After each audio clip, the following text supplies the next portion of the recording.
comprehensive win. Can Pakistan continue the demolition act to clinch the series tonight? Tom Latham and his men have a tough job at hand to turn the tide.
Babar Azam and Mohammad Rizwan, a batting pair whose heroics helped Pakistan pull off so many memorable victories. A string of quiet performances by their own lofty standards in recent times meant both the openers were under a bit of pressure. Cleaned him up, picks up the prize scalp of the opposition skipper. Babar goes for 9. And the two chose the second T20 international before a full house at the Gaddafi Stadium to turn things around. Rizwan went on to score a sparkling half-century to add to the joyous mood of the festive season. Wow, he's cracked that. This has gone a long way. Brings up his 50. Lovely, lovely knock by Rizwan. Babar Azam took on the critics who questioned his position as an opener, hitting them for a 6. He's got enough. Yes, he has. The Pakistan captain was simply unstoppable on his home ground. Murmurs about his strike rate were silenced by a truly majestic innings. 100 of only 58 balls. Oh, that sounded amazing. The king stands tall once again tonight, and he lights up Gaddafi Stadium. Third T20I century for Babar Azam.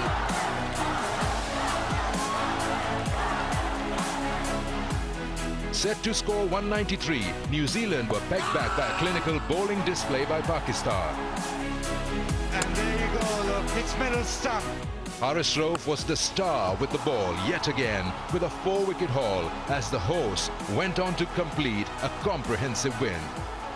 Can Pakistan continue the demolition act to clinch the series tonight? Tom Latham and his men have a tough job at hand to turn the tide.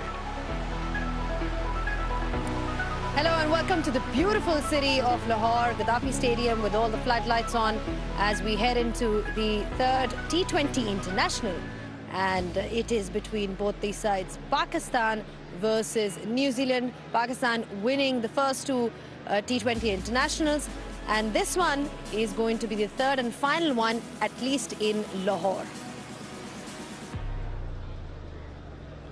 Hello and welcome to the Inverex Solar Energy Pitside Show. Great to be here. As always, the heroics of Babar Azam lingering on in the minds of all the Pakistani fans, whereas New Zealand will be looking to redeem themselves. They've got, obviously, Ish Sodhi is back in their side, which is the good news for them. There's also one good news for Pakistan coming from the cap, that Rizwan is fit to play.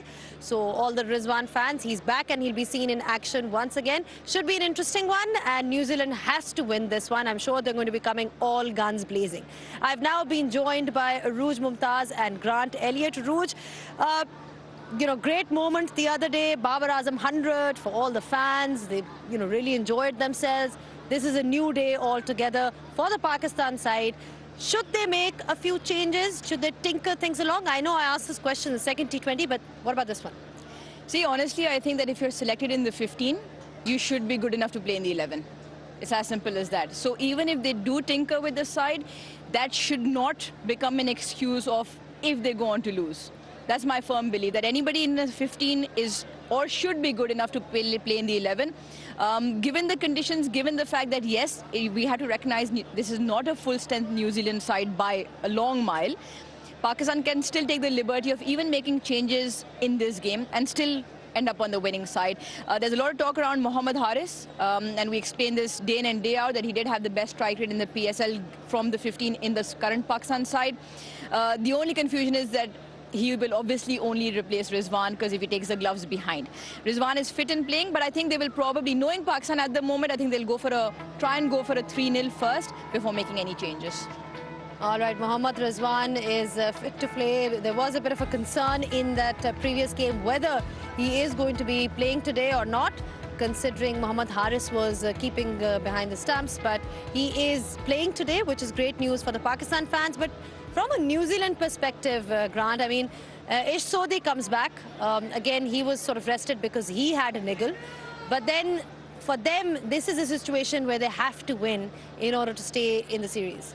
Yeah, I mean, it wasn't just Ish Sodhi. I think it was Adam Milne as well. So Adam Milne you'd almost look at those two players along with Matt Henry that would be the most experienced bowlers. So that provides a little bit of firepower within the bowling. Ish Sodhi's obviously a wicket taker through the middle. Adam Milne is a wicket taker at the top and bowls some really good death overs. So very important, but I think it's more from the batting perspective. New Zealand haven't really fired with the bat. Are we going to see a change in the batting order?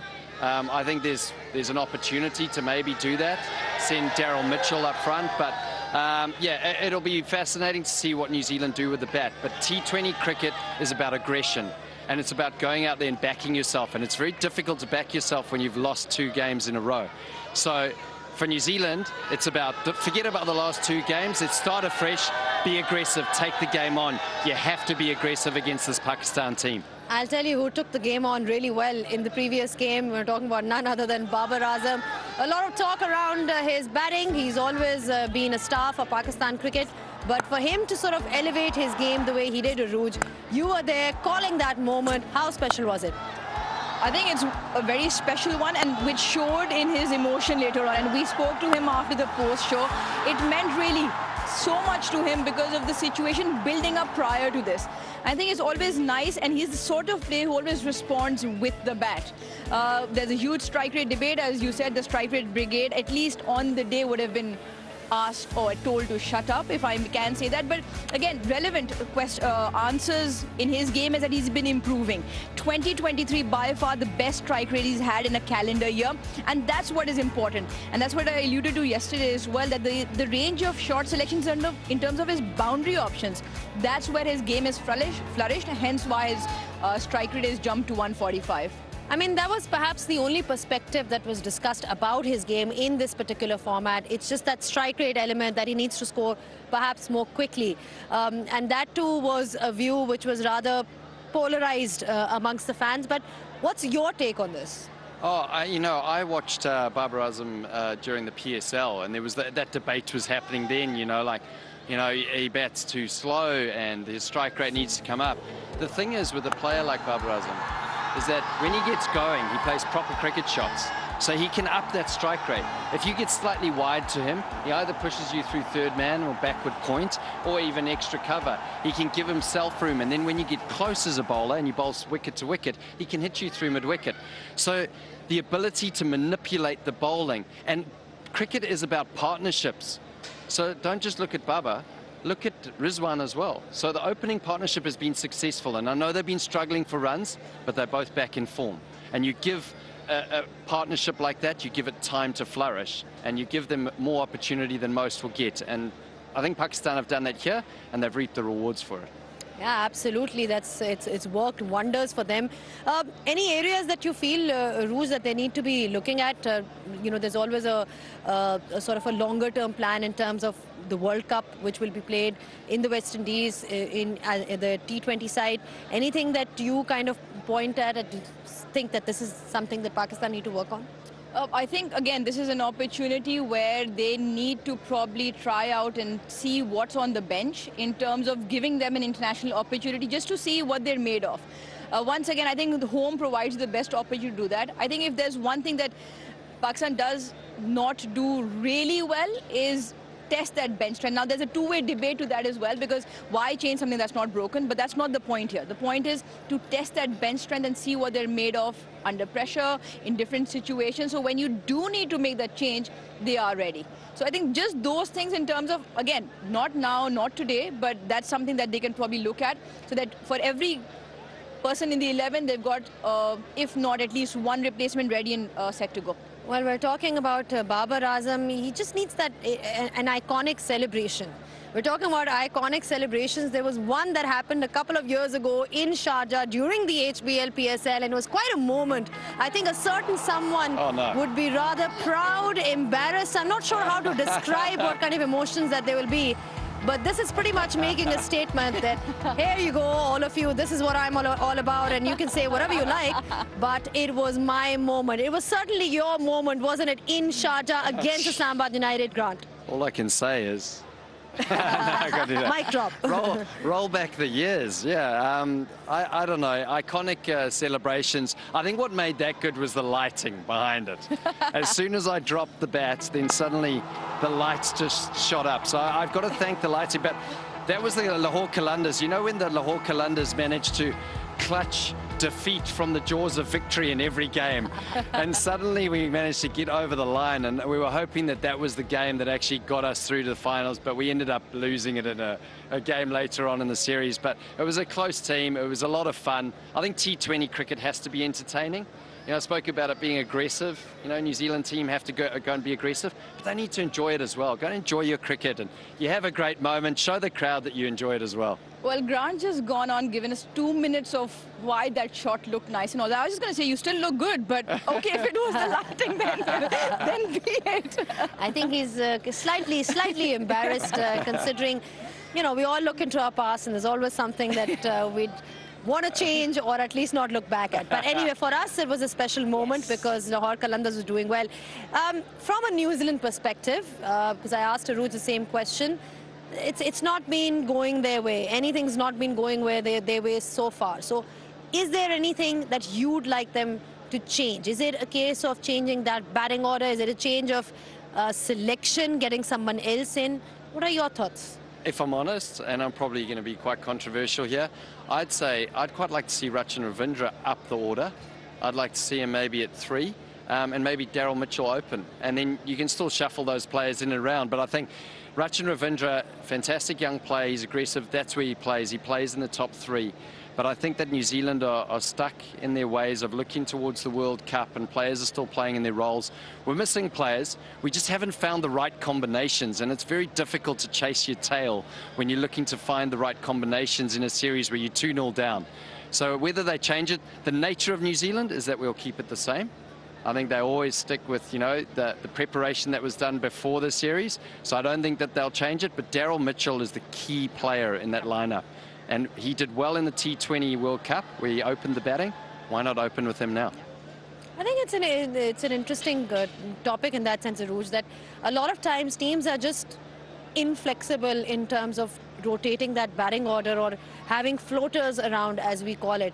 We've seen that around the world. People opt to be rather safe, but it's just nice to change things up a little bit, especially like he said, if Daryl Mitchell has opened in the past. I think the key to that is obviously preparation, and you prepare for a plan A and a plan B, and you prepare for those because you want to play that nature of game or that brand of cricket or whatever your combinations are. But sometimes a change which makes sense. I mean, it's not just like pull something out of the hat today and be like, we're going to do this.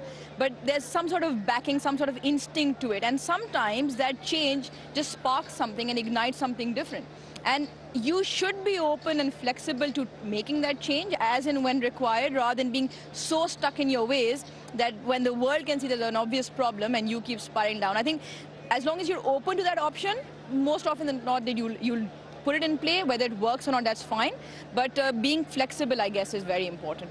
Different conditions to New Zealand at Gaddafi Stadium, Lahore completely. Does that have any role to play, or is that something that we can look past? No. I think that's a good question. I think, you know, the New Zealand players, they arrived, they had one-day training, then they have to adapt to surface. But I think the most significant thing about adapting is I asked the analysts, and I said to them, what length do you have to bowl in New Zealand? And they said 5.4 meters. I think it was 5.43. Whereas here in Gaddafi Stadium, it's almost 7 meters.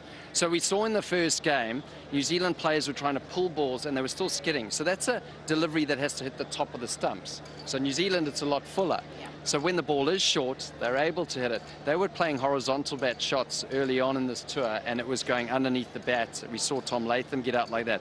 And as a bowler, you also have to bring your length back. So hopefully, everyone says, oh, New Zealand will be better for the run. Hopefully they are better for the run, but you do have to adapt. And what they will be hoping for is that they do end up winning the toss as well. It is the Bank Al-Falah presents Dafa News series. The third T20 has started, and we are ready with the toss. Let's head out, and with the captains, we've got Sikandar Bakht. Toss and pitch report brought to you by Inverex Solar Energy. Hello and welcome to the third T20 International and the final one here at the Gaddafi Stadium, Lahore. I've got our match referee here, Mr. Ali Naqvi, and the two captains, Babar Azam, Tom Latham. Babar has the coin. and he will spin it. Tom will call. Heads. Heads is the call. And it is heads.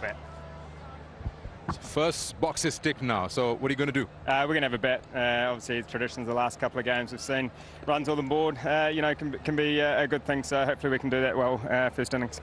When you look at this pitch, the same pitch that was used for the first game, what do you make of it, and what are the changes that you think have to be brought in terms of batting?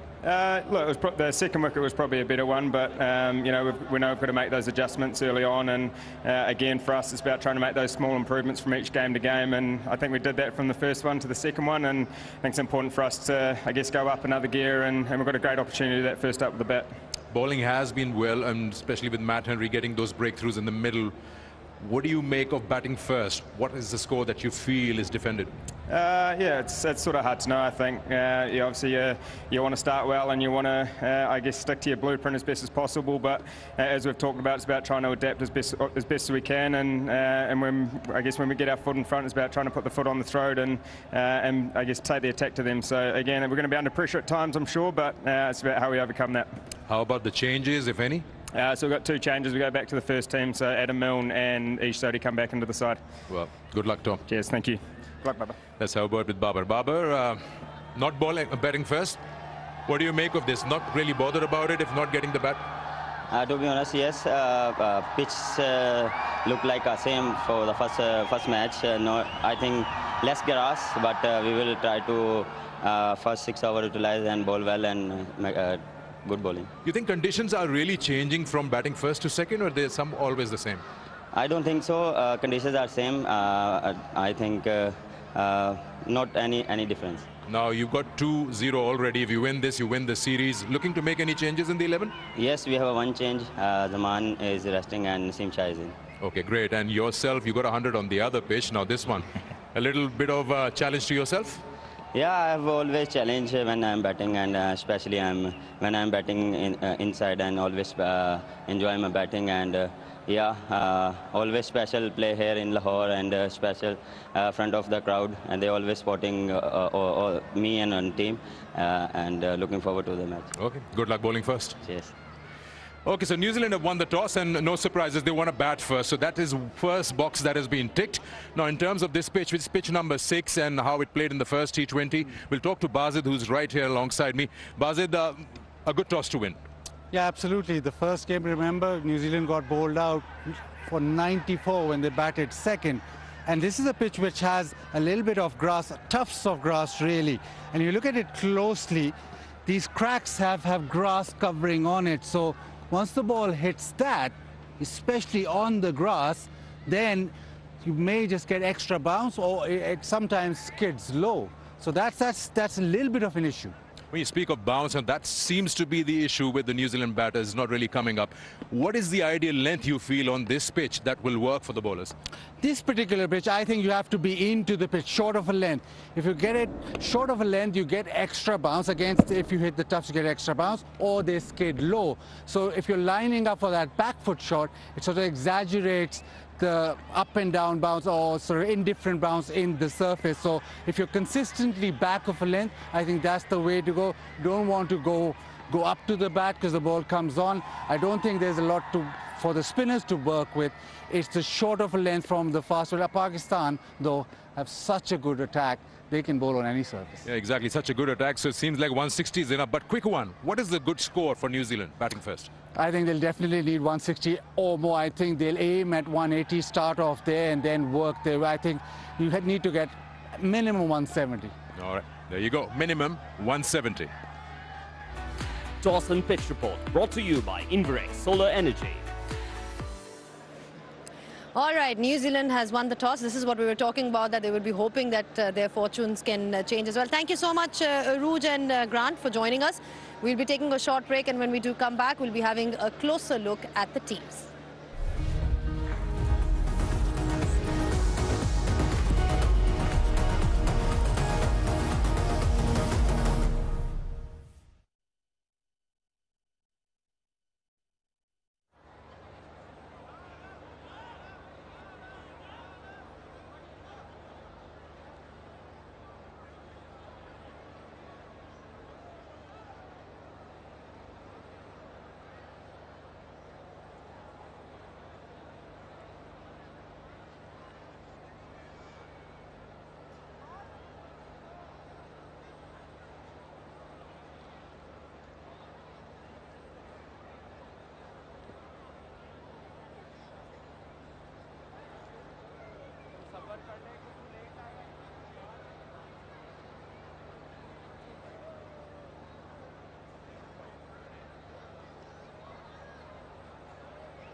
Back on the Inverex Solar Energy pitch side show, and in case you've just tuned in, New Zealand has won the toss and they have decided to bat first. I've now been joined by Kyle Mills and Bazid Khan. Mills, Mr. Mills, we've got two changes for New Zealand and some good changes because Ish Sodhi comes back in the side.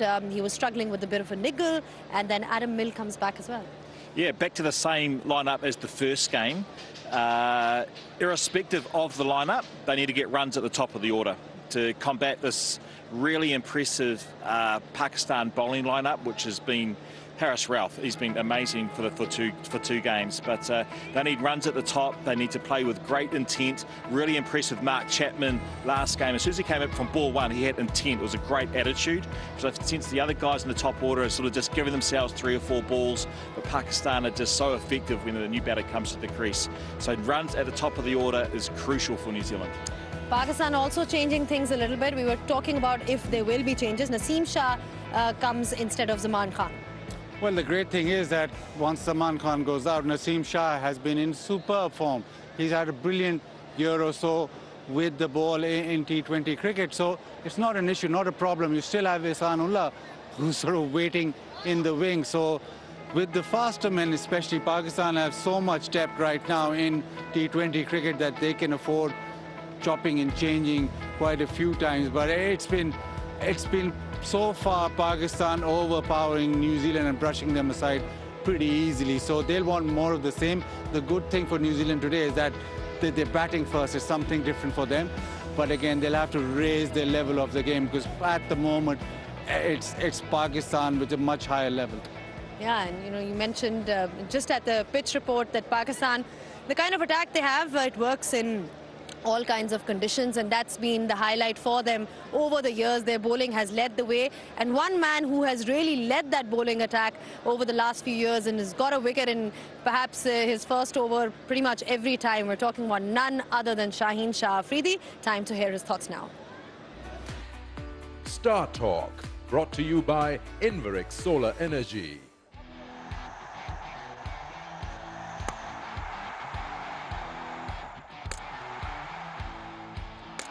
मेरे ख्याल से इसकी story तो ऐसे कुछ नहीं है, but credit जो पूरा है वो ज़ाहिर सी बात है लाहौर कलंदर को इसलिए जाता है जो उनका पीटीवी का प्रोग्राम है।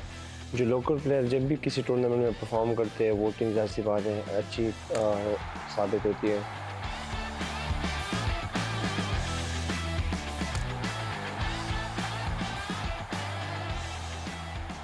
हमारी टीम थी ना, उसमें जो 4-5 के बाद है वो हिटर थे कि वो गेम को उनको 5-6 ओवर मिलते थे। सिकंदर ने काफ़ी अच्छे खेला, विजय था, राशिद था। वो हमारी वो प्लेयर है कि वो किसी टाइम भी आके आखिरी 5 ओवर में 60 से 50 तक रन्स कर सकते थे। तो कभी कभी ऐसा करना पड़ता था कि एक को जल्दी भेज देते, फिर आराम से दूसरे को। तो गेम को चेंज इसलिए करते थे कि दूसरी टीम को भी एक ही चीज़ पे ना रखे कि हाँ उसके बाद ये आएगा फिर ये आएगा। तो ये चेंज करने का तरीका भी यही था कि हम दूसरी टीम के माइंड के साथ भी खेलें, और उसमें रिज़ल्ट अच्छे मिले हमें।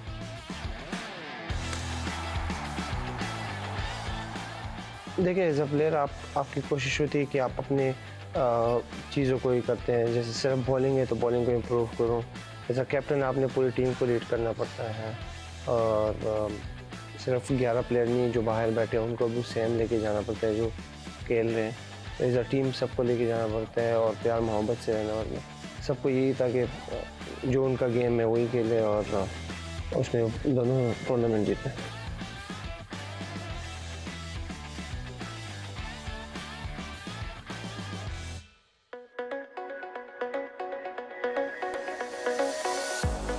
मैंने पूरी दुनिया उसको रेट करती है, टॉप प्लेयर है, और सिर्फ पाकिस्तान का तो नहीं, वर्ल्ड का बेस्ट प्लेयर है।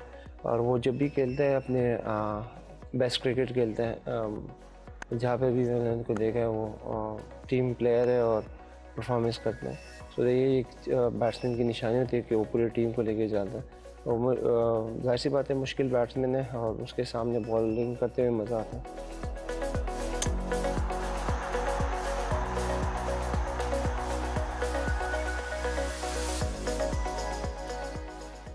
देखिए, आपको लाइफ में एक अच्छा पार्टनर चाहिए होता है। तो मैं लकी हूँ कि अल्हम्दुलिल्लाह अल्लाह पाक ने मुझे काफ़ी अच्छा पार्टनर दिया है जो हर टाइम अगर कोई क्रिकेट में भी कोई मुश्किल होती है तो अप्रिशिएट होता है, बैक करते हैं। तो अल्हम्दुलिल्लाह लाइफ अच्छी जा रही है और उम्मीद है और भी अच्छी जाएगी इंशाल्लाह। देखिए, टाइम के साथ चीज़ें सीखने को मिलती हैं। एकदम आप टॉप के बॉलर्स को नहीं बीट सकते। हर चीज़ में टाइम लगता है और सीखने का प्रोसेस तो ख़त्म नहीं होता। तो मेरी भी ये कोशिश है कि टाइम के साथ चीज़ें सीखूं, जो करता हुआ आ रहा हूँ वो करूँ और उसको ही अच्छा करूँ कि वो पाकिस्तान क्रिकेट के लिए बेस्ट हो।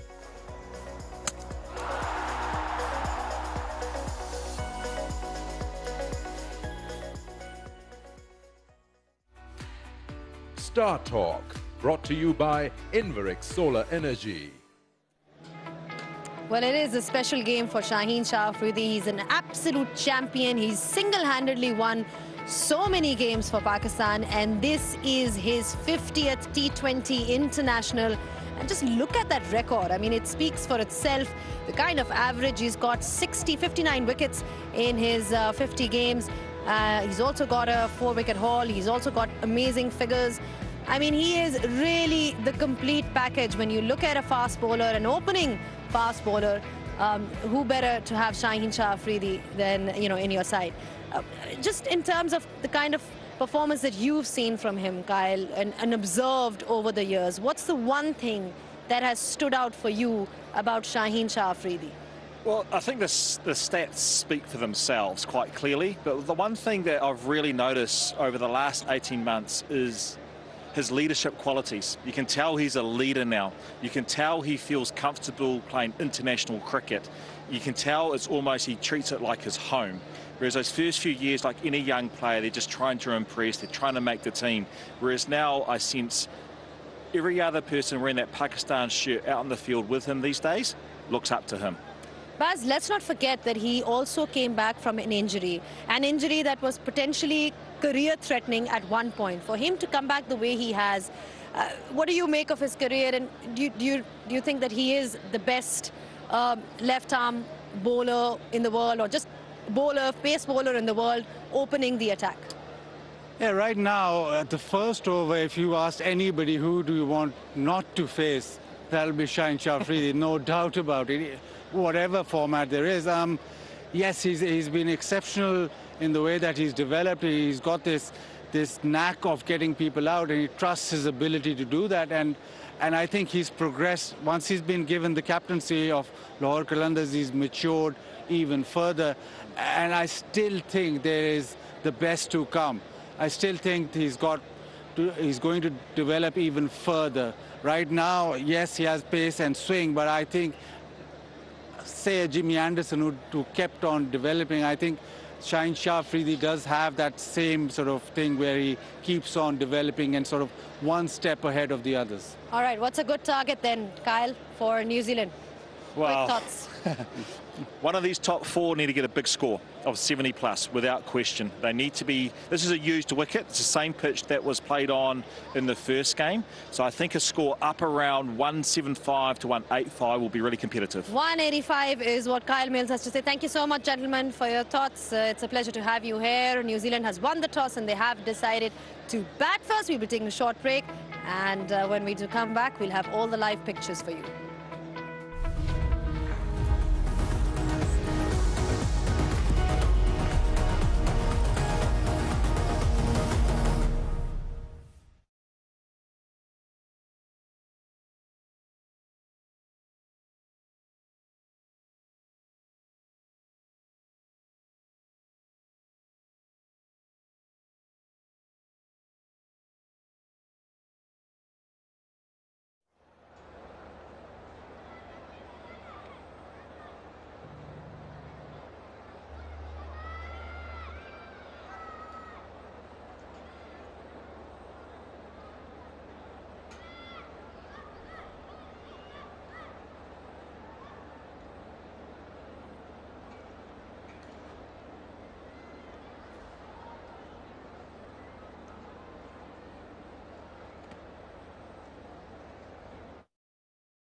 Babar Azam and Mohammad Rizwan, a batting pair whose heroics helped Pakistan pull off so many memorable victories. A string of quiet performances by their own lofty standards in recent times meant both the openers were under a bit of pressure. Cleaned him up. Picks up the prize scalp of the opposition skipper. Babar goes for 9. And the two chose the second T20 international before a full house at the Gaddafi Stadium to turn things around. Rizwan went on to score a sparkling half-century to add to the joyous mood of the festive season. Wow, he's cracked that. This has gone a long way. Brings up his 50. Lovely, lovely knock by Rizwan. Babar Azam took on the critics who questioned his position as an opener, hitting them for a 6. He's got enough. Yes, he has. The Pakistan captain was simply unstoppable on his home ground. Murmurs about his strike rate were silenced by a truly majestic innings. 100 of only 58 balls. Oh, that sounded amazing. The king stands tall once again tonight, and he lights up Gaddafi Stadium. Third T20I century for Babar Azam.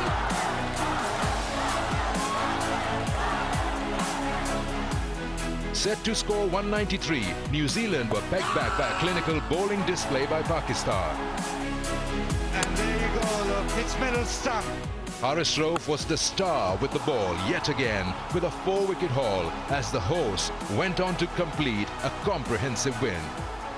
Can Pakistan continue the demolition act to clinch the series tonight? Tom Latham and his men have a tough job at hand to turn the tide. Now, welcome to Lahore for the third time and the last time in this series, as we welcome you to the Bank Al-Falah presents Tafa News T20I series between Pakistan and New Zealand. Once again, live from the Gaddafi Stadium.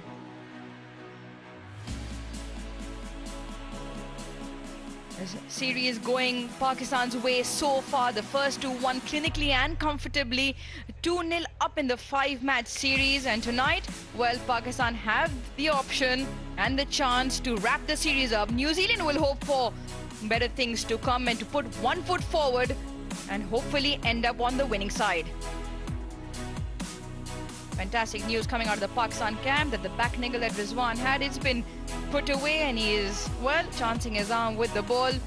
The speedster, he can absolutely put no foot wrong. 4 wickets in both games, leading the wicket charts in the series. And Babar Azam, well, he certainly lit up the stage a couple of nights ago. And Daryl Mitchell and his men, with the experience along with Nisham, Ish Sodhi, Latham, they'll all look to make amends. Skipper, well, he's spoken about the fact that they weren't quite up to the task with the bat. They've made a couple of changes as well. Back to the side they played in the first game. We are back on the first surface as well, where Pakistan scored 182. Doesn't have the same amount of grass coverage on it, but looks like a very good surface. And the bowlers will have to look to hit that back of the length area. Change in fortune for New Zealand, and this time Tom Latham won the toss, and once the coin came down in his favor, he didn't hesitate to bat first. Once again, starting off the innings with me, Grant Elliott. Grant, what do you make of this New Zealand side? Yeah, well, there's 2 players that came back in. They were injured, Ish Sodhi and Adam Milne. That brings a little bit more experience into the bowling attack for New Zealand. Once again, the captain, Tom Latham, and Chad Bowes hasn't got many runs at the top yet, but exciting player along with Will Young. But the man Mitchell and Chapman, Nisham, I think the strength of the middle order, New Zealand will have to fire today and get wickets up front. They need a win, and they need it badly against a very, very strong Pakistan team. Well, the other team in green, they've been firing.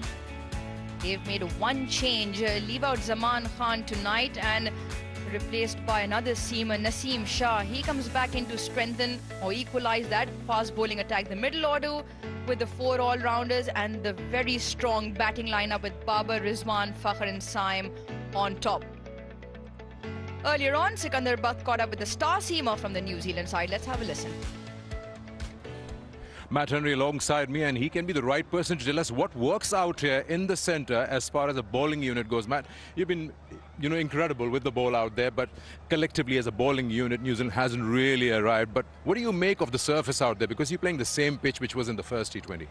Yeah, well, fingers crossed we can extract as much as we can out of it, and obviously bowling first and second probably is slightly different as well here. So I think for us it's making sure that we're really, I suppose, strong on our length and trying to maximise what we can out of the surface, and then just adapting as quick as we can with pace off or changing our fields. As a professional international cricketer, you've got to adjust to the conditions very quickly and small turnaround time. So how much did you have to adjust your bowling out here when you came from New Zealand? Yeah, definitely. Very different to what we've been playing on at home. And then, like you said, that tight turnaround hasn't allowed us to probably have the preparation in terms of that. But I think as an international cricketer, we're kind of expected to just adapt as quick as we possibly can. And you back your skill set and probably you're backing on your experience as well in previous tours where you can kind of call on that and just try and maximise what we can do. Just in terms of how much do you change your bowling from those first 5 overs? It's a bit testing for the batters out there, and then when you come around, you're taking a hat-trick in the second spell that you come. How much do you change your bowling in terms of length, in terms of other factors? Yeah, I think it's about reading the game and what you're trying to do at the time. I think whether you're trying to take wickets and be quite aggressive, or whether you're trying to be a bit more defensive and just try to stem the flow of runs. But I think for us, we know that by taking wickets, that is the best way to stem the flow of runs. And I think in those little battles, we have actually won those little moments. It's just trying to string it together to get that complete performance. But I don't think we've been too far off, and sometimes you have to take your hat off to some pretty special knocks like that last one from Bubba. Well, surely you are closing in that gap of those defeats, but hope you rip through the batting order today. Fingers crossed. That would be fantastic, wouldn't it? All right. Have a good one. Thank you so much. Cheers. Yeah, brilliant listening into what the players have to say. What's also been brilliant is the crowds that we've had at the Gaddafi Stadium here in Lahore. And they witnessed something really special a couple of nights ago when Babar Azam lifted his bat to that 3-figure mark and he was cheered on. And the decibels in this ground, they were off the charts. Hoping for similar fireworks this time round. Change of fortune grant for New Zealand. Batting first, they need to get the runs on the board. Yeah, it's about setting a fantastic total, obviously, up front, and led by the captain, I think, Tom Latham. You know, it's amazing when you look at games like this, Aruj, and, the team, they turn up. It's a must-win game for New Zealand. But it's players that have to step up to the mark, and they create that heartbeat of the team. And you look to this New Zealand team and you go, well, who's going to be the heartbeat? Who's going to be the player to step up to the mark? And it has to be normally a senior player. And you look down the list and you've got Tom Latham, you've got Daryl Mitchell, you've got Jimmy Neesham, Ish Sodhi, Adam Milne and Matt Henry. Those are your experienced players. I think that they should get together before this game and go, right, we need a performance on the board, and it's a significant performance. That means someone scoring 80 plus. That means a bowler getting 3 for 20 odd. Because this is a tough proposition against a very strong Pakistan team. Like, I don't think New Zealand have played too poorly. I think that we have to say that Pakistan have played extremely well. Well, they've got another opportunity here. Both these Kiwi openers, Tom Latham, Chad Bowes, and they'd feel they haven't scored the runs they would have liked. Not enough in the first game. Latham got 19 in the second game. Chad Bowes got 26. They had a good opening stand in the power play. 43 for no loss is where they were. After that, the next phase cost them all the wickets. Once again, to start off proceedings with the ball, Shaheen Shah Afridi. It's his 50th T20 international for Pakistan. And he's got a record of known sorts that he has got that ability to pick up wickets in the very first over. Gets nothing on that. Will have to bowl that again. Pakistan start off with a wide. Well, you don't look too happy about that, Aruj. I'm very happy about that. What a start for New Zealand. Who would have picked this? Seam bolt upright, 2 slips in place, Shaheen Shah Afridi, who's had a little bit of success getting the outside edge of Tom Latham. So there's no surprise that there's almost like a third slip and a wideish. I almost put him at fifth slip. So Shaheen Shah Afridi looking for that shape, trying to shape the ball away from Tom Latham to get that edge. Nice timing on that. That should race away into the fence. Latham starts off with the boundary. Oh, just a little nudge from Tom Latham, the captain. A reprieve first ball, and now on the legs. Very rare misses from Shaheen Shah Afridi early on. It's on middle and off, and he just closes the face on it. This outfield here at Gaddafi Stadium is lightning. Ball more for New Zealand. Great start. Looking for that shape. Both the deliveries angling across. There's the outside half of the bat that you just mentioned. And it's caused by that just hint of movement, the angle back away from the left-hander. Yeah, well, it's quite strange, Aruj, because the first two he just sort of angled. The seam was upright, exactly like that. That one there did just shape away just a touch from Tom Latham. And that's the sort of shape that Shaheen Shah Afridi, well, you know, when he can produce that, you know you're in trouble as a team, because you're looking at the edge of the left-hander, and the other one just comes slightly in on the angle and looks at the stumps and LBW, and then to Chad Bowes, if he can get it to swing back, you're looking at the LBW. One of the most dangerous bowlers in the world, and I must admit, I never enjoyed facing left-arm seam bowlers or fast bowlers, especially when they swung it back in at the boards. It's so amazing to watch because it becomes such a spectacle, and this has been spoken about so many times, that the batter knows what's coming with Shaheen Shah Afridi. You know the paces is going to come to, you know the ball's going to angle in or across. In spite of that, he is able to rattle stumps and wrap batters of the best quality in that first over. Yeah, well, look at Trent Boult, same sort of principles, but, you know, a lot shorter, skiddier, got the ball full. I think Shaheen Shah Afridi's got the ability to bowl a bit quicker. He gets that bounce as well, but it's that shape, and it's no surprise that early on he looks for that shape, because he knows if he gets that shape, he's going to be dangerous on the night. Special moments for Pakistan continue. Skipper handing Shaheen Shah Afridi a cap because it is his 50th representation for Pakistan in T20 internationals. Made his debut in 2018 and has been a superstar for Pakistan, leading that pace attack. And he's actually a senior member at a very young age for a lot. Zaman Khan next to him took him under his wings for Lahore Qalandars. I saw him first at the Under-19 World Cup, Aruj. I don't know how many years ago that was, but he still looks 19. He hasn't really aged. He normally is a fast bowler. You see the fast bowlers age pretty quickly, but Shaheen Shah Afridi still sprightly. Obviously had a few injuries. He's 23 now, I've been told. Our statistician, who's always onto it, Mazza. Thank you. It was the 2018 World Cup. That was the Under-19 World Cup.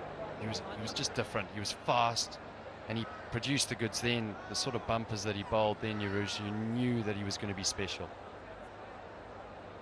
And you hit the nail on the head. It's the X factor that Pakistan pace battery brings to any stage is that express pace. It's just that bit quicker than most oppositions and hunt in packs. It's one after the other. So even this Pakistan lineup today, Shaheen Shah Afridi, Haris Rauf, Naseem Shah. Zaman goes out, who can still bowl quick, and you've still got Ahsanullah, who can bowl at around the 150 mark, sitting on the bench. You're right, though, like you mentioned, partnerships. And that's what cricket's about. It's about finding the right partnerships and bowlers that complement each other. So you might have a Shaheen Shah Afridi, but if you've got someone on the other end who's leaking runs, well, then you can play him with a little bit more circumspect manner. But if you have to try and score runs off Shaheen Shah Afridi because the other bowler's putting pressure on you, well then, you know, makes the bowler even more dangerous. Now that was a magical moment, or moments of the last game. Babar Azam, he played 360 game. He looked effortless, always so aesthetically, visually pleasing. There it was. Signature celebration, third T20 century for him in T20 internationals, 9th in T20 cricket, and just behind the universe boss. That goes to show something. Well, you know, there's 3 amazing seats. Look at him. That is a man in form. Not just in form, but I think a man who is having some fun. Very important. It looked like the Ross Taylor celebration for a second there. You know, we're waiting. Yeah, there you go. Babar Azam's going to sort the sight screen on that we're waiting for. I think there's either a light or just a white curtain. Not too sure. That's just bothering the batter, Chad Bowes. It wouldn't be cricket, Grant, if we didn't have a problem behind the side screen. Well, I want to say there's three of the best seats in the house, Rouge. There's the umpire, the non-striker, and I'd say commentary. You got to call that 100 the other night. I mean, what a fantastic moment. Did you think he was going to get it at the start of the over? Well, honestly, at the start of the over, he got a single and he still required 16, and then Iftikhar came on strike and then he took that single. So in the 4 deliveries to get 15, it wasn't until that third ball went for a 6 that the goosebumps came alight. And a swing and a miss, angle across Bowes. Well, Pakistan have done this on purpose, Aruj, because New Zealand got off to such a great start, 9 off 1 ball, and then suddenly they had to slow things down. Now that was a bit of an anti-climax, dot ball. Purpose. Pakistan have done this on purpose. Electrician's getting fired tonight, I guess, who's left the lights on. He's not getting fired, he's getting a raise.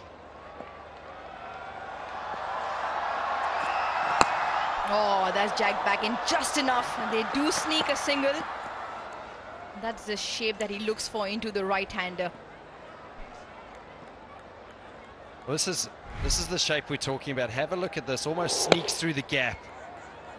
That's where, as a batter, if you don't play the ball underneath your eyes, if you don't wait for it, Chad Bowes just a little bit out in front of himself a little bit with the blade, exposing that gap. And the reason why he's got a gap there is because he doesn't want to get LBW, so he's stepping straight with the front leg. That's going down the wicket, so he can't get LBW. Problem is that you can leave a gap.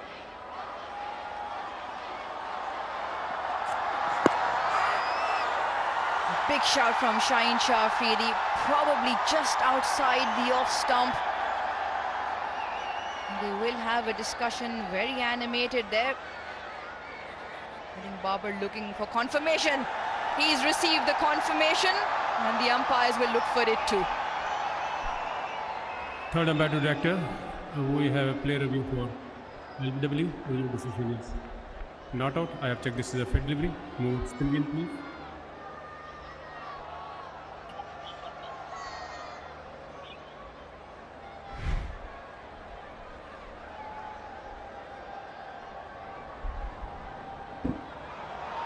I can see a gap between bat and ball. Please go to the ball tracking when you're ready.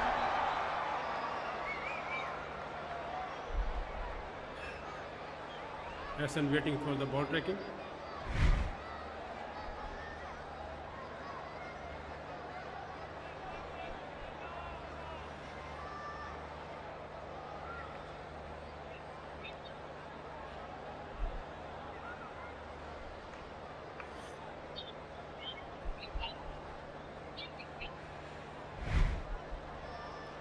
Pitching outside of umpire's call and hitting the wickets. Go back to on-field umpire. Hassan, stay with the decision not out. Wait for. We're closer than we thought, but it's stuck with umpire's call, hence why the review remains retained as well. And Shaheen Shah Afridi once again so very close to picking up a wicket in his very first over. Yeah, a lot closer than I thought. I thought it was outside the line and going over. So I say we've got the best seat in the house. I still call it wrong. But that was a little bit closer. Shape going into Latham. What this does, it gives Shaheen Shah Afridi the opportunity to take it away from the blade now. In the middle of the bat from Latham to end the over. An eventful, extremely long first over comes to an 11 for no loss.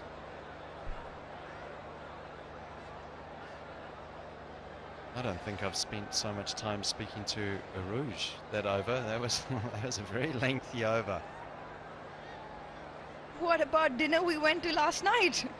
He sat across the table, didn't make conversation, was tweeting about something. His bad drop in, what was it? Bad drop in 2017 PSL, Lahore Qalandars? Not true, not true. We were both listening to Pal Mills talk. Pakistan's come to call him as the Haka King now.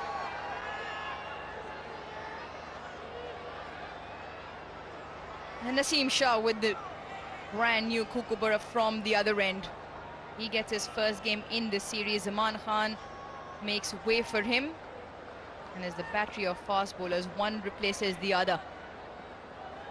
Two fielders square of the wicket on the boundary and the slip. Big shout. Faisal Afridi shakes his head. Naseem Shah thinks this is close. Of course he does, Arouge. He's a fast bowler. He hasn't played first two games. He thinks it's out. He'll be surprised if they don't go up here. It was an aggressive. There we go. Babar Azam. Let's have a little closer look here.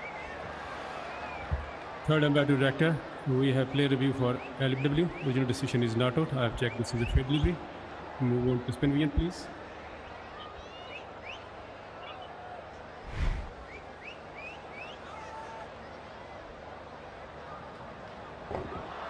Ball is close to the bat. Please confirm with the ultra edge.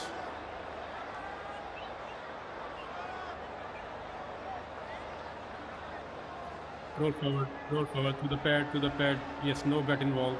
Go to the ball tracking when you're ready. Faisal waiting for the ball tracking, pitching offside off, umpire's call and wicket missing. Go back to Faisal. Faisal, stay with your decision, not out. You on screen, make your signal. Excellent decision by Faisal Afridi on field. Pakistan lose their review.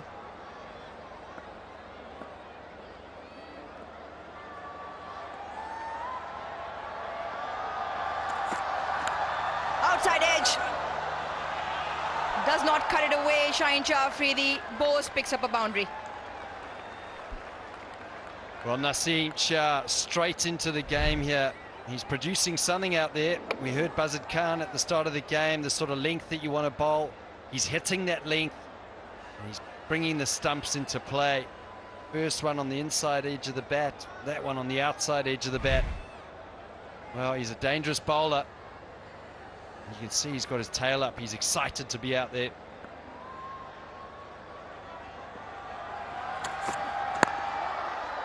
And just getting the ball to move enough with the new ball. There's no exaggerated movement. It's just enough. New Zealand 11, the openers in the middle. Will Young at 3, Mitchell 4, Chapman 5, Neesham 6. So there is experience in terms of Mitchell and Neesham. Ravindra, Mill, Sodhi, Henry, Lister back to the 11 that placed the first game, which was also on the same surface.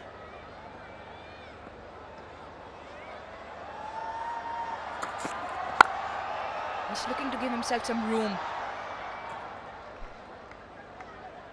Yeah, I was chatting to Rachin Ravindra out there earlier on before the game, and I said, one of the things I think you need to do in these conditions is actually look at that backward point area and look to carve the ball, use the pace, and that's what Chad Bowes has done there. It just gives himself a little bit of room, and something that Babar Azam does so well, and it's a low risk shot. Like the only way that it's going to be dangerous is if it seams in, and if it seams in, where you go well bowled to the bowler, but if you give yourself just a little bit of room, then you can use the width and try and carve it through that cover point area. And if it's straight on the stumps, you still look to go straight. So you still have to have that mentality of looking straight. And Tom Latham made that point after the first T20. He said, we just have to look a little bit straighter. But it's that just slight bit of width. If you can find width on these wickets, you can carve it through that offside.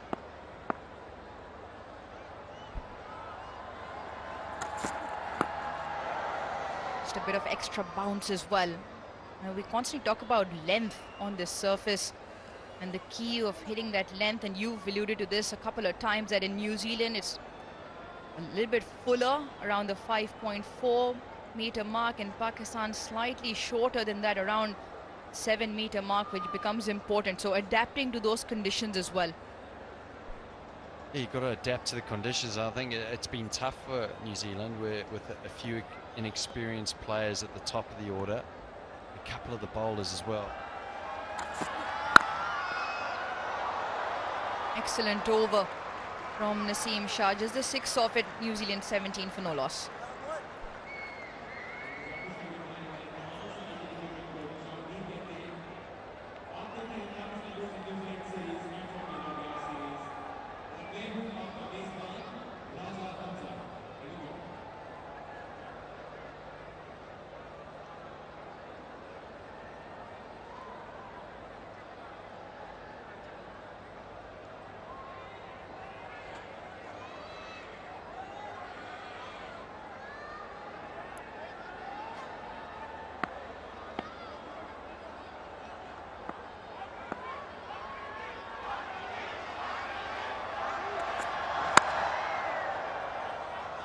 Sneak a quick single.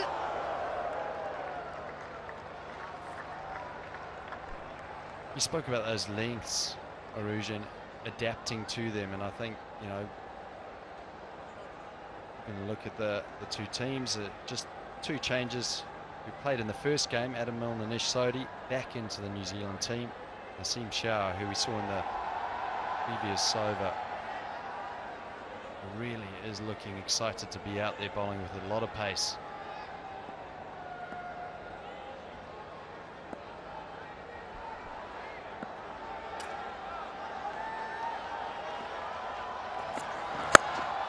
On the up. You have to run hard here if he hits. Very close.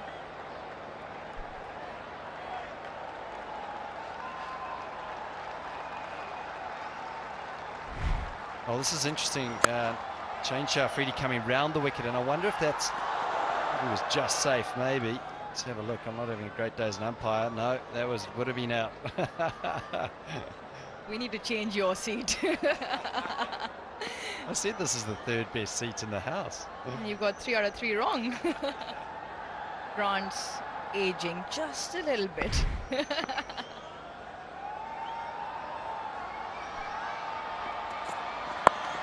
Bangs it in short.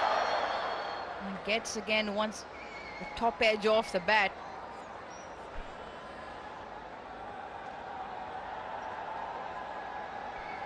Right, Zik Motor Oil, unveil the real peel to reveal. Yeah, a bit of bounce there from Shane Shafridi with Tom Latham.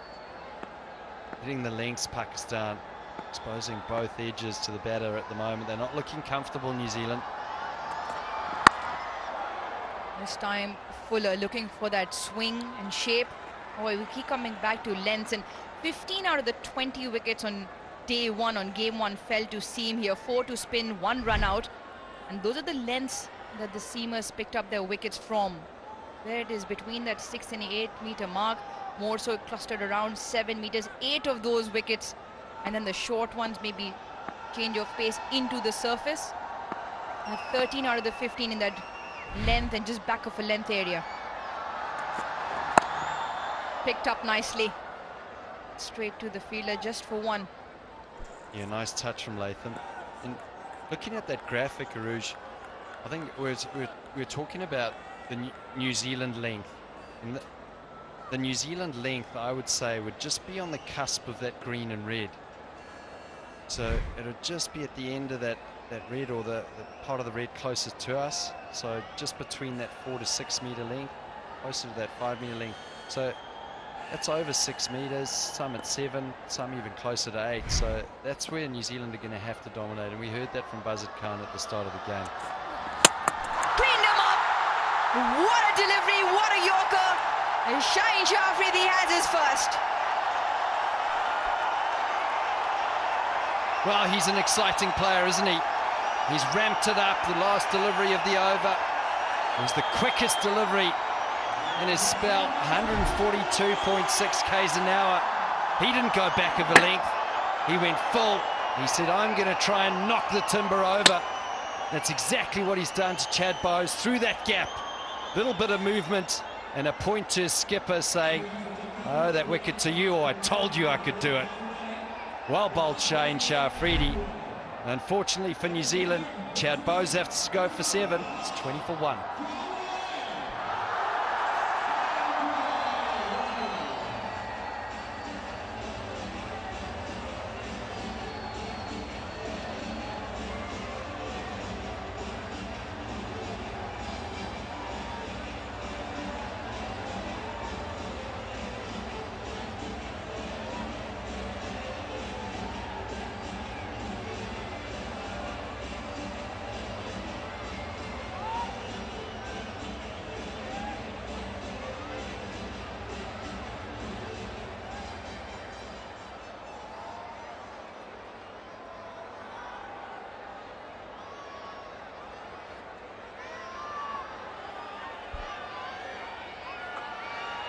Number 3 for New Zealand, Will Young, still young into his T20I career.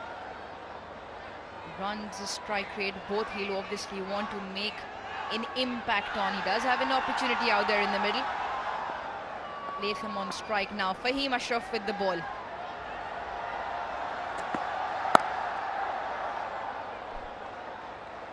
It's an interesting one for me, Aruj. Just got a wicket. 20 for 1. You think about 5, those are 5 wides as well. Let's have a look at this. A little bit of shape in, nice and full from Shane Shah-Afridi. We spoke about that gap between bats and pad for Chad Bowes. What he's trying to do there is he doesn't want to get out LBW. The risk of that is that there's a gap, and if it swings back, he's bowled with a bit of pace there as well. I have to say that was just too good for Chad Bowes. Just past the outside edge of the bat. Now you look at the line that he's played down with the ball just angling into the right-hander. Now you see where his bat finishes. It's almost gone towards wide-ish mid-on, mid-wicket. And that just magnifies the angle with where the ball's coming down and where the bat ends up. And if you can have a look at that in slow motion, the bat is significantly away from the ball when it passes the bat, and that's where the gap opens up. Disappointed Chad Bowes. The shimmy down to pick up 1. I must admit, I'm a little bit surprised that Fahim Ashraf comes on to bowl now. I sort of feel that pace is working well. They've got New Zealand on the back foot. You've got Harris Ralph, who's, you know, he's got 4 wickets in both games. He must be feeling pretty confident. I'm not saying that Fahim Ashraf is not a great bowler. I think he's a fine bowler, but in this situation, as captain, I'd rather bring on someone with a bit of pace and really look to try and get those 2-3 wickets in the over. But perhaps Harris Ralph is one of those players that's being left for the death. They're happy to bowl him through the middle and get wickets there and at the death.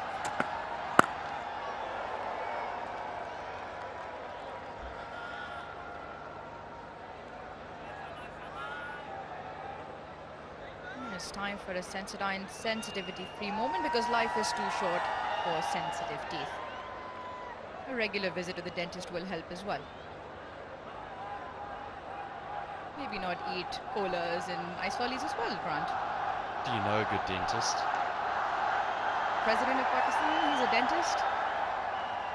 Someone who plays cricket as well. You might know somebody in Pakistan who's a dentist. You're more of a commentator though, aren't you? Full-time commentator, part-time dentist.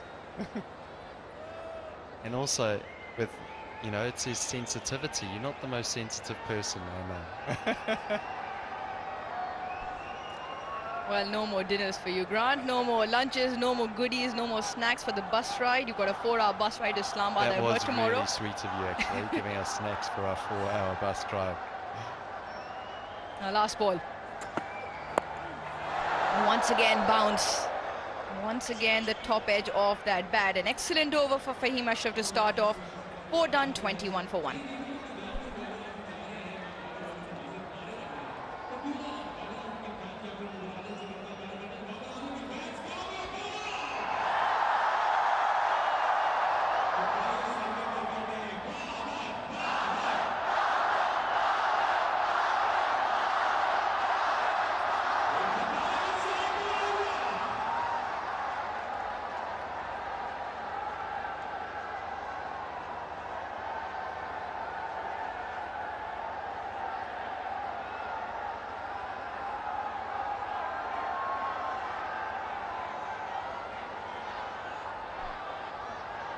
New Zealand have lost 1 wicket, that of Chad Bowes. Skipper still out there in the middle, 9 of 12, joined by Young, still yet to get off the mark. Naseem Shah now with the ball into his second over. The first one went for 6.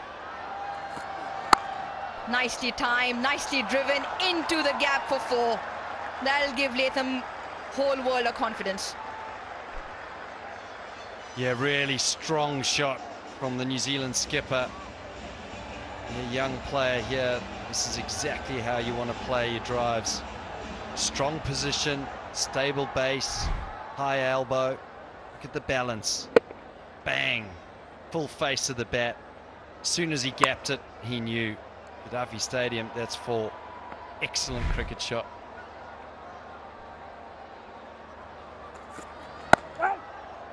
Now you talk about Haris Rauf and you were surprised that Fahim comes. This is normally you see a trend with Babar Azam. He gets Haris Rauf to bowl 1 over in that power play. Whether first game it was the 6th over, the second game it was the 1/5 over, and then he bowls either 1 in the middle or he bowls 3 on a trot at the back end.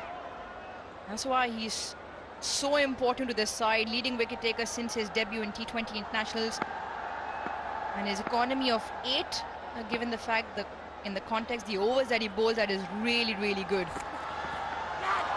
Play and a miss. You don't think that excitement is worth anything, Naseem?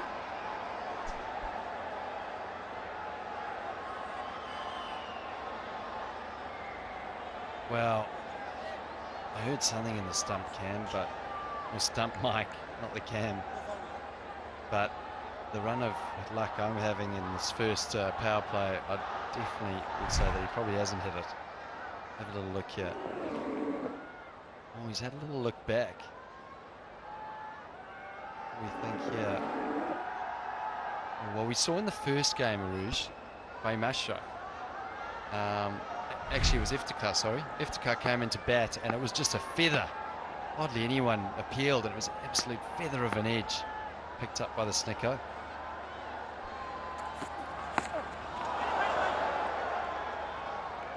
What bowlers always think is out. It's as simple as that. When you got the ball and you think it's past that outside edge or hit on the pads, it's always out. Yeah, you have to deal with fast bowlers, but I want to go back to your points about Haris Rauf, and I think it's a really valid point. You say he always bowls, 1 in the power play, and then maybe 1 through the middle or 3 at the end. And I think that the important thing about that is he's got a role, so he knows how to adapt to that role and perfect that role in the team. In T20 cricket, one-day cricket, it's about creating roles for players. And if those players have a role, they can practice it in the nets and perfect it. And I think that's the crux of it. Role clarity is so much more important in terms of producing those results. Haris Rauf's numbers in the final overs, 3rd best for Pakistan. In between 16 and 20, he gives away 8 runs an over. He's picked up 43 wickets. You'd imagine those are really good in the context of the situation he bowls in.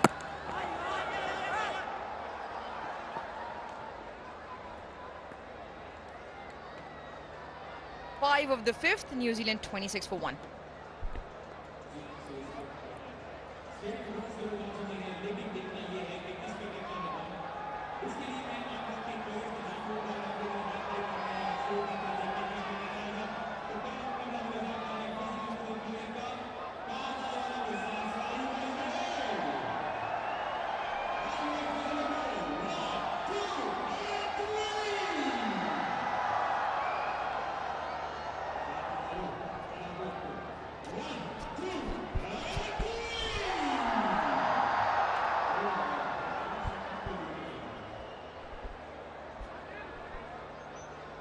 It's 26 for 1 after 5. The day start, but just trying to make sure that they don't lose too many in the power play. Haris Rauf being introduced into the attack has been so good. 4 wickets in each game before this in the series. Good looking shot. Extremely good looking shot. Effortless, and he made it look so easy. Really good shot this. Nothing wrong with this delivery. First ball up from the man of the series so far, Harris Ralph. You can see this is a good ball, good length, just outside off stump, perfect seam, but that's a glorious shot from Tom Latham. He's still at the point of impact. Look at this side-on view. He's able to pierce that gap through the cover point region. Moves New Zealand score along to 30. The final over of the power play. This being a used wicket, I think they just need to get a score on the board. Just get a score. Give themselves a chance or a total to bowl at. See here, side on profile. Gets on top of the ball. Nice high front elbow. He's in control of that shot. And the moment he hits it, and he hasn't hit it hard, he's just timed it through that cover region.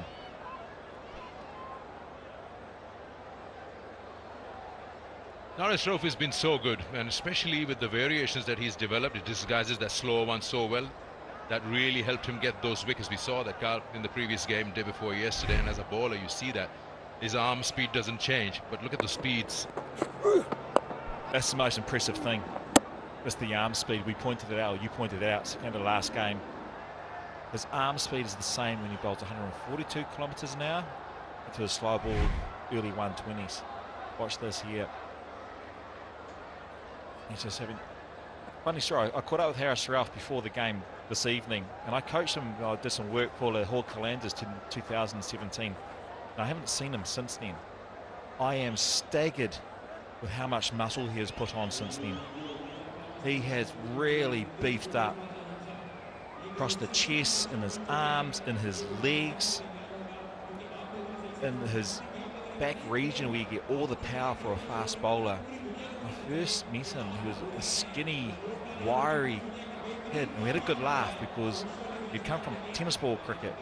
We were doing a lap of the Oval game. We were in Sydney, and the Hawke Calanders development team played a game against the Sydney Thunder.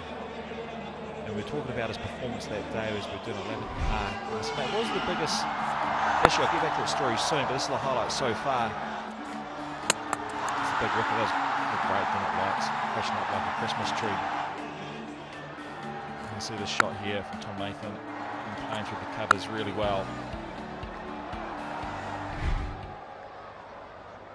Harris Ralph comes into the bowling crease yet again. And it's a good ball. But the biggest issue he found that day was how heavy the ball was. Yeah, I'm sure. So used to that tennis ball, just taped up. But you see, he's not one of those fast bowlers who has got a longer run up. He just starts from inside the 30-yard circle, shorter steps. Doesn't really steam in as you would like to see a bowler who bowls 145 or 140 plus. Very fast arm speed, short delivery stride, brace front leg, which he catapults himself over his front leg. And just the single. Opportunities as the series goes on for our viewers. As Jazz Van Pulse, who is the full-time captain of New Zealand's national cricket team. Is it Tom Latham or is it Kane Williamson? Your answers will win you prizes for sure.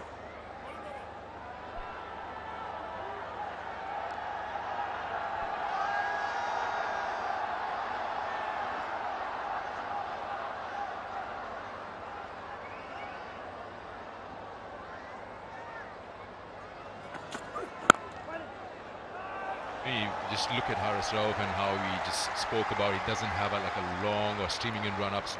Asim Akram had a lot of shoulder power, you remember, from a shorter run-up and would generate that kind of pace. Wasim Akram, he came out to New Zealand, I mean, mid-90s when he was at his prime off the short run. Every Kiwi kid across the land was trying to copy Wasim Akram off a short run-up, and no one could replicate it.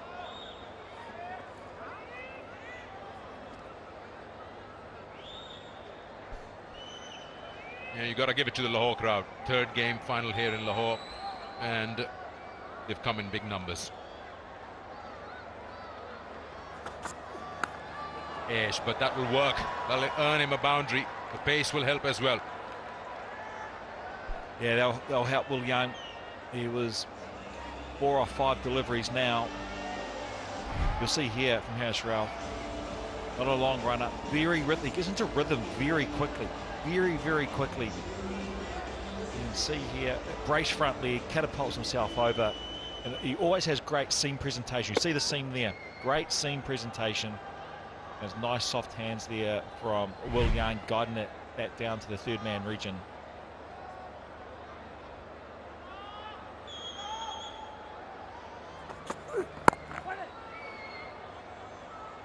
Power play is done.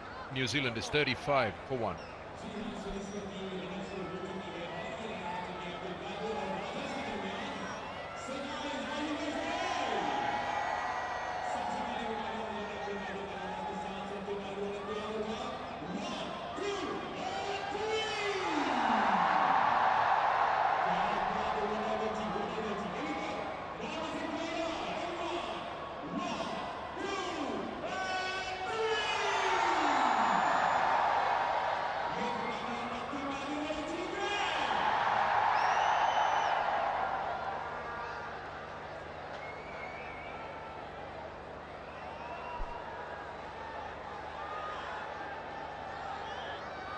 End of the power play. And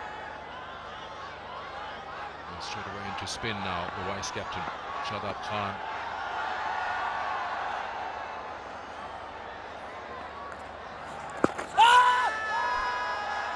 It's a bit of a quiet appeal. It looks like it's pitched in line. Are they both on the same page? I just feel now it's ended up in front of the stumps for sure, but where did it pitch? I think it's not that bad a shout. I think it's a very good shout. Very good shout. And they have gone upstairs to have a look. We have play review for LBW. Original decision is not out. We'll take this to the field delivery. Move on to spin wheel, please.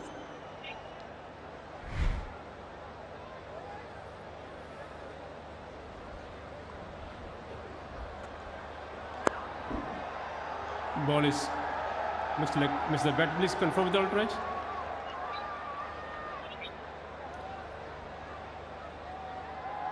Roll forward to the pad. Yes. No bat involved. Go to the ball tracking when you're ready.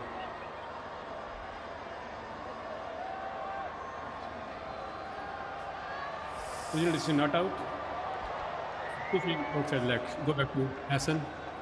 Hassan, stay with your decision not out. Wait for the call you on straight. Make your signal.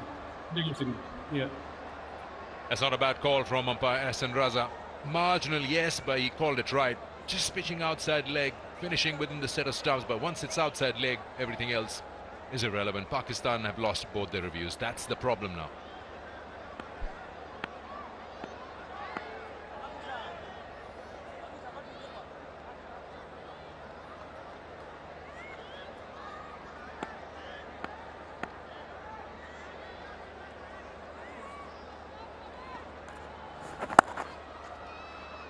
The big question is, what is New Zealand thinking? What is a good score here? They've got the bowling attack. Adam Milne is, for a moment I thought that he's struggling. They've got Matt Henry, Milne is back, Sodhi is in. What score? A good one. Well, they just need a score to bowl to. Bearing in mind that this is a huge wicket, so this is the pitch where game 1 was played on. I don't think that was a bad surface, game 1.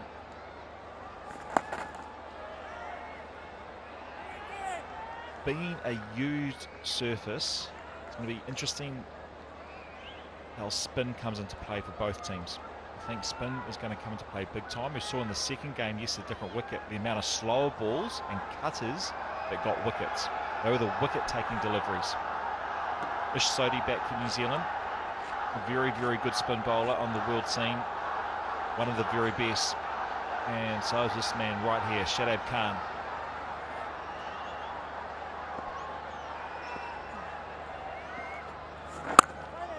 Surprisingly, at the toss, I asked Tom Latham what score you feel is going to be good enough to defend. He said 160, just around 160 plus. Baza that the pitch said 170 should be good. Down the wicket. Now he just created that length. That's a good shot. That's a really good shot. Got right underneath that. Got to the pitch of the ball so quickly. Good use of the feet. This is an excellent shot. And the thing I like about this shot is the intent. The intent to get out to the pitch of the ball. He's used his feet, got it on the half volley and just played it nice and straight. That's a strength of Will Young, playing straight down the wicket. He's really timed it so well. That's where Mark Chapman batted so well in the second game. It was just the intent and his attitude that he had. And I think the rest of the batters around Mark Chapman have to replicate that as well. It's not a bad over this. 10 of the over for New Zealand, 45 for 1. I think 160 is the bare minimum, to be honest. They really need to get more than 160. If you're relying on 160, then you have to get early wickets with the ball. Now, there's a man in that Pakistan lineup that blasted it all around the park in game 2, Babar Azam. You need to get him early. First and foremost, tick the first box and put in a decent score on the board. It feels like the setup for the New Zealand side is for Tom Latham just to bat. Just to bat and maybe launch towards the end of his innings and have the other players batting around him who have been more aggressive. With the likes of Daryl Mitchell, Mark Chapman, Rachin Ravindra and Jimmy Neesham to come.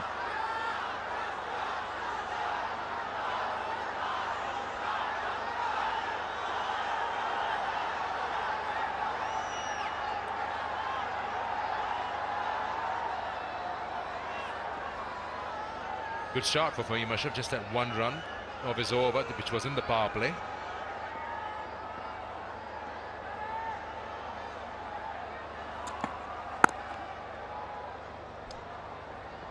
Pushing in, but won't get that second. Nice relaxed moments here during the third T20 International, and it's the final game at the Gaddafi Stadium, and that Tapalti Lounge always is crowded with people who just want to have a bit of a relaxed time watching their favorite game, their favorite players.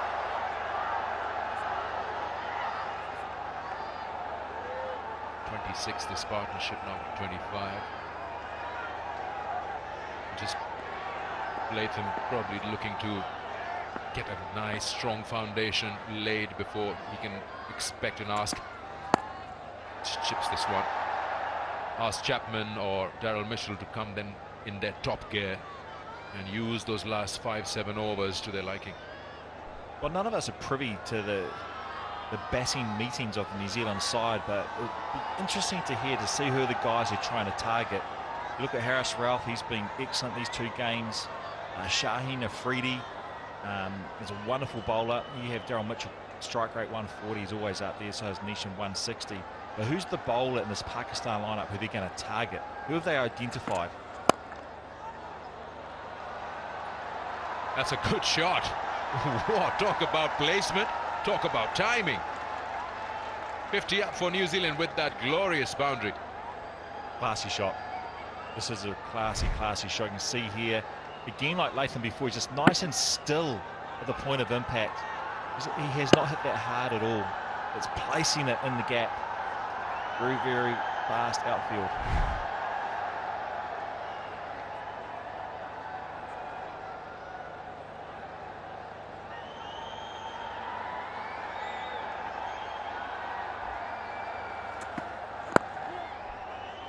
Pushing it for 2. Is it possible? No, it's a side against it.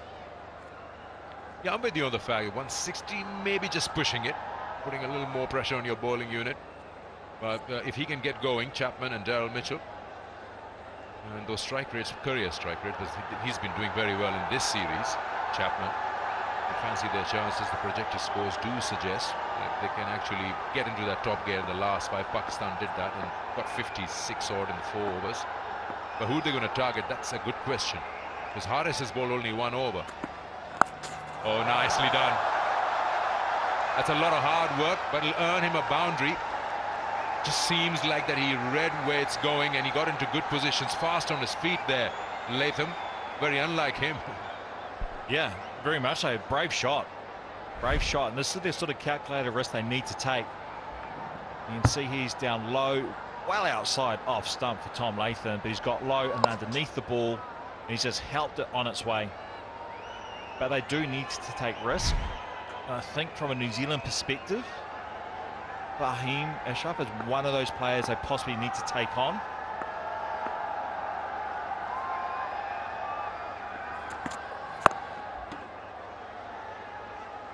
It's 8 gone, 56 for 1.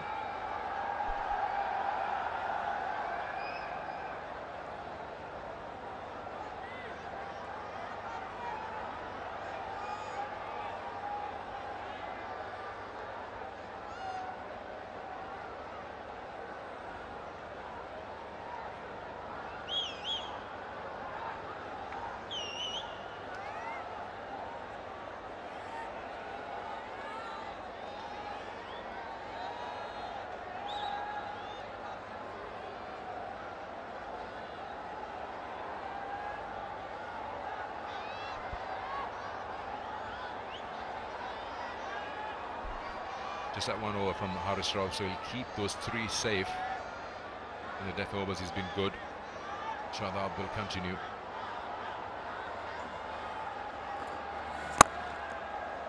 It's been a mixing match. Gaurimadwa seemed to bowl in the power play in the previous game. It was a different pitch. Here, the same ploy being applied by Babar Azam.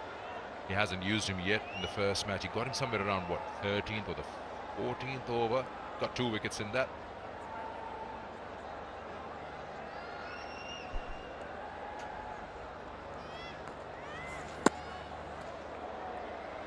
So with Haris Rauf having 3 overs left, completion of this over, there's 9 gone, which means there's 11 left in the innings.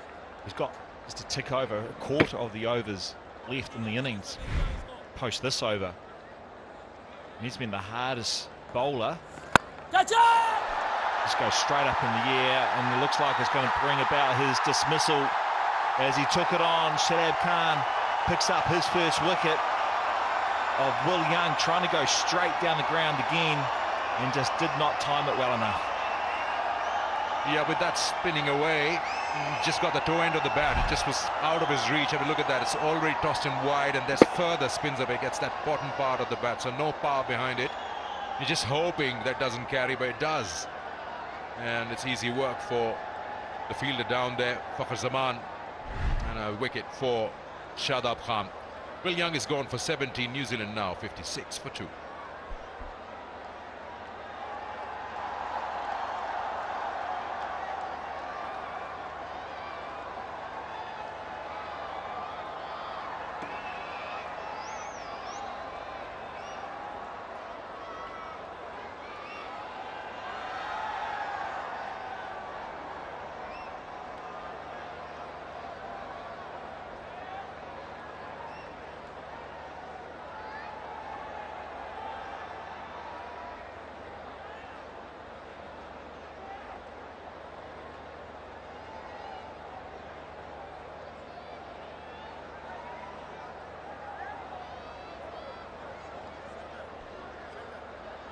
Daryl Mitchell, the new batter in, number 4 for New Zealand. He's got the experience there.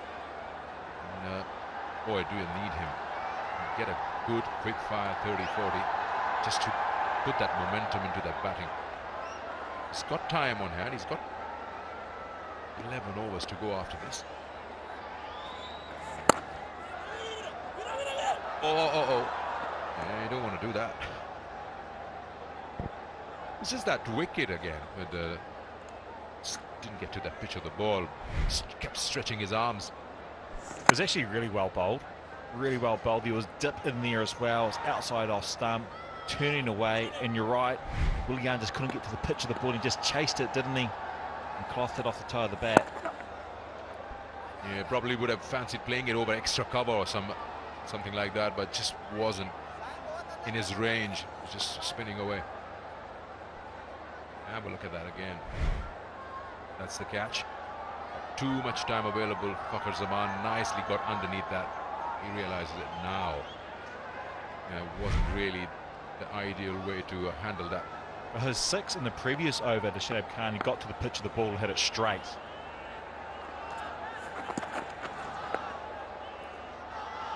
Nine gone. It's 57 for 2.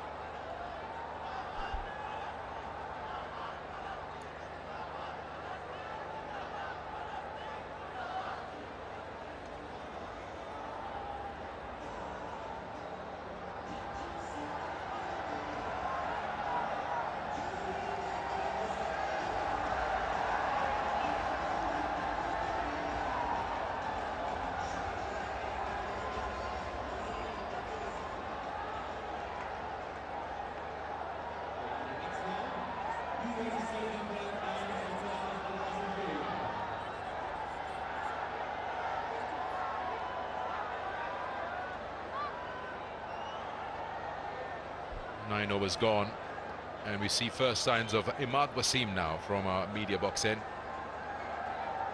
When we look at the overs that are available, we'll just talk about that, what Pakistan has in the bank. It's a nice looking shot for a single. Shaheen has 2, Naseem has 2, that's 4.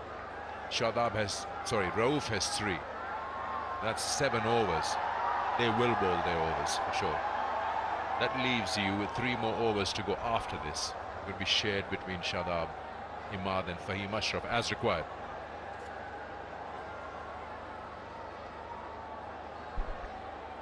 Important wee partnership now for New Zealand. We touched on it just before, Sakano Mitchell, and the importance of him having to perform tonight.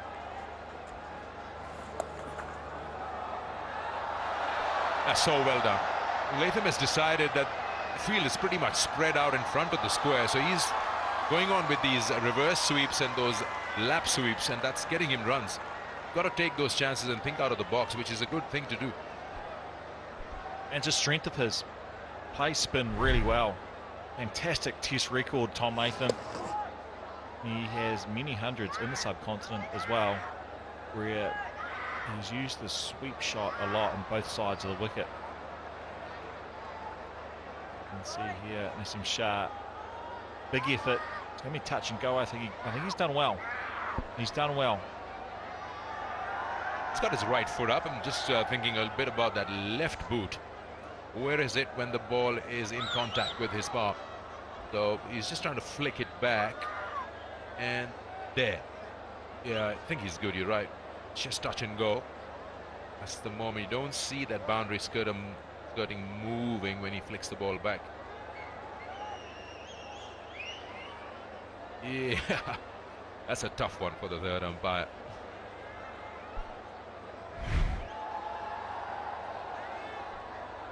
Okay, so that hard work and that reverse sweep pays off. Latham gets a boundary. Yeah, Naseem is not happy. It was really very, very close. So yeah, he knows that fine leg and third man inside the circle. So yeah, that's a good option to get those boundaries going if he can play it that fine as he has been. Yeah, it's a calculated risk for him, and it's one of his shots. 31 of 29 so far.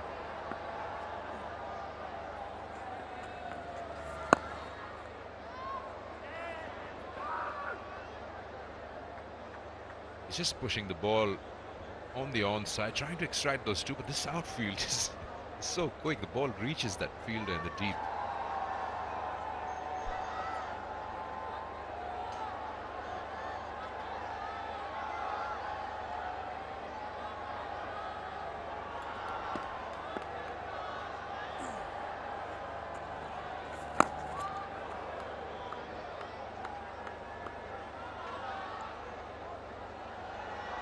And once they get to that over 15, they'll have to look for that finisher who can get them around 10 and over from there.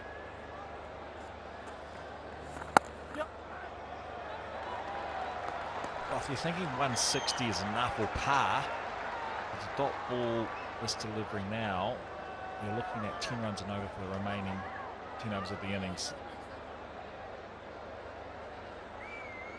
Well, I think they need that plus more, a couple of big overs.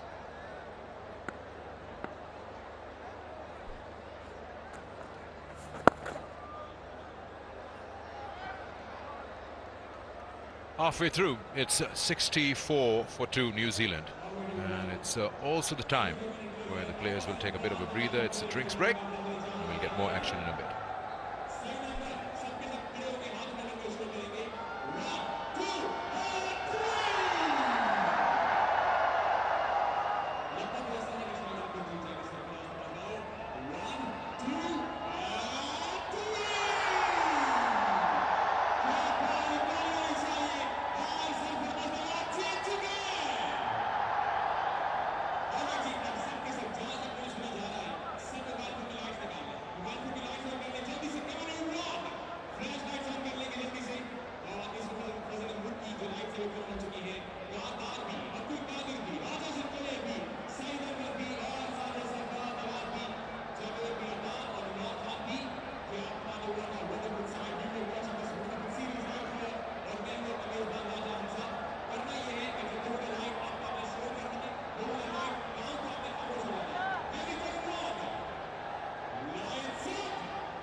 The old city, Lahore, one of those little streets there, Gully Sajjan Singh, named after Hakim Shurja Singh, a renowned physician who lived here in the 19th century and cured many royals.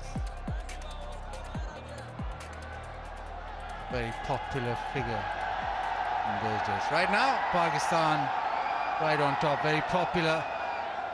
Shadab bowling outside off. They kept New Zealand in check the first 10 overs. Haven't let New Zealand get away from them at all. For the first time this series, we've seen the rope brought out. We haven't seen any kind of dew throughout the first couple of games. Just preventive measures. Into the onside. There is protection. Now they need boundaries. New Zealand, although they lost just a couple of wickets, they need to up the ante.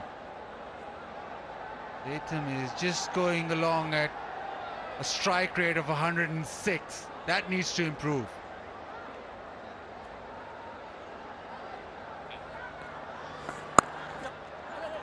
So Buzzard, they're going to look for 2 here.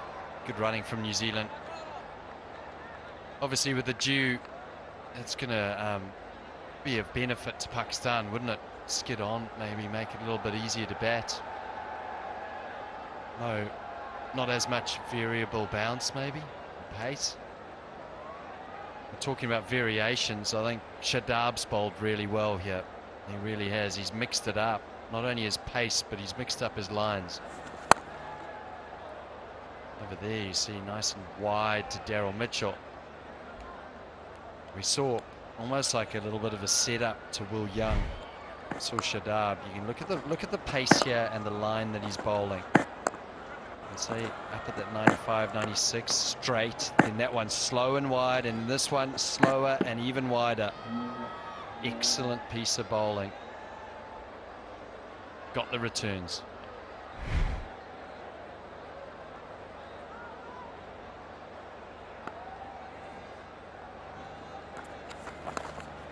Goes with the googly. Almost through, but into the middle overs, and he's just gone for 17 now. Run a ball has Shadab gone.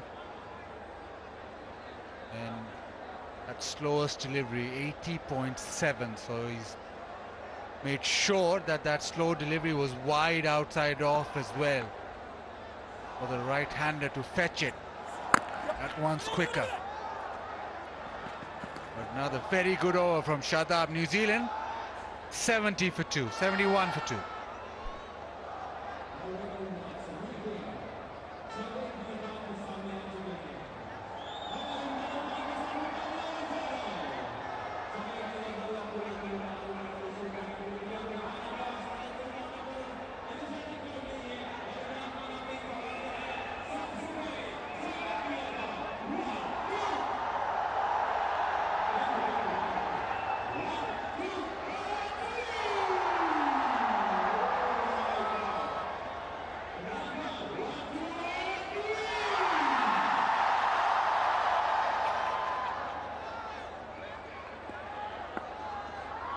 Spin from both ends.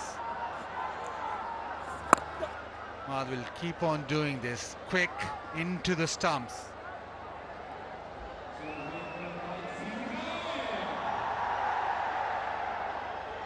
New Zealand just going at 6.45. They've got wickets in hand. Darren Mitchell is a powerful striker. Latham has consumed quite a number of deliveries. It's their time now, and they've just got to step on the gas. Like that, launches it downtown. The placement is good. One bounce to the fence. Well, Latham trying to up that strike rate. He's just striking at over 110s. Excellent use of the feet. He has to up the ante. They know that they need over that 160 at least, New Zealand. And in these conditions, it's an excellent shot. Down the wicket, get to the pitch of the ball and hit it straight. Brilliant stuff from the captain. Yeah, he just has to keep going now.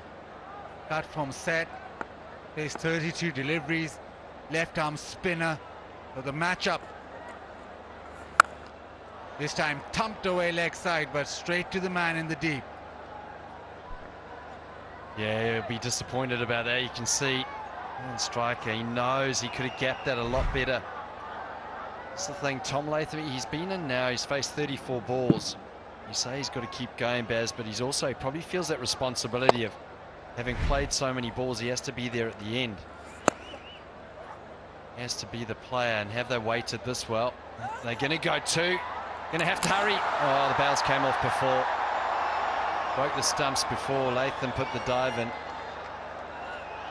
Yeah, Latham will probably feel the responsibility that now, because he's batted so many balls, he has to go on. Be that player to get 80 plus. Really well played into that pocket in the leg side. Imad Wasim just breaking the stumps with his hands before the ball had arrived.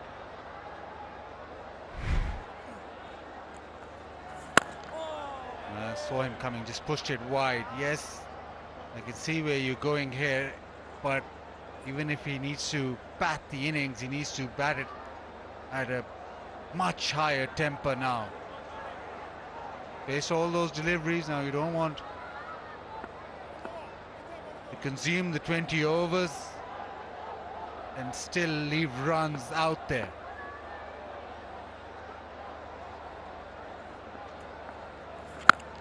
This time's hit well, hitting the gap, and it's gone all the way. Dropped, but outside the fence.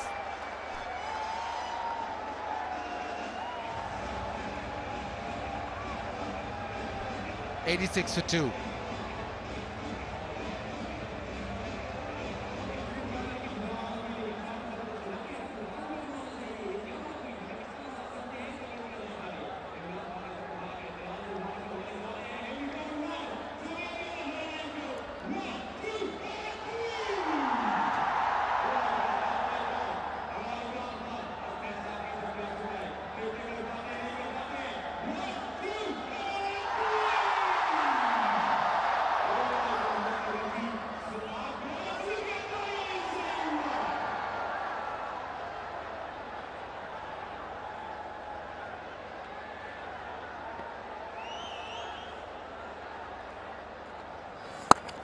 Shadab this time around, he's been thumped.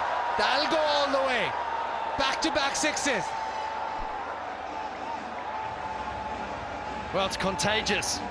The New Zealand skipper, he started going, and now Daryl Mitchell, he's put the foot down. 15 off the last over, and a 6 off the first ball of Shadab's fourth over. Well, New Zealand have indicated that they are looking over 170 here. They really want to put the foot down and put the pressure on Shadab. Yeah, this is good. This is good from New Zealand.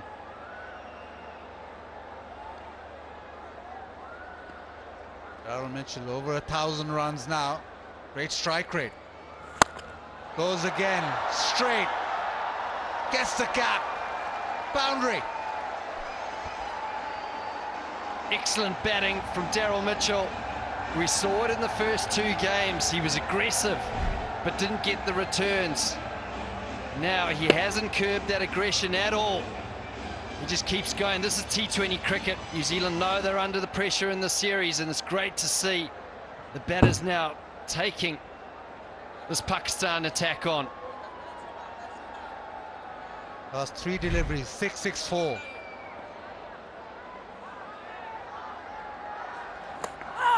Goes wide, goes slow. That's good bowling. Oh, Baz. Let's have another look at this one. Daryl Mitchell's moved. Yeah, that's all right. He moved quite a long way. Bit of leniency then when the batter moves. Wide line moves with him. He's now just persevering outside off. Well, this is Latham. Last ball of the over. Advancing down. He hit one straight previously, and that one was just a little bit backward of a length, and just put the hands through it. Goes wide again. This time gets bat on it and a gap. That's the danger if you go that wide.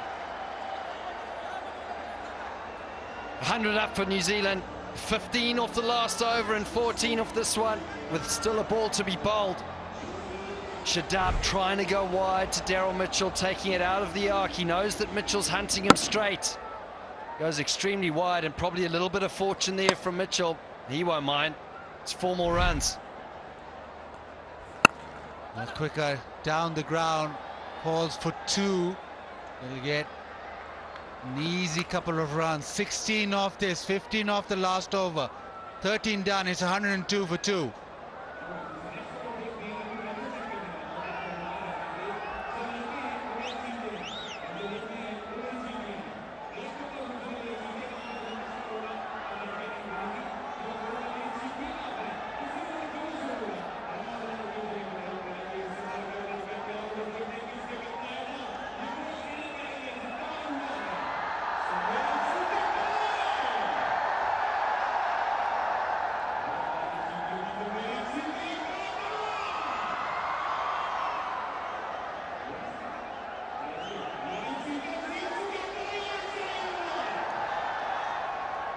Last couple of overs is where New Zealand have come back. And as New Zealand have come back, Babar Azam goes to his best bowler. Well, this one thumped down the ground, the next one hit straighter to the fence, and Shadab goes wide. But Daryl Mitchell good enough to pump it away offside, the cut shot. Yeah, New Zealand put the foot down, Baz. It's good to see. One stage there, Tom Latham was almost run a ball, and now he finds himself with a strike rate of 128. He'd like to still get that up a little bit. Current score, if they go to 11 and over, they get their 179. And Carl Mills was talking about a total of 185. That is the average winning total at this ground. Haris Rauf back in the attack. Been very good this series. Also, what's very good, what's finger-licking good, is if you can flip the KFC bucket and wear it on your head as fast as you can, you'll get those KFC finger-licking good prizes. I don't think you coordinated enough to do that, Baz. No chance. You need a smooth head. Is that why you put that product on? Looking really smooth today.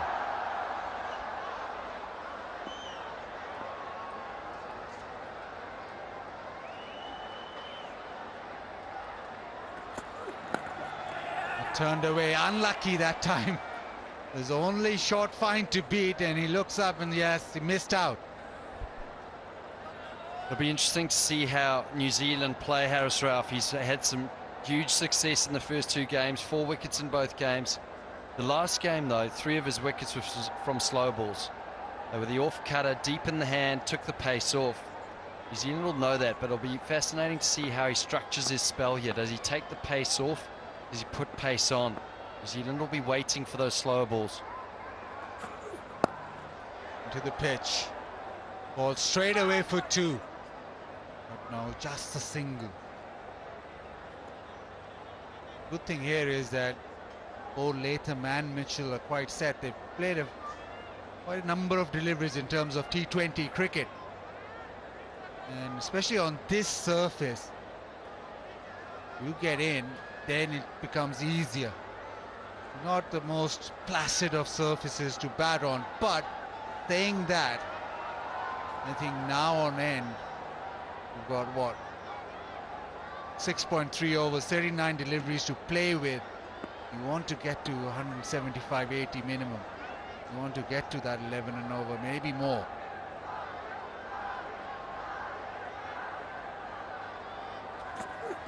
Short again, that sort of length is difficult with that sort of pace, obviously. Yeah, you spoke about that length at the start of the game, didn't you, Baz? In the pitch report, you said if you can persist with that length, it can be difficult for the batters as these two reach their 50 partnership. It's 31 deliveries. Excellent effort from 2 senior players. And I guess the decision for the Pakistan bowlers or team is when they go away from that length, because you do persist there for a while, and then once the batters set themselves and it gets hurt, then you maybe go death and slow balls. Nicely bowled. He does possess a great Yorker. He's a terrific death bowler. And to go with the speed to be able to then change it up.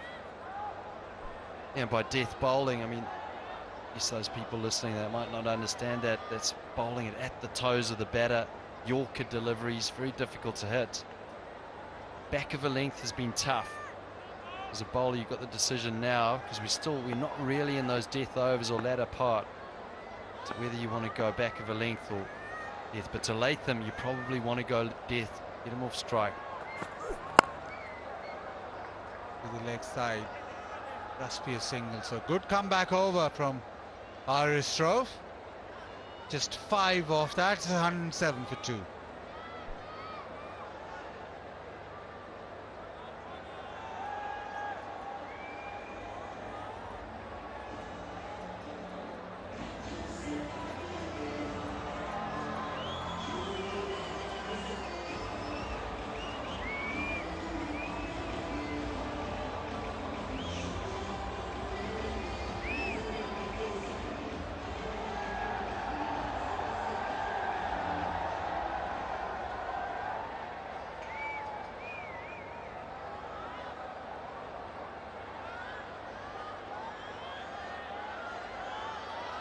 Six overs remaining. There's a bit of batting to come for New Zealand.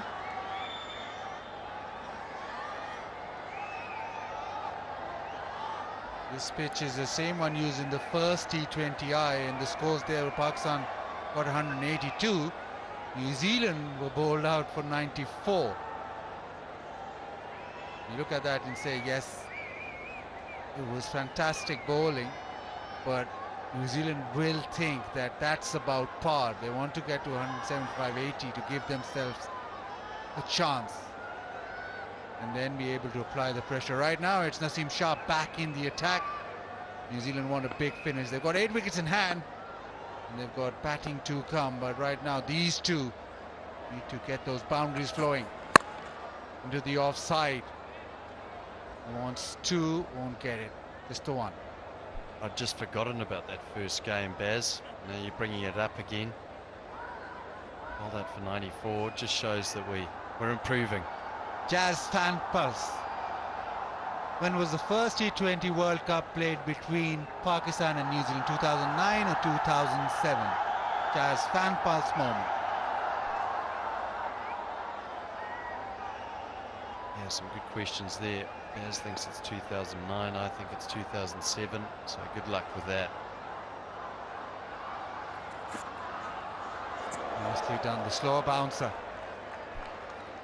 It's one of the things that the Pakistan bowlers, having played in the PSL here, they do so well is slow ball bouncers. They possess a bouncer that can be at 140 plus k's an hour.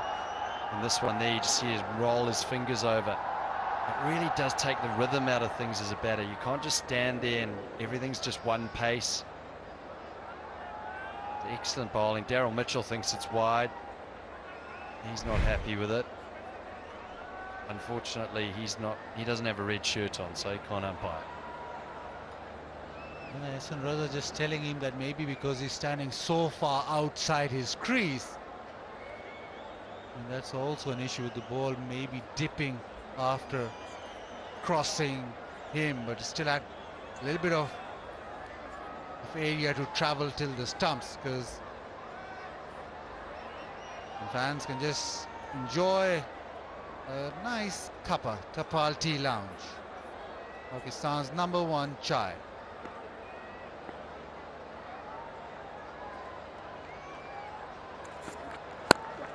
Slower again.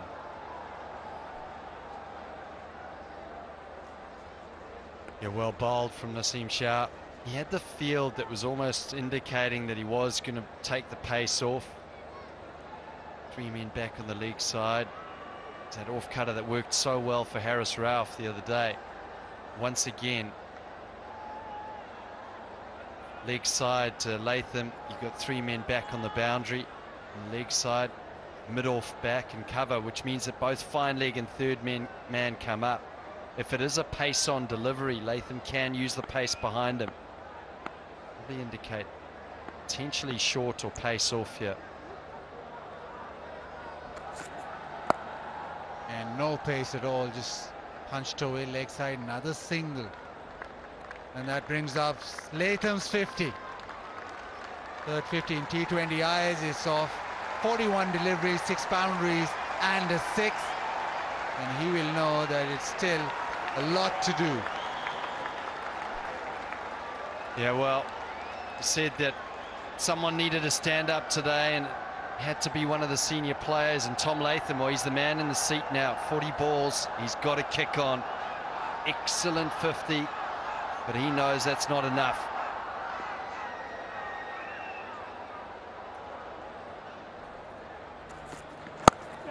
Goes full this time around. It's into the onside. They'll come back for 2.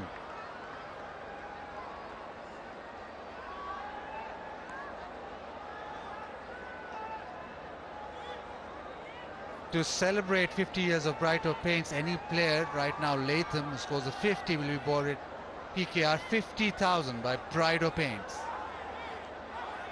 Last ball of the 15th. Server's just gone for 5. Where is the boundary coming from? Naseem Shah will be thinking he'll just close this off. Harris Rope with a good over previously. Goes full. Dot ball. That is brilliant bowling. A brilliant over from Naseem. And it's 112 for 2.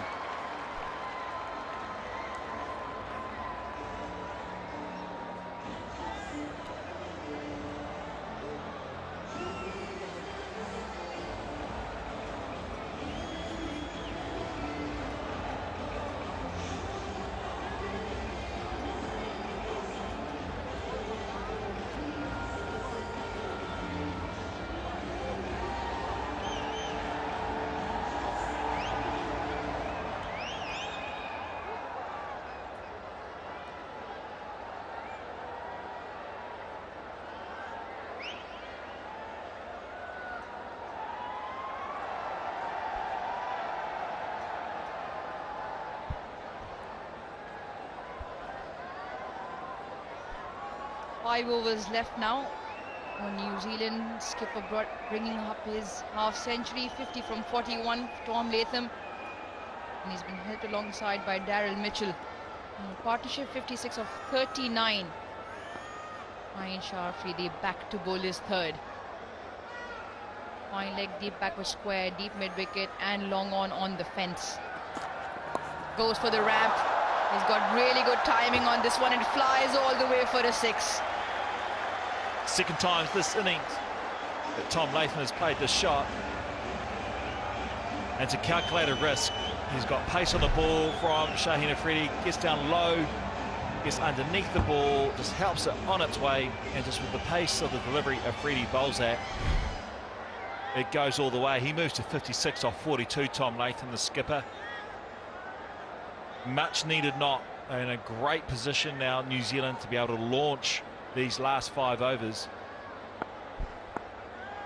And key there, he got into position very early. This time doesn't connect completely. They should look for 2. They get 2. I certainly think their plan heading into all these matches, their structure is for Tom Latham to bat through and for the others to bat around. And they have certainly executed it so far in this innings. He's played superbly, and Daryl Mitchell has showed good intent from the moment he has come to the crease.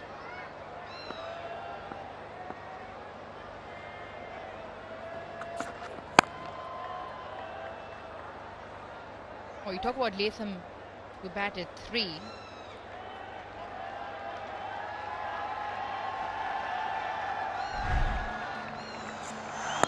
Let's have a look at his 50 first.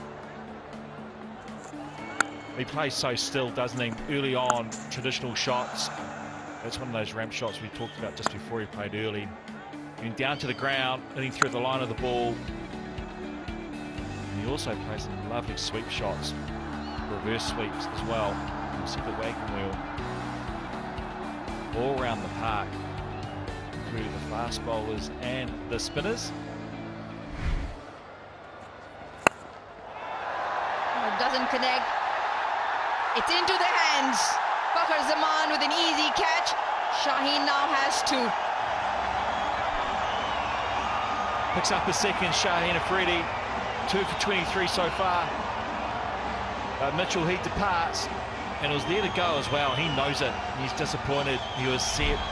33 deliveries, heading into the last 5 overs, but it was just one of those cutters. We've seen lots of wickets this series through those fast slow balls and the cutters. He actually was in the slot to go, but he just didn't quite execute. The shot was on. He had to take it on, Daryl Mitchell. He leaves the ground. A nice knock of 33. New Zealand 121 for 3.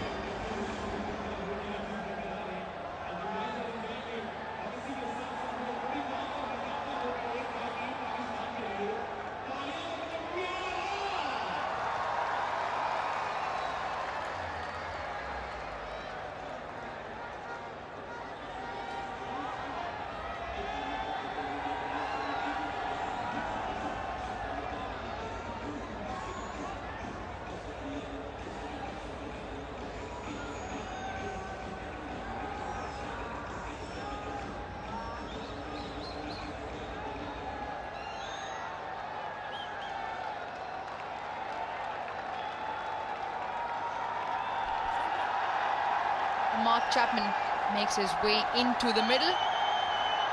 He's in good form. 65 he got in the previous game in quick time. Courtesy 4 boundaries and 4 sixes. And for New Zealand's sake, his power on display. If he connects a few, they should end up with a good score here. Gets off the mark early with a single. Yes, he got the score last time, but what impressed me most about his innings was his attitude and his intent. As we see the dismissal here, it was in the slot, the shot was on, just didn't quite execute it. But he played a nice hand, Daryl Mitchell. But Mark Chapman in the last game, it was just his attitude right from ball one. He didn't let the bowlers dominate him. He tried to take the bowlers on right from his very first delivery. Excellent hand to that, Naseem Shah. Apologies, Babar Azam, the skipper. He's done really well to cut off that certain boundary. That's good over from Shaheen. Picks up the wicket. His figures now moved to 2 for 25. New Zealand 1, 2, 3 for 3. Just the 4 overs to go. Latham 60. He's set. He needs to keep going. And Chapman, if he replicates the type of innings he produced in game 2, New Zealand could be in for a really good total, and they just need a total. They just need something to bowl to. Nisham, he has power. He's coming in next. He has power.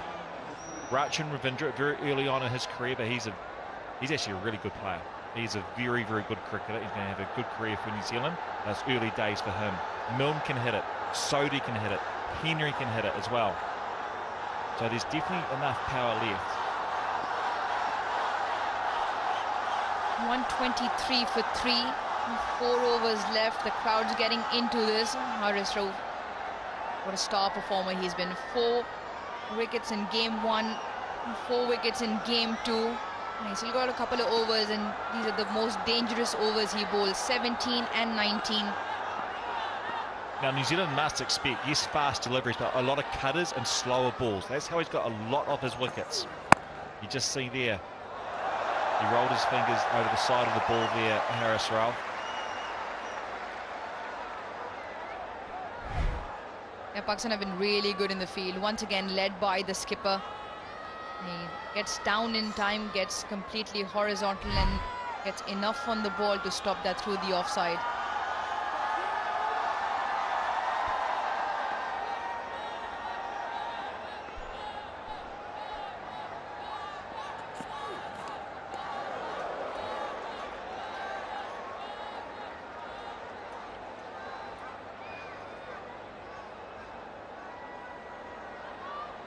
Well, I think you can guess by now. It is a Sensodyne sensitivity-free moment because life is too short for sensitive teeth. The innings is becoming shorter here as well. 4 balls in this over to go. First 2 haven't gone for any.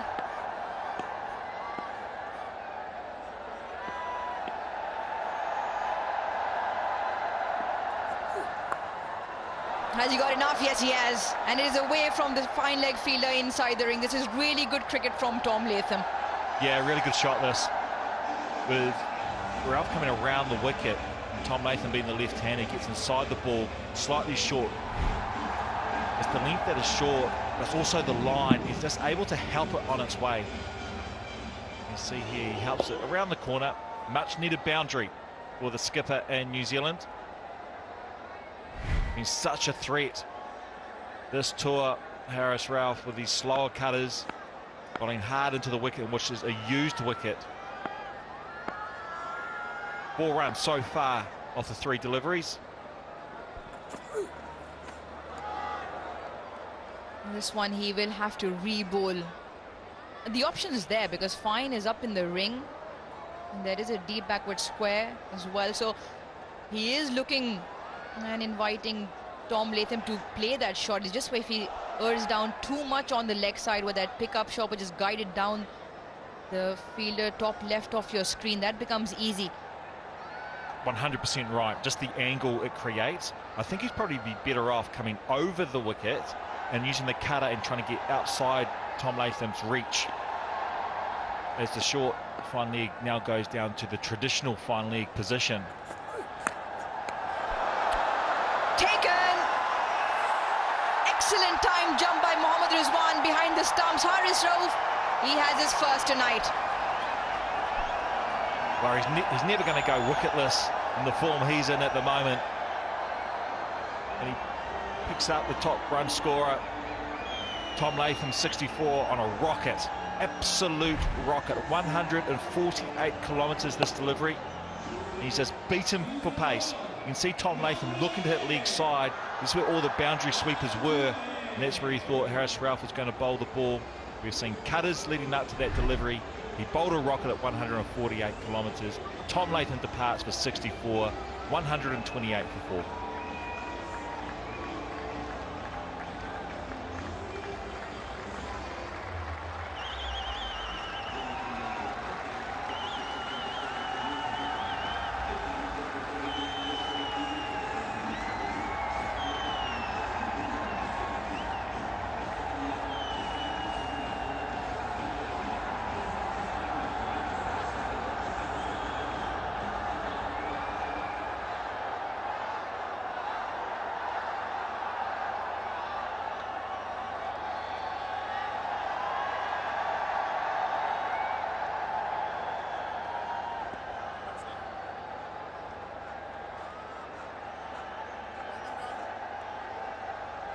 The most experienced campaigner in this Kiwi setup at the moment.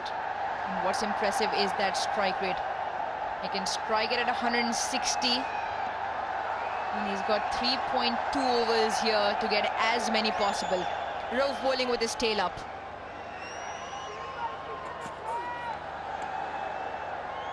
Re-bowl that, the second wide in the over.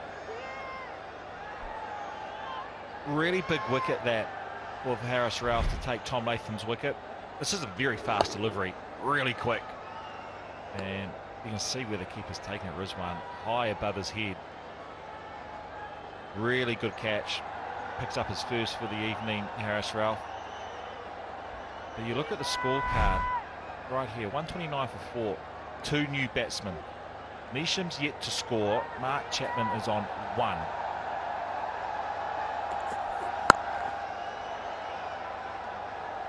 It's very hard to score boundaries right from the first ball you're facing, especially to a man like Haris Rauf in the form that he is in. At the toss, Tom Latham wanted 160. Would have taken 160. So it's 30 runs more to get to that 160 mark of 19 deliveries. Neesham 1 off 1, Chapman 1 off 1. Pakistan are in a great position to take these wickets with these batters early on in their innings. It's a challenge now for New Zealand to counter that. beaten for pace again. Like you said, Kyle Mills, he is bowling some absolute rockets. 147.8 kilometers at last delivery of his third. 17 done is 130 for 4.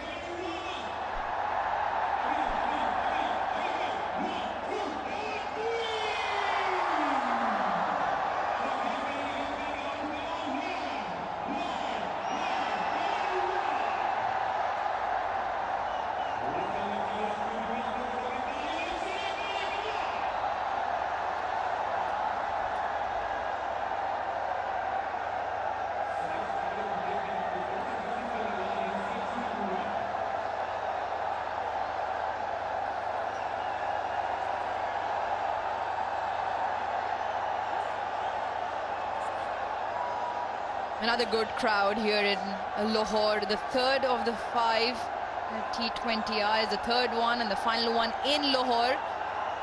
And it is a full house and they are loud.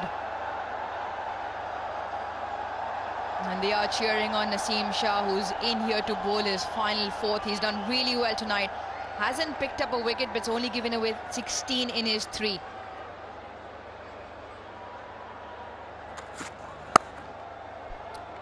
Timed and put away. Experience of Jimmy Neesham coming through. Yeah, good shot. Very similar ball and shot to how he got out in the previous game. At low full toss outside off stump, they went straight to point last game. This one a little bit more controlled along the ground, using the pace of the delivery and able to beat the fielder out in deep point boundary. The field set straight for Naseem Shah. A slow one.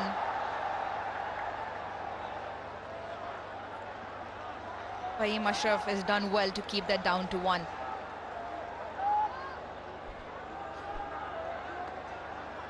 Okay, Tom Latham's wicket, previous over. This is a slower ball from Ralph.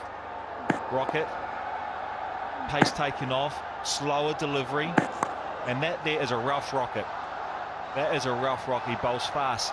Now, one time when I think of Harris Ralph, that's just a single for Chapman. They're going to look to get through for 2, and Neesham comes back and they scamper through. That's good running. Very, very good running. But you think of Harris Ralph bowling rockets, fast deliveries all the time. That's how all his wickets will come. We saw in the game too, he got a lot of wickets with the slower balls and the cutters. Now the slower balls and the cutters are really effective because the other balls around those deliveries are Ralph Rockets. They're 145 kilometres quick. So you got the batters on the back foot expecting these fast deliveries, and the slower, and he disguises it so well, the same arm speed. That's where those cutters and slow balls are really effective and are his wicket takers. We saw the previous over with Tom Latham. The Rockets still take a lot of wickets. Well, I think that can be a Haris Rauf trademark. And if you've all heard it, it's come from Kyle Mills, Rauf Rockets. And we will have one more over of the Rauf Rockets after this. And you make a really valid point. The difference in pace because he's so quick. Oh, that's timed nicely. Does he get the distance? Yes, he does. Mark Chapman with his first 6 just over the head of Shadab Khan on the boundary. Brilliant shot from Mark Chapman. He's a brave man. He wants to take on long on. We saw this in his previous innings. He just comes out and he plays shots. Yes, he favours the leg side. It's a beautiful swing of the cricket bat.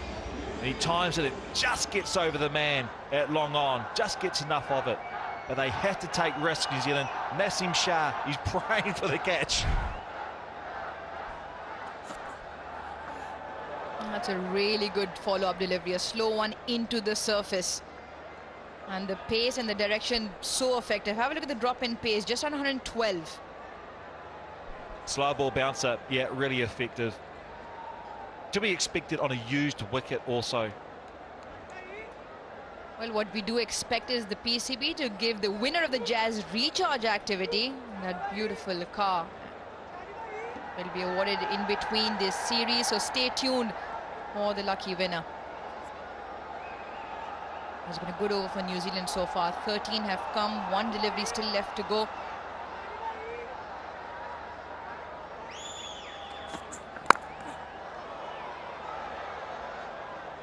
Just the one to end the over. 14 of the 18th. New Zealand 1-4-4 for 4.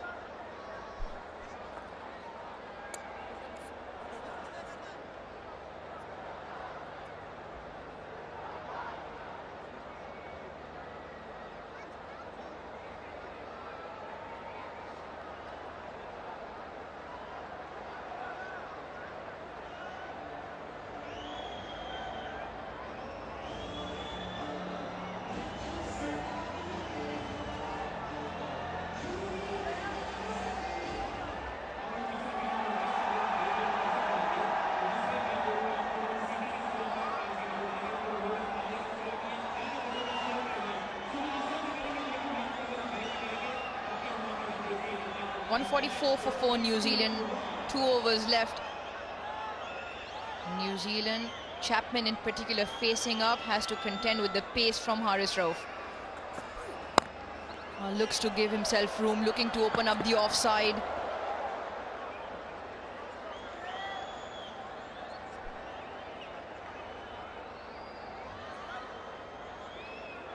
We spoke about this earlier as well, Haris Rauf, and how important he is to this Pakistan setup. He's got the best economy for any of the Pakistani bowlers in the death overs, 16 to 20, and the number of wickets as well, 43. His overall economy as well in T20 cricket around the same. Bowls a 1 important over in the power play towards the back end of the power play and these final overs. So, Kyle Mills, you'd reckon those are good numbers? I'll be happy with them. I'll take him. Close to yours?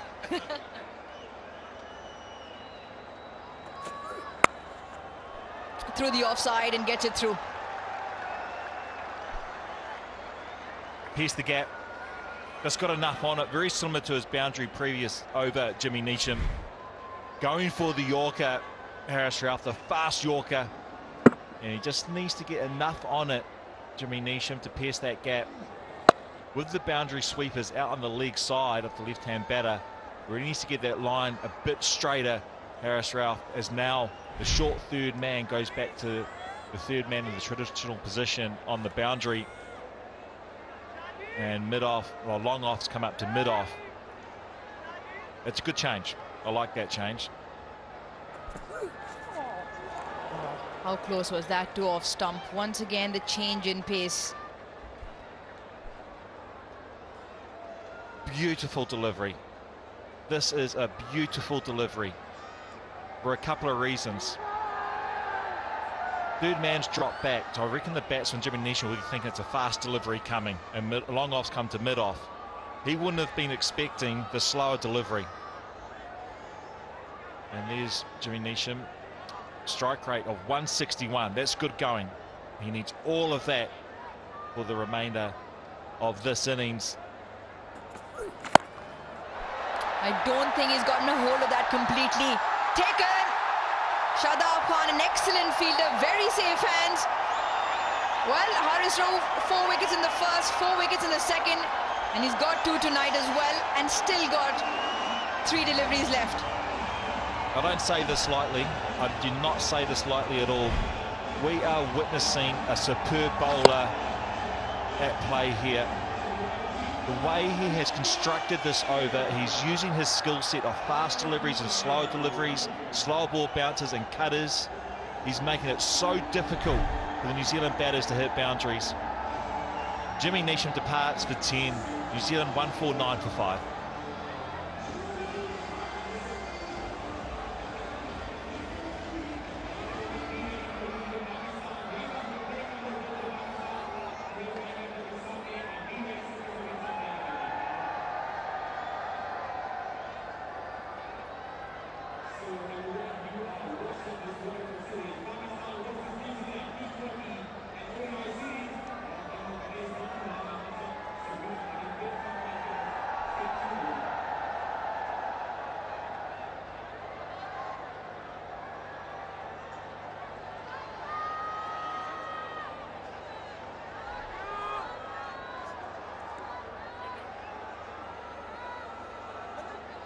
Rachin Ravindra makes his way out. He's got 2 balls left in Haris Rauf's final over. Haris Rauf, he's got 2. Rachin Ravindra, very new into his T20I international career.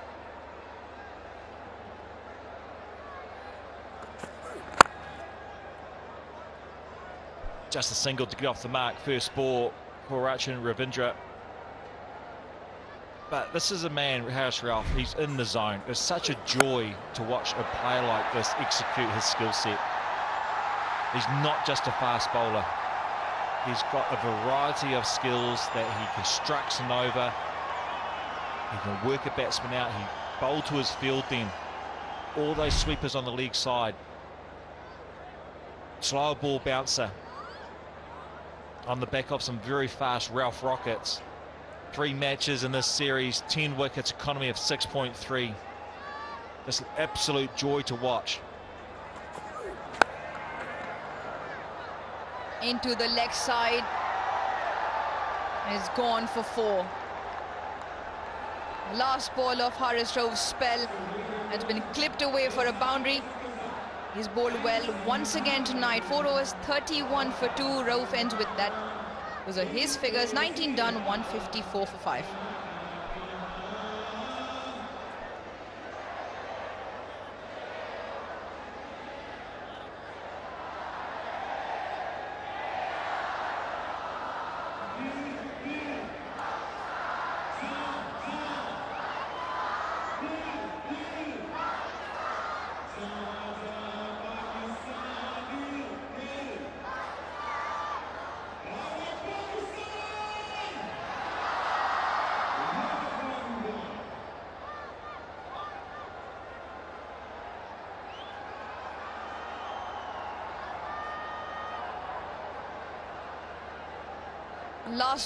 Last over, apologies, and Shaheen Shah Afridi.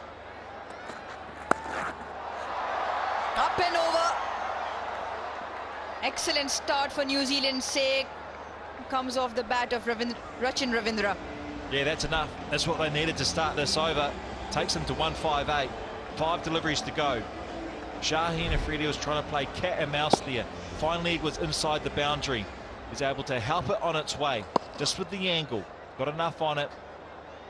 A couple of bounces over the boundary rope for 4. Good way to start the over for New Zealand.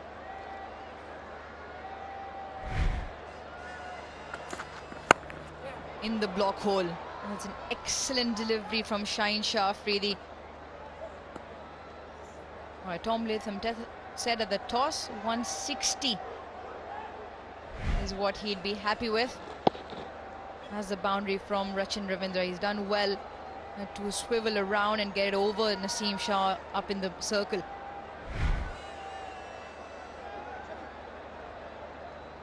Yeah, he was happy to take 160. At least they've got a score.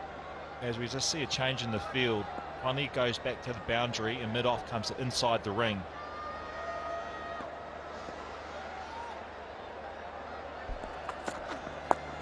He goes for the ramp. The fielder has been pushed back.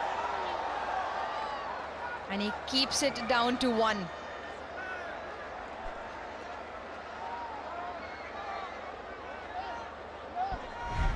Haris Rauf got clipped away. Last ball of his spell.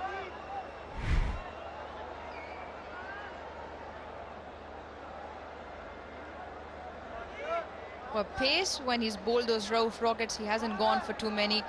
Slow ones have sometimes travelled the distance. 130 the strike rate on 145 Ks and less. Oh, well bowled. Really good delivery. We've seen 2 really good Yorkers this over from Shaheen Afridi. Quality bowler. You can see here, perfect seam. That's a really good seam. Hits the foot mark. 2 deliveries to go. They have the 160. Definitely need another boundary. One of these 2 balls here. Rachin Ravindra on strike. 6 off 4. They'll push hard and they look for 2. And they will get it. The final ball now of the 20 overs for New Zealand. Tom Latham won the toss, elected to bat, said 160 at the toss. So from the way things have panned out, what they have thought, they would take it, and they've got one ball which allows Ravindra for a free swing.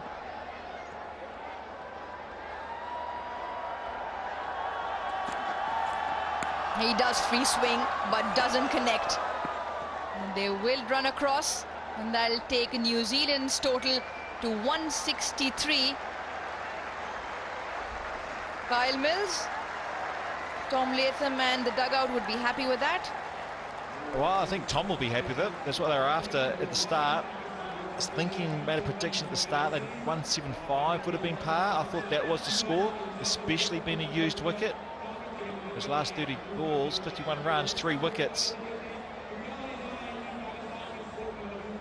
And we'll see here with the batting card, I needed someone to score runs at the top of the order for New Zealand, and it was the skipper's turn today. The last 30 balls for Pakistan, 51 runs, 3 wickets. New Zealand got to go on towards the back end, courtesy Tom Latham, some flair from Daryl Mitchell. Chapman as well got 1-4 and 1-6 away, but I reckon Pakistan would be happy with this. The form that Pakistan are in, they would back themselves to chase this. Tom Latham, the skipper, 64 off 49. Nice hand, really set the innings up for the New Zealand side. Not many tonight from Bowles, just 7. Young 17 plays some nice shots. Mitchell, well, that's the usual Mitchell really. He's always performs for New Zealand, 33 runs. Chapman 16 off 9. Neesham just a 10. And Rachin Ravindra 8, his last over or 2. Pakistan bowlers, Shaheen Shah Afridi 2, Haris Rauf 2 and Shadab Khan 1.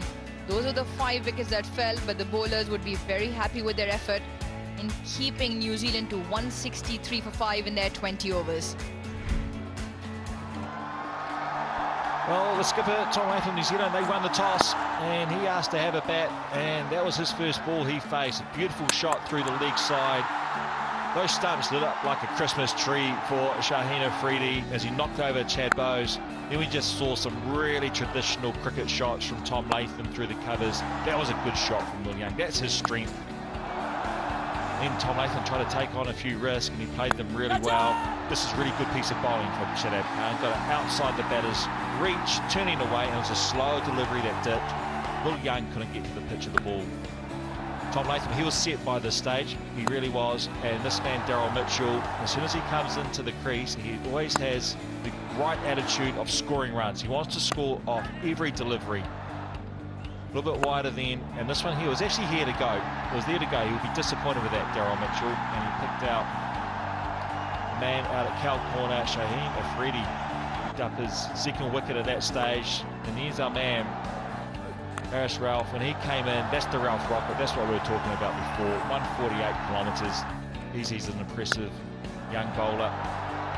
Mark Chapman, he took on long on. Jimmy Neesham, oh, he got worked out then by Haris Rauf. There's no disgrace in that because he's one of the hottest bowlers in world cricket at the moment. Short ball, that was the first ball of the last over, and that was the boundary, the only boundary of the last over.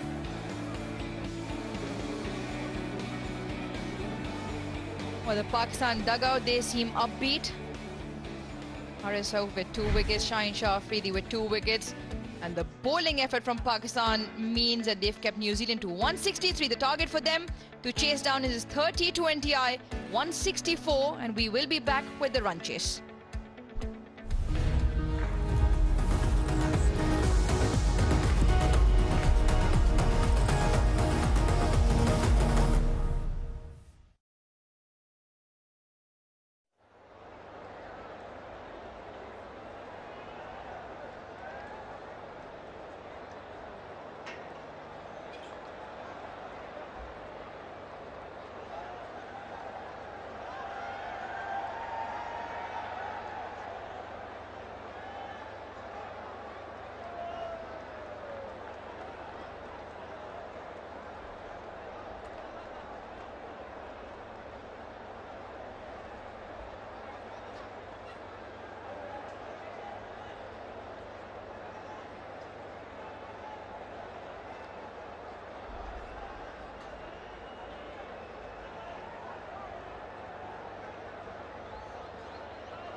welcome back to live action. It's the third T20 International with a good crowd here at the Gaddafi Stadium, Lahore.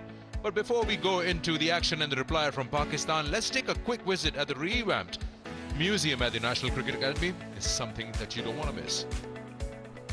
PCB's Cricket Museum is located at the National Cricket Academy at Gaddafi Stadium in Lahore, which offers an absolutely fascinating journey into the history of Pakistan cricket.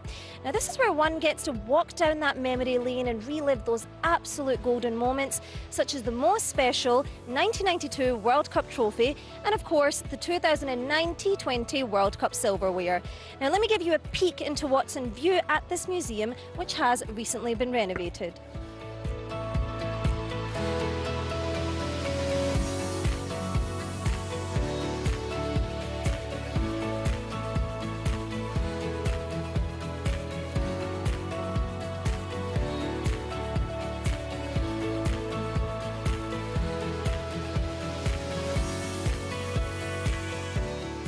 All right, Kyle, so tell me, was there anything at this museum that made you reminisce any moment or event from your playing days? Probably not my playing days, but what pictures stood out for me is the 92 World Cup, because I was 13 at the time. It was played in my city, Eden Park, where I'm from, Auckland, and that game I remember quite vividly as a kid. The game was in the bag for the Kiwis, and Inzamam Ul Haq came out and played that amazing innings, once in a lifetime sort of knock. And I remember that very, very clearly. So to walk around the museum today and to see those pictures, and just behind us here, we've got the trophy of that World Cup. So that is the first thing that stands out. And I have noticed my signature on the wall just over there, which is pretty cool.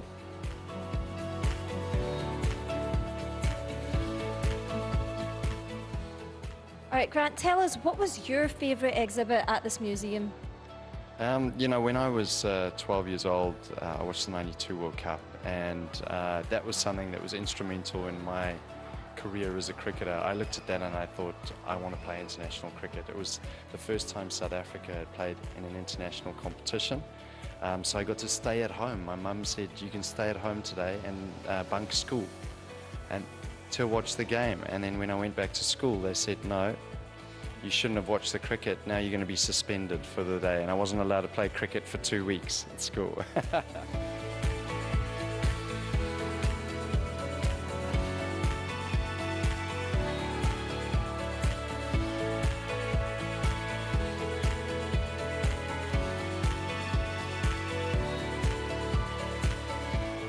Well, it was quite an experience to see this cricket memorabilia, and of course, without a surprise, my favourite exhibit was the 1992 World Cup trophy.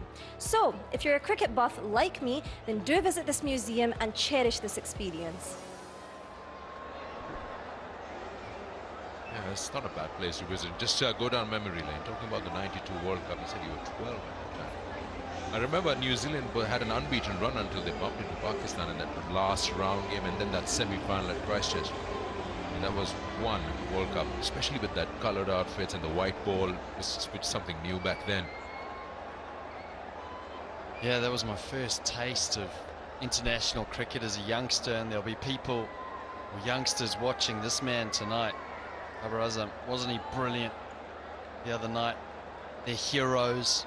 Watching them at Gaddafi Stadium, what a combination as well. Mohammad Rizwan. It's a bit of talk about both these players struggling for runs, but you'd have to say back in form as a pair, and they've been formidable. And Henry, he's also another one who's been in form. What a dominant pair. Rizwan plays innovative strokes, hits square of the wicket, and Babar Azam plays proper cricket shots, just excellent cricket shots all around the park. Yeah, time for action now as umpire Ahsan Raza gets ready. Pakistan require 164 to win this one, the third, and if they do so, they win the series. It's a 5-game series. New Zealand will put all effort in. They've got to bat first. Latham has got what he's talked about, 160 plus, so 163 is what they managed. Will it be enough? Let's find out. Matt Henry.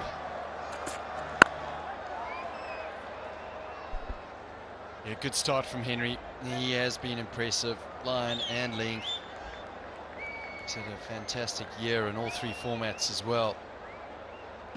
Secunda, one of the things Buzzard was talking about was the dew. Will that have much effect on the wicket? Do you think it might slide on a bit, not produce as much variation in bounce and maybe pace on the wicket?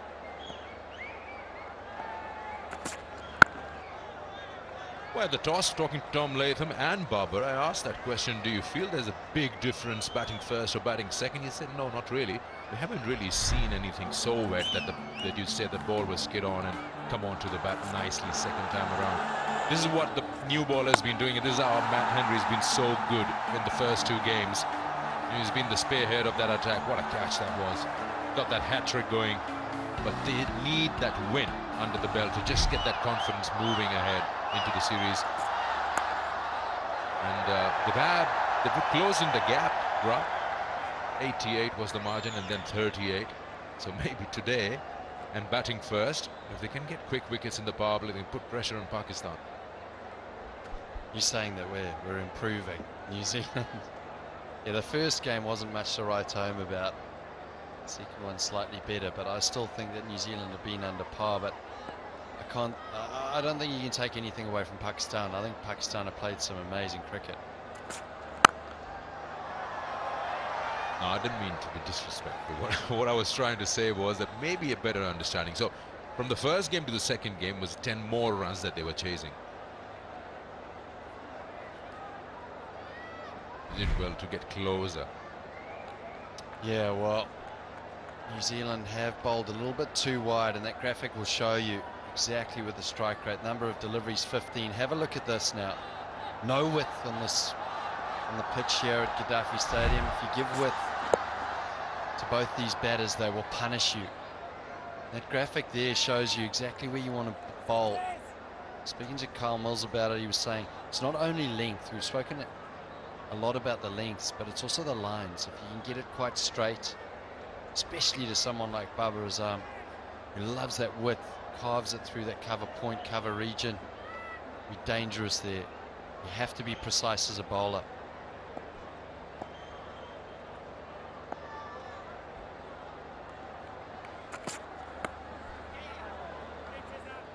End of the first over, Pakistan are 5 for no loss.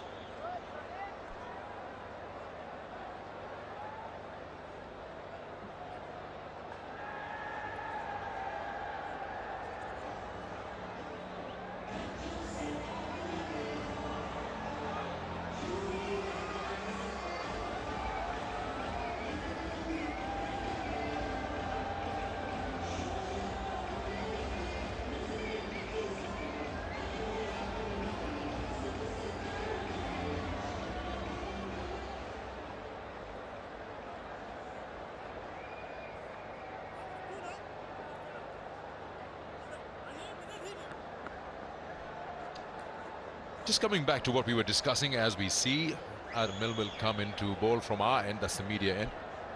And New Zealand in the first 2 games, we've seen that they bowled so well in the mid overs, and there's a hat-trick in that as well. They didn't really allow them to score much. It's just that last game and the difference probably of those 38 runs. But Pakistan took 56 of the last 4 in the previous game, and that was just an endorsement of the fact where you said they bowled a little too wide, allowed them to free their arms and throw the bat at it. So they can just remain within the set of those stumps and try and not allow Pakistan to get off to a flyer in the power play. Then we'll see how the batters will go about. Yeah, it's also, I think, a lot of those deliveries are short and wide. And once again, we talk about that length. Good start from Milne. Good start. 140 Ks straight. Looked like it had a little bit of shape away. He's a bowler that comes into this 11, Secunda. You look at him and you go, he's got to take wickets. Having another look at that. We were talking about it, and Secunda, you mentioned that width, how New Zealand have to try and eliminate that. That's where you get dominated. Now in this era of cricket, players know that. They analyse it, they see it the day before, and they know that they're going to have to sort their lines out. Full and wide. Yeah, when you look at that, that's set over there. So you're taking away 2 dismissal modes away. One is leg before, one is getting bowled. And secondly, it's not way too wide. It's nicely sitting in within the range. This was a nice one, had pace on it, swinging away. But the others that we saw in that set, they're so good to be put away over point and backward point for runs. Yeah, what Babar Azam does so well is any width he jumps on, and then that forces you to bowl straight. He's got the ability to then whip you through mid-wicket. You think, oh, where do I bowl to this guy?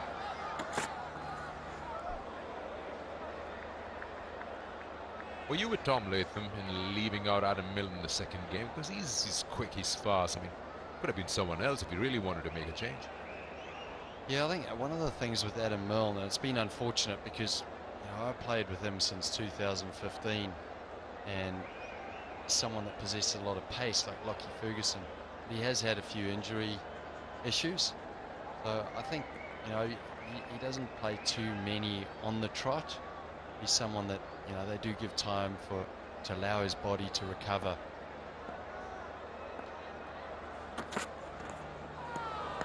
Again, that's the area, that zone that's driving Babar to go for that cover drive, but it's just still moving away.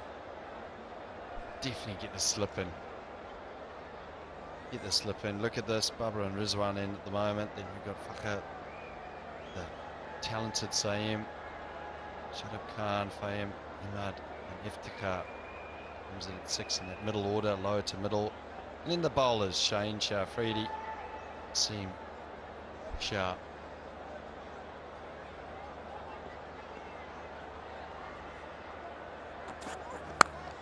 Yeah, he's gone with it. Has it carried? Has it carried? Ravindra down there. That's a brilliant catch. If that's clean, that is the catch of the series up till now for me. That was traveling flat. That was traveling fast.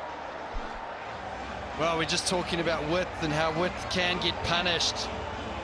This one was wide. It had shape on it, though, from Milne. It had shape and it had pace. It was the quickest ball of the over.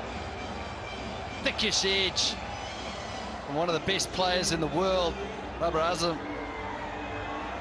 Well, it was a fine catch. It took him as well. I think Rachin Ravindra's heart would have been in his throat. Have a look at that. Bolt upright seam. Thick edge. Good pace from Milne. Catch it. Excellent catch.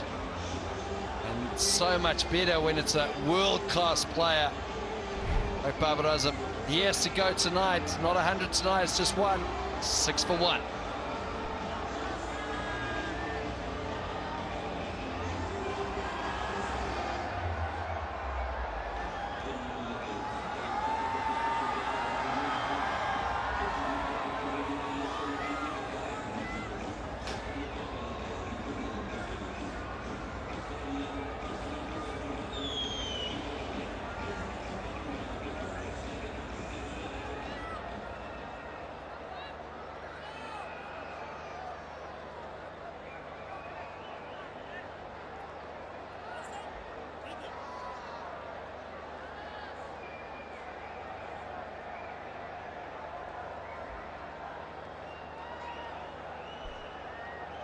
Fakhar Zaman comes out at number 3 for Pakistan. He had a good partnership, a good outing along with Saim Ayub in that second game. We're losing Babar Azam cheap. There's a job on hand now. He still would want to cash out on that power play. What a catch from Ravindra. It was traveling. Could easily lose that in the crowd because it was hit coming in flat and coming in quick.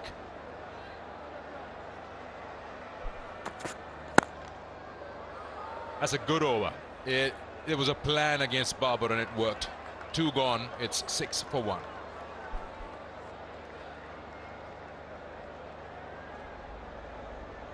You talk about that catch, Secunda, and it's one of those catches that it's so flat. You don't know whether to wait on the boundary or run towards it. Fortunately for Ravindra, it came to him really quickly. He was sort of on the back of his feet and then he went towards it at the last moment, but well negotiated, pouched it with precision.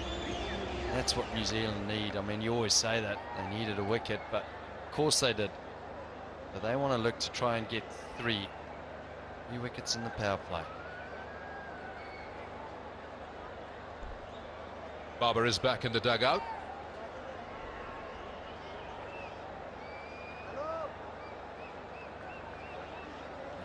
Big partnership of 99 in the previous game. Now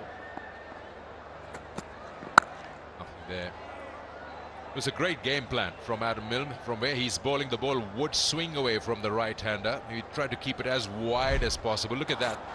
It's just swinging away and he's trying to drive that. Little tentative outside that off some, and then has a go at it, and it flies to Ravindra. Don't take it away from him. That's a brilliant catch. That's well done by Milne.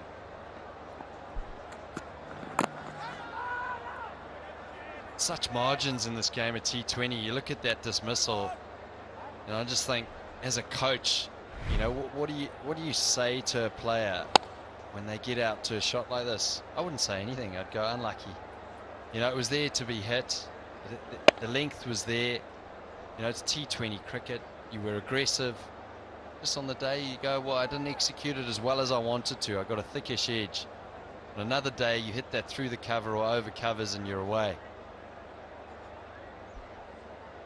This happened not so long ago against Mark Wood. He played that shot, but that was more of a slash. And that ball just flew to third man with that pace on the ball. Extra runs there. Yeah, you don't want to give those away. Bit of an overthrow. Not happy, Daryl Mitchell. He wanted someone to back it up. Yeah, New Zealand take a lot of pride in their fielding, saving runs. I think when you got a below par score, which I think this is, well, that was unnecessary. He didn't want to hit the stumps. Just wanted to throw it to the keeper, and unfortunately hit the timber. Another fortunate run for Pakistan.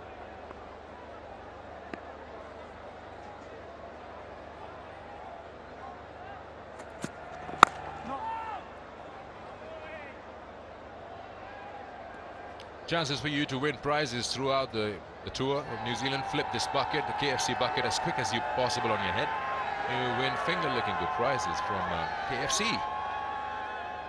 Quite a few of them have done that. I don't know who got it first. Chris Harris, wasn't it? That was the first time I saw it being done in the Test series. Yeah, he did. It's the size of the head. Down the wicket and smashes that one. And that's how you play a shot of authority to announce your arrival at the crease. What a shot. Bakar Zaman announces himself at the crease. One of the best players in the world dismissed, where he goes, hang on a second. We're in the power play. Look at this shot. Waits, down the wicket, little shimmy. Head still. Creates momentum into that delivery and pumps it. 86 metres. What a shot that is. Adnan Akmal there. Former Pakistan wicket keeper. He's Babar Azam's cousin. Kamran Akmal's brother. Umar Akmal's brother.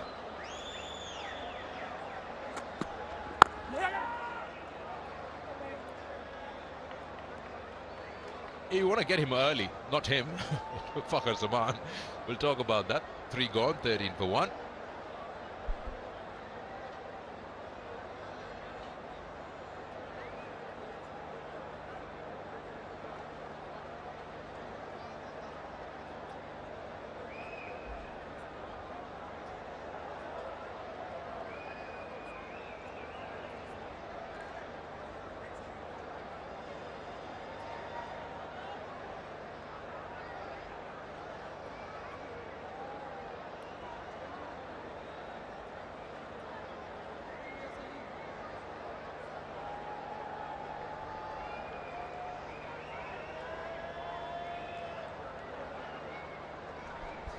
That's just outside the Gaddafi Stadium.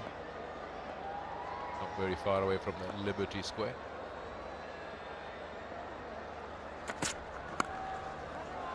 Matt Henry will test you, especially with that new ball. He's been the pick of the bowlers, I think, on this tour so far, Matt Henry. It's because of his impeccable line and length. He's found a decent length here. Have a look at that. That was the last ball of the over. Bakar Zaman down the wicket, powerful. We know he possesses a lot of power. I think it's when he's in that mindset of being aggressive, when he's particularly a dangerous player. Used to opening the batting. He started opening the batting. So he's familiar with the top of the order and the power play.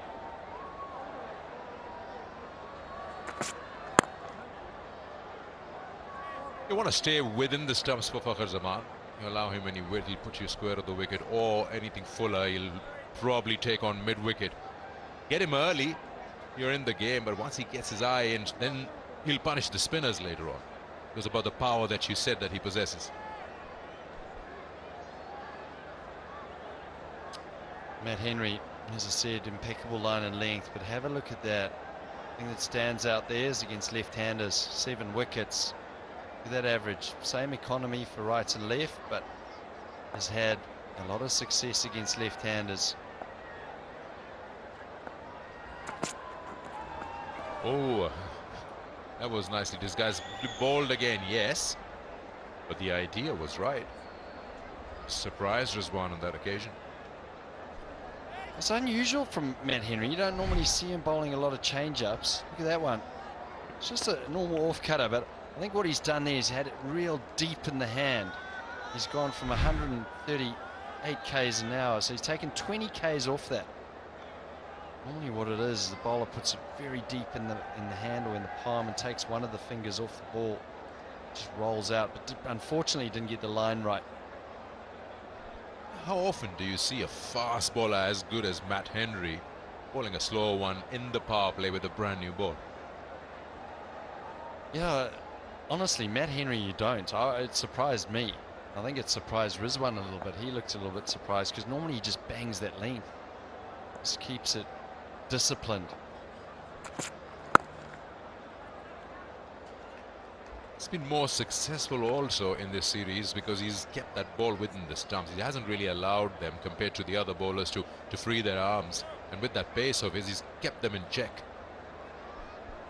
Well, do you reckon that if you swing the ball, it's actually almost a disadvantage? Because if you start your line too straight and it doesn't swing, you can whip through the leg side. And you look at Shane Shafri, he started a little bit wayward because he was searching for that swing. Whereas Matt Henry doesn't really swing the ball. He's more of a seam bowler.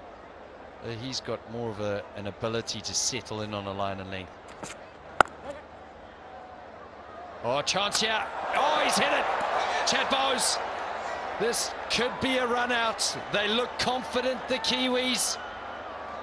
And Rizwan doesn't look confident at all. Oh, that is a run out for sure. He had one single stump to aim at. Umpire review for run out. Please give me the best side on.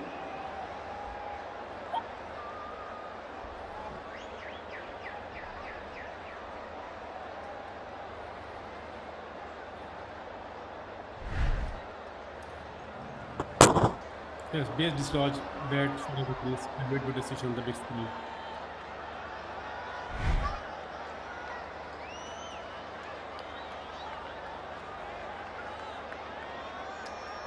Yeah, that's out.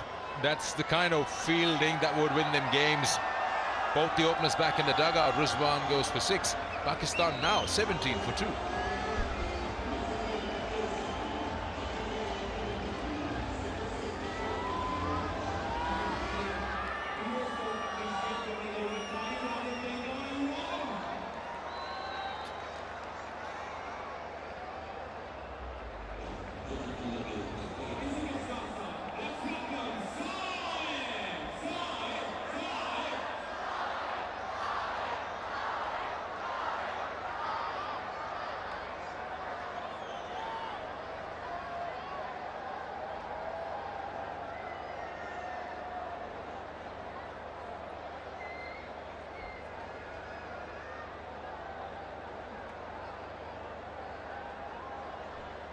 Saim Ayub comes out, 2 left-handers now.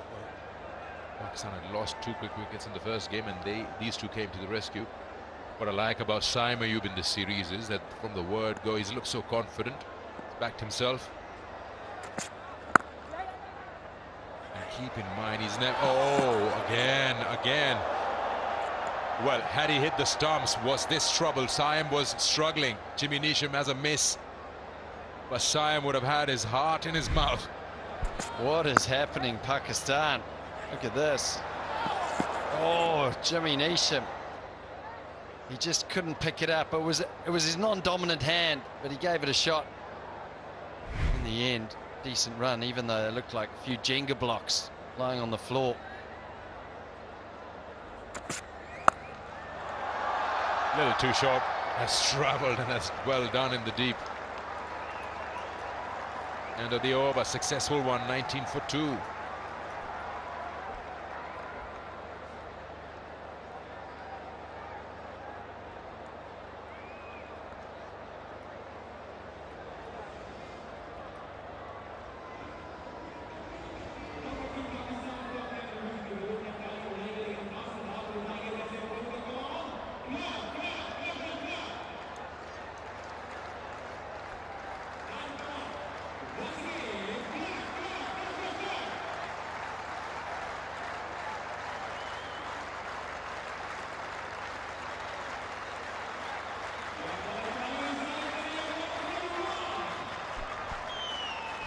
That's what's happened, and we're 4 overs off. 19 for 2. Both the openers are back in the dugout. You want to tighten the screws here. You don't want to allow the batters to settle down. You can get Fakhar Zaman here. That'll surely will dent Pakistan's momentum that they're looking for. Oh, again, it's a bit of a yes-no there. There's a bit of pressure on this power play. You want to get runs, you want to get them quickly, you want to maximise the power play, and unfortunately Rizwan didn't look happy. Must have been Fakhar Zaman who called the run. See Rizwan get up. He wasn't happy at all. Now the formidable partnership that is so dangerous, Rizwan and Baba, well, they've both been dismissed. Puts New Zealand top of this game at the moment and hunting the 3rd wicket. This partnership in the first T20 was formidable. Saeem, fantastic young player, and Fakhar with 79 runs in partnership. It's been called a no ball. Well, a little bit of a release and relief in this power play now. Best way to start your innings is with a nice little free hit.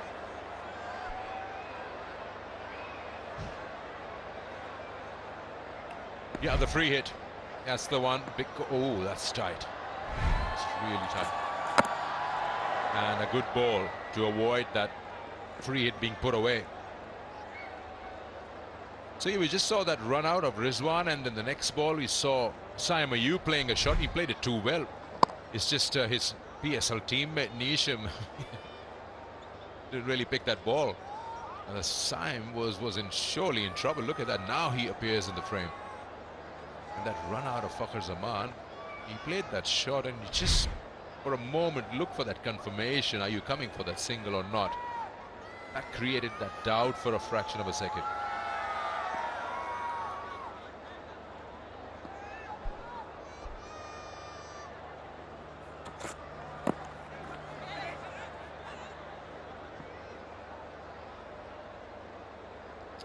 Yeah, we've spoken a lot about the lengths that you need to bowl, and let's have a look at these two batters. Saeem and Fakhar came to the crease, or it was Fakhar and Matt Henry hitting his lengths, and Fakhar Zaman got those first 3 deliveries and thought, hang on a second, I need to get out to that length. Came out just like he has in this innings, dominated Henry down the ground, and then Henry changed his length. It's a classic example of a batter taking it to the attack. To shout foul beat, looks like it pitched outside leg. Confirmation here, or conferring with Latham, the captain. He's in the best place, Tom Latham, as wicket keeper. No, gone for it. Third umpire to director. We have a play review for LBW. Original decision is not out. I have checked this is a fair delivery. Move on to spin win.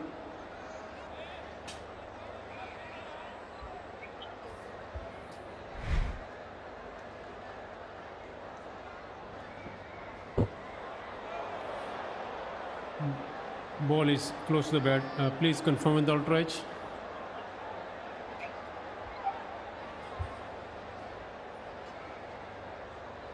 Roll forward, roll forward. Roll back, roll back.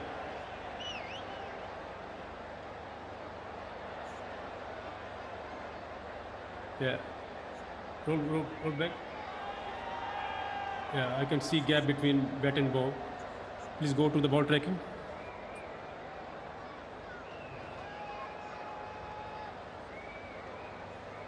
Pitch outside the leg stump. Go back over to the umpire. Hassan, stay with the decision, not wait for the call. You on screen. He probably give it to Tom Latham. The angle at he was in, he just wasn't sure where it pitched. So he put it back to Adam Milne. What does he feel? And the bowler will go for it for sure. That was outside leg all day long. Yeah, bowler's always going to go for it. They did the right thing. Bowler, wicketkeeper, having a chat, and critical time as well, though, Secunda. If they could have just snuck one more wicket, New Zealand.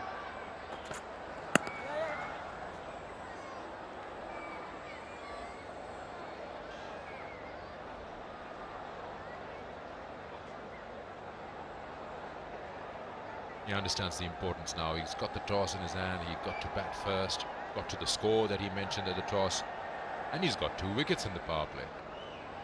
Got to just keep that attack on. Feel even after the power play, the field opens up. You got to keep a few around the bat. It's just get a wicket here, maybe Fakhar Zaman.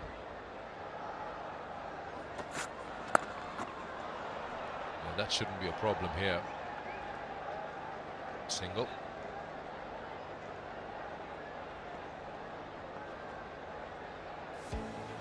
Turkey-Syria Earthquake Relief Fund, PCB and Government of Punjab invite you to donate generously. All PCB proceeds of gate money from Pakistan-New Zealand match on 24th April in Rawalpindi will be donated to this relief fund.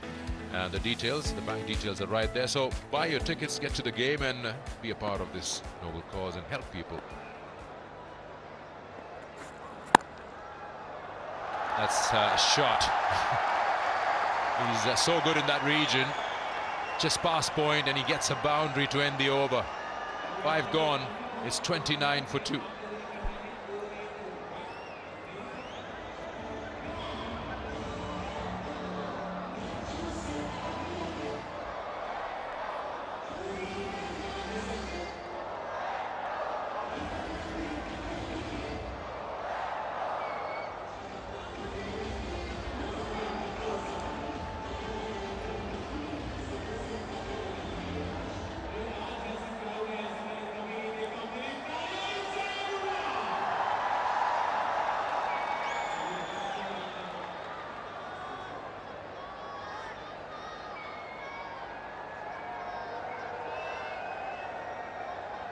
$29 for 2. 5 overs. Last over of the power play. So far, New Zealand in front. Ben Lister angles back in. Both left-handers will target the leg side with the angle. But we know that both are pretty free-flowing. Time with the boundary last over, last delivery. Came at the bowler. Then his favourite area, square of the wicket. Such pace that Milne gets and it raced away to the fence.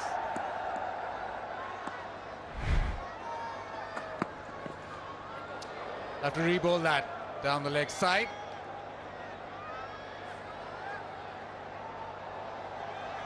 Yeah, both openers gone, so cricket becalmed and very calm in the Tapal Tea Lounge too. Taking a cup of garam chai.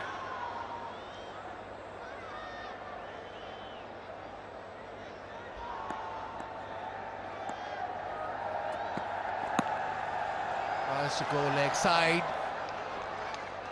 Gets it down to find just a single.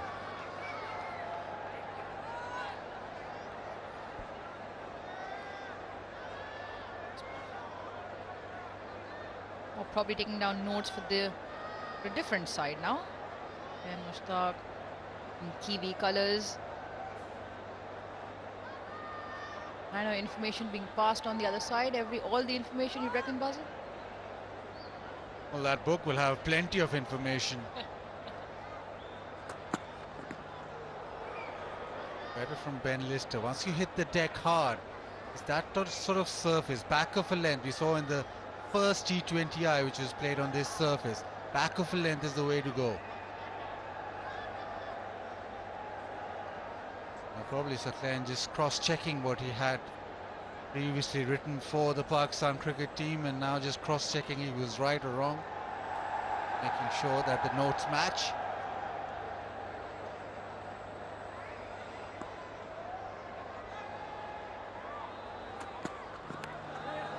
But we're trying to get at him. He knows that Ben Lister is not going to pitch the ball up, so he's trying to make his own length.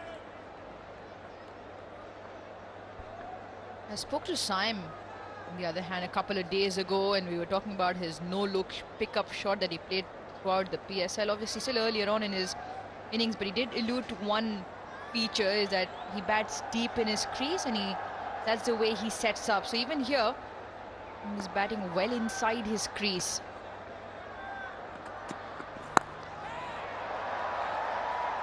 Down the track, pace off.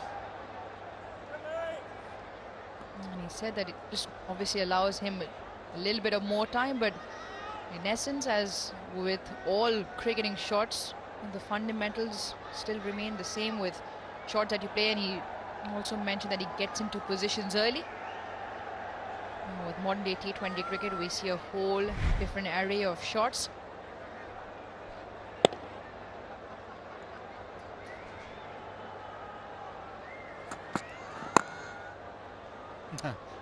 We're trying something different, trying to back away, but in the end just squeeze it out leg side. Good over from Lister. It's 35 for 2.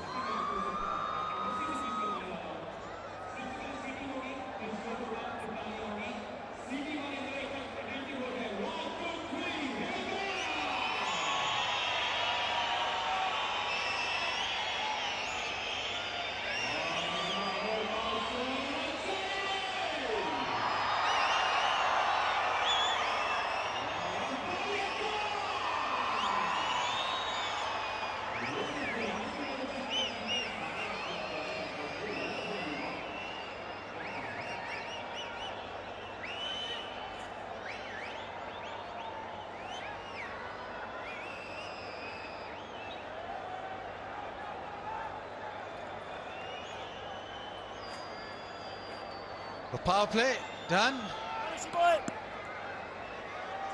Happy and Raza just signaling end of the power play. 35 for 2 Pakistan. New Zealand got 35. They lost 1 wicket. Ishori got outside off. This is when Shadab was brought into the attack. So now it's almost which leg spinner will rule the roost. Shadab bowled decently today. And Sodi brought back into the side, into the attack now. Can get a couple of wickets here, or just keep it tight, go through his spell. That'll take Pakistan a long, they'll take New Zealand a long way towards victory. Shadab bowled well now. There is pressure on Pakistan. There was pressure on New Zealand after the power play as well, because of the fact that there was not a lot of runs scored. The ground doing a terrific job. 3rd game in a matter of, what, 4 days. A hit through the offside. A lot of time, just a couple of runs.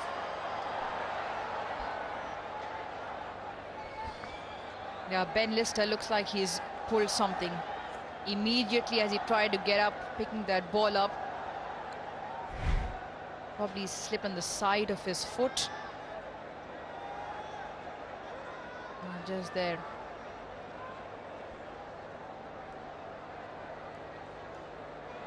And the left foot and the ankle.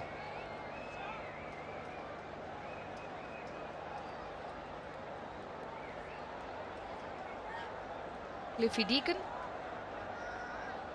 physio of the Pakistan side, in conversation with the skipper. Oh, you rightly mentioned Baz, work cut out now. The run rate 9.3. With the fielding restrictions gone, the boundary option slightly more difficult as opposed to in the power play.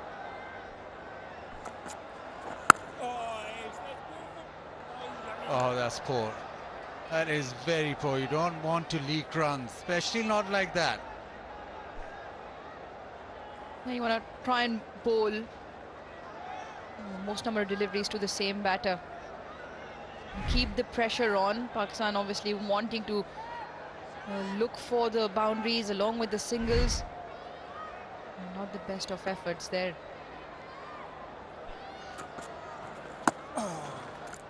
It's good, just wide outside off. It's decent over so far. It's gone for 4. Hides on with the arm. He's bowling quick as he does. And do have a lot of batting to come. And good players of spin.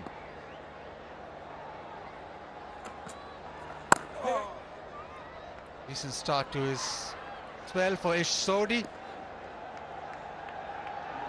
7 done is 39 for 2.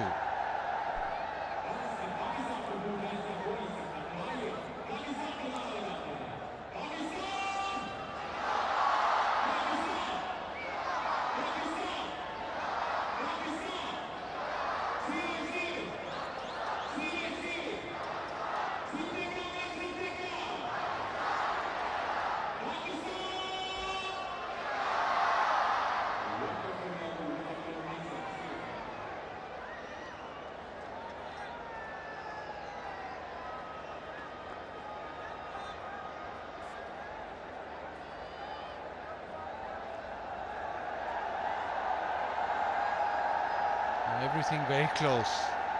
Right now it's nip and tuck. Isham brought into the attack.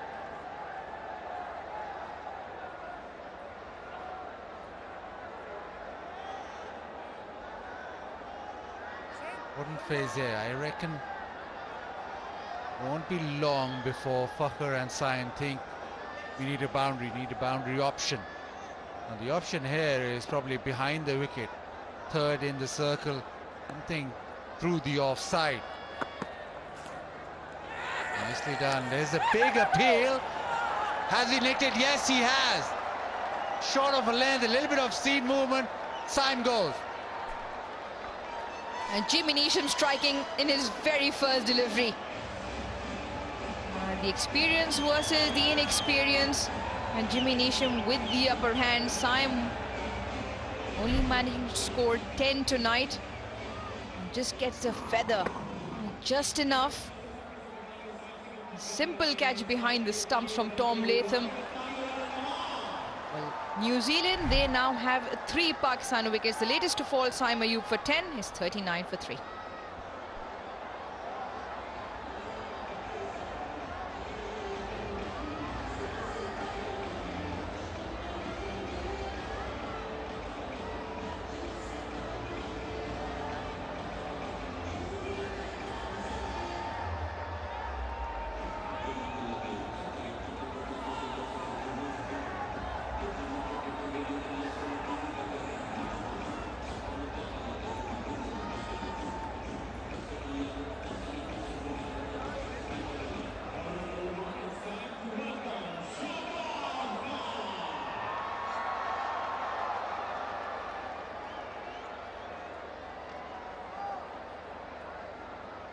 Shadab in at number 5. Jimmy Neesham gets a wicket, his first delivery. Shadab normally preferred when spin is on. He's very good against spin, but overall, all-rounder. Of late hasn't got a lot of runs, but we know what he can do. Neesham will probably just plug away back of a length.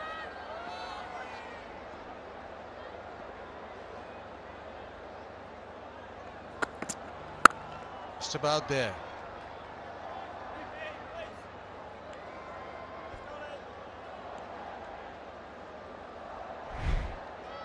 Let's have another look at that wicket. Just came down the track. Nothing short in the end. The length perfect from Jimmy Neesham. pulled it back just enough to get the outside edge. In Pakistan, well, they're 3 down now. Altrich confirming. Oh, the experience is there in the middle for Pakistan. Shadab and Fakhr both there, both more than capable.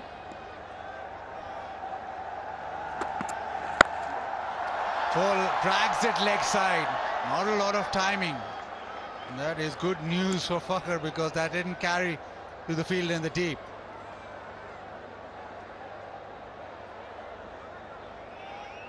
The coil unveil the real peel to reveal. Slightly slippery for Pakistan. 3 wickets down. It's a matter of New Zealand holding their length. So far they've been good. This 7.3 overs. That one drifted down leg side. Shadab be disappointed.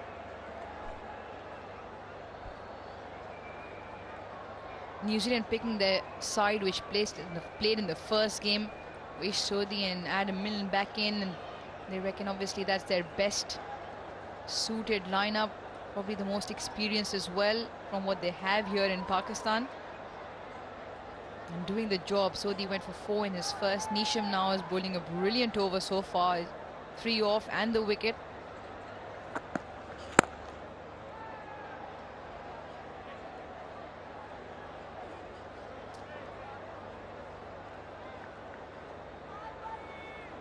Earlier with Ben Lister, the concern, he's gone off the field. Looked too great. If he doesn't come back, then they'll have to search for a couple of overs. He's bowled 2 overs, so New Zealand will have to search for 2 overs.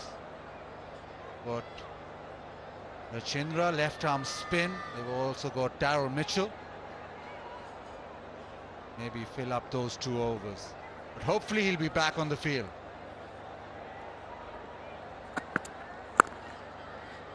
Nicely done. A very good first over from Nisham. Just 4 off and a wicket. It's 43 for 3.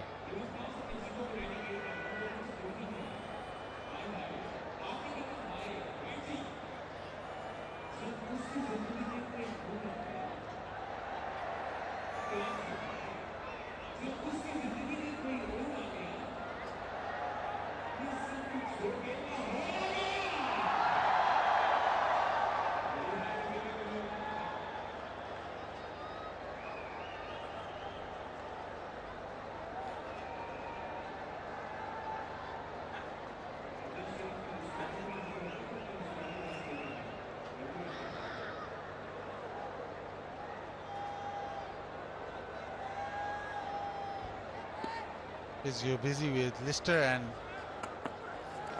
Ravindra. First delivery, leg side, almost carried to the man. Now the matchup does work in Fakhr's favour, but we've seen him hit the ball to the deep in this series already. That's twice now that he's tried the slog sweep and he hasn't connected completely. The field is also set for Fakhr for that shot.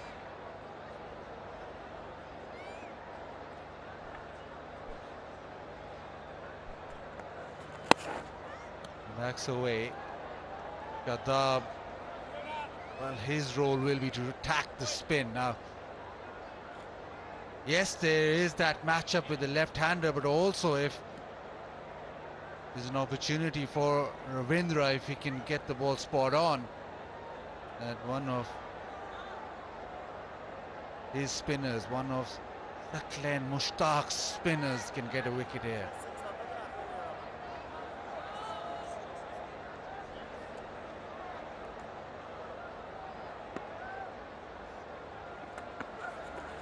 There it is. There's always a chance. He came down the track. He missed it completely. It's a good stumping. He's happy.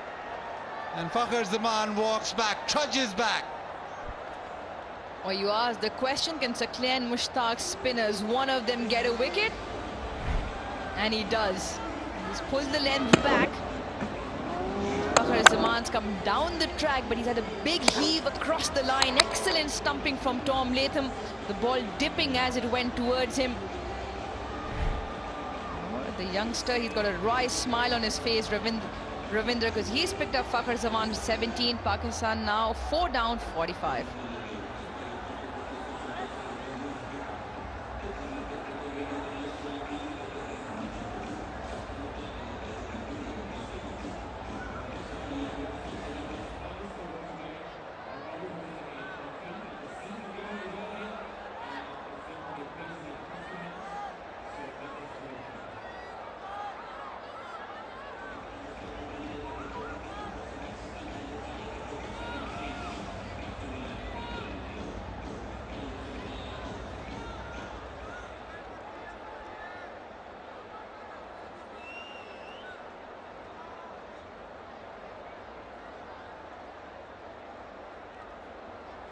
Pakistan 4 down. Imad Wasim walks in. He's in very good form in T20 cricket. Over the wicket for Ravindra.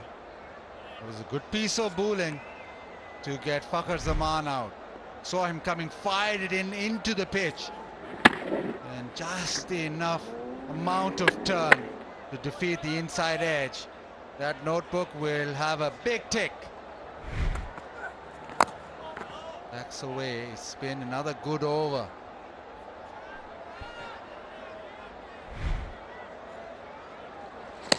He came down, but probably the better option would have been to hit through the line. Cuts it over the top, gets the gap, and that'll go to the fence. A boundary to end the 9th. It also brings up the 59 gone, 50 for 4.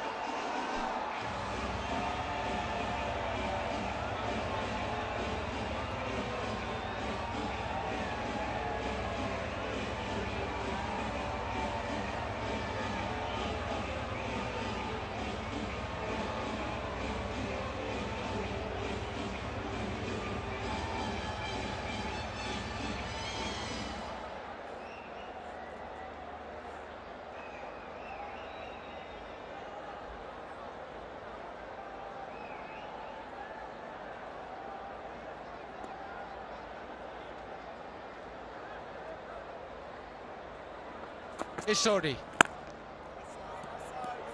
Dot ball, starts off with a dot ball, but Chada very dangerous against spin. Backs away, just short enough for him to just carve it over the top. Needs a few more of those.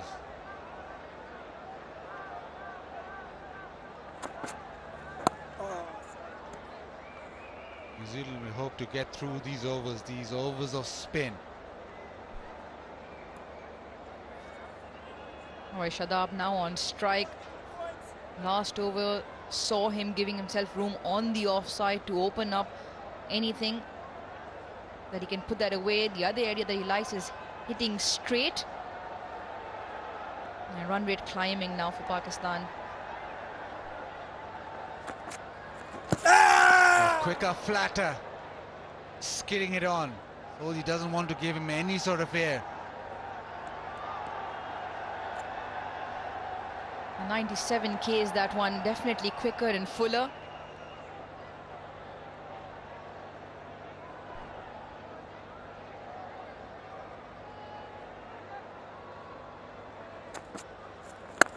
Backs away, thumps it down the ground, but protection just a single.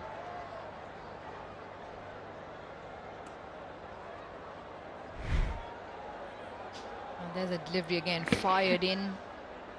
It's not giving him any room to get under. Now you can see what Shadab's trying to do. Give himself room on the offside so that he opens up the hit through the offside and give himself room to hit straight.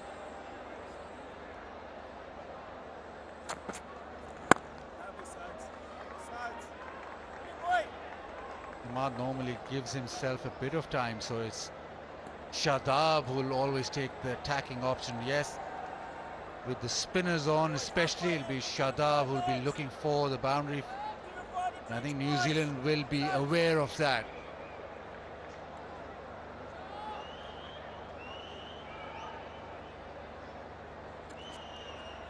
Fires it in short, Shadab drags it leg side, will just be a single.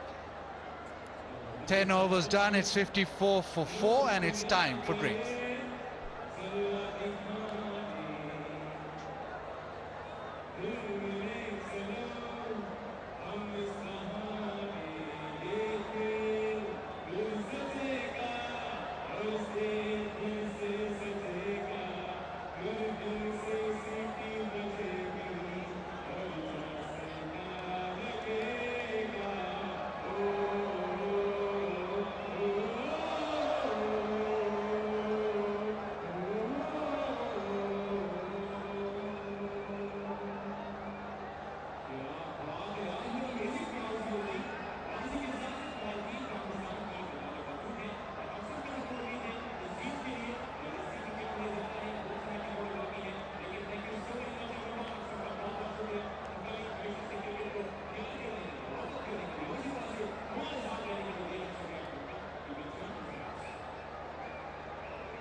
And 110 away of 60 deliveries, the remaining 10 overs. Pakistan need that.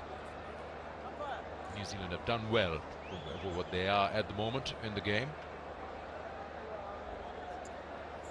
Ravindra will continue. He's got a wicket in his first over.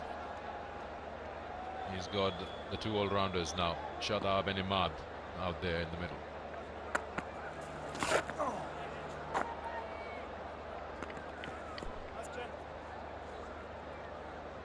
They find themselves in a really good position, the New Zealand side. Pakistan 55 for 4. Rachin Ravindra into his second over. Picked up 1 wicket in his first over. Ben Lister off the park. Understand he has damaged his ankle. Hopefully not too serious for him in New Zealand. But Pakistan are going to have to play really well from here on a wicket that is slown by nature. Down the wicket. Has he got distance on that? Or trouble? Yes, it is trouble. Nishan doesn't miss that. Ravindra gets second. Pakistan now steering down the barrel. It's 5 down for 55. Safe pair of hands, Jimmy Neesham. Imad taking it on. Trying to come down the wicket. Rachin Ravindra picks up his second. Just didn't get enough of it. It's a really inconsistent wicket now. The spinners are going to come into play. Skipper's happy, Tom Latham. Rachin's happy. Ish Sodhi's happy. Wasim departs just for the 3 runs this evening. Pakistan 55 for 5.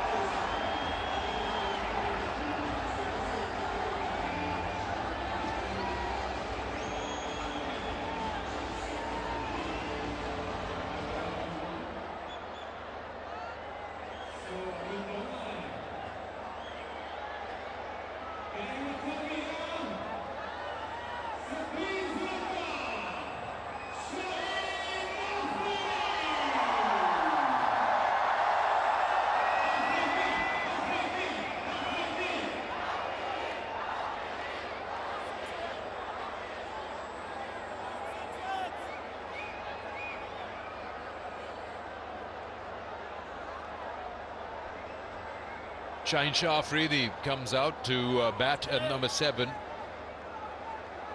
And he has had a good outing with the bat here during the PSL on the same ground. Surprised many with his quick-fire 40 in the final.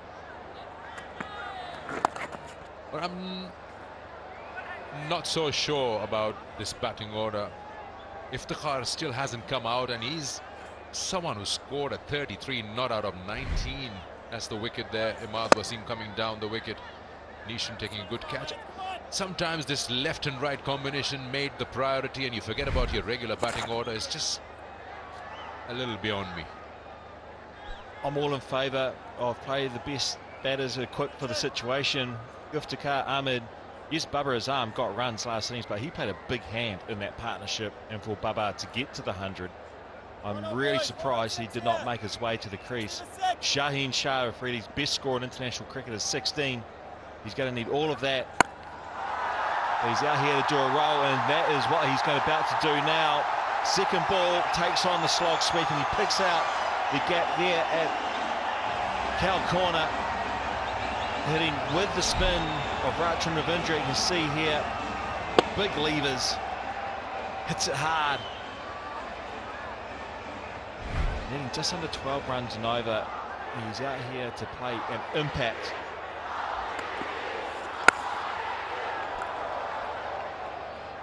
End of the over, it's 11 gone, 61 for 5.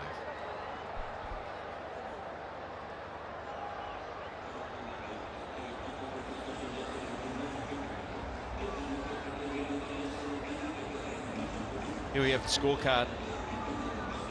Rizwan run out, brilliant piece of fielding from Bose, just like we saw in game 1. He departed for 6. Babar, the big wicket.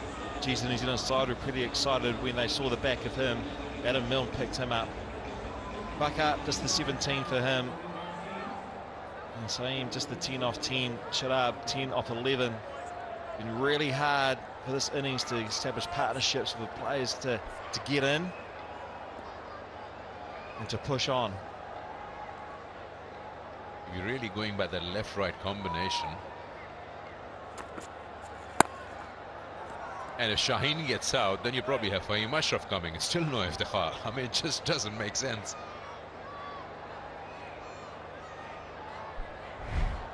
Coming down the wicket, trying to clear that boundary, but doesn't get hold of it at all. Imad Wasim.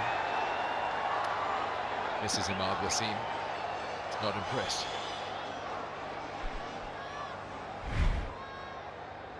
And you're halfway through the innings. I mean, it's just 10 overs. 11th over when he got dismissed. Still got a lot of time. 11 in an over in a T20 with 5 wickets or 6 wickets in hand.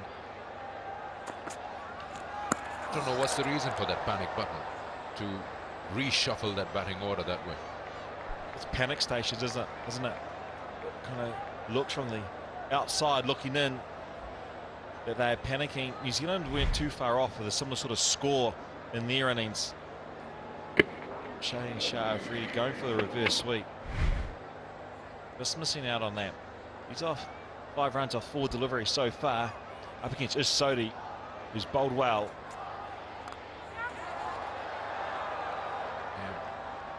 Not really sure he's picking up Ish Sodhi, but he'll probably rely on, as you said, his reach because of his height.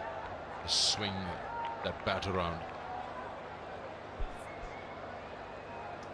So Rachin Ravindra, for economy, he's number 2 on the list. 5.67, 12 matches, 10 wickets.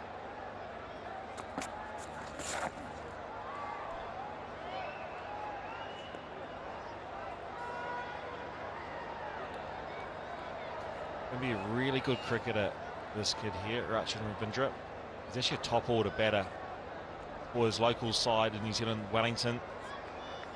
Very good technique, hits the ball clean, and very good part-time bowler as well. Better than a part-timer, to be fair.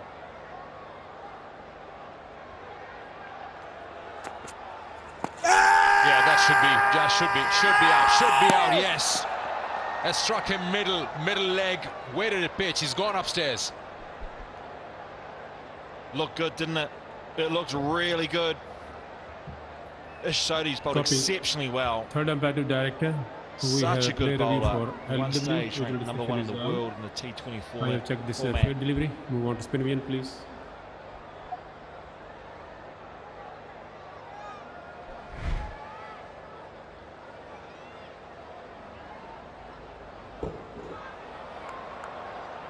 Ball is close to the bat. Please confirm with the ultra.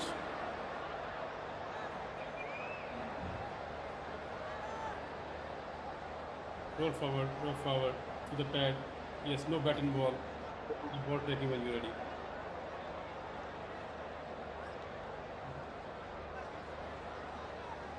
Original decisions out, impact in line, wicket in impact in line, and wickets umpire's call. Go back to Faisal, stay with the decision out. Wait for the call. You on screen.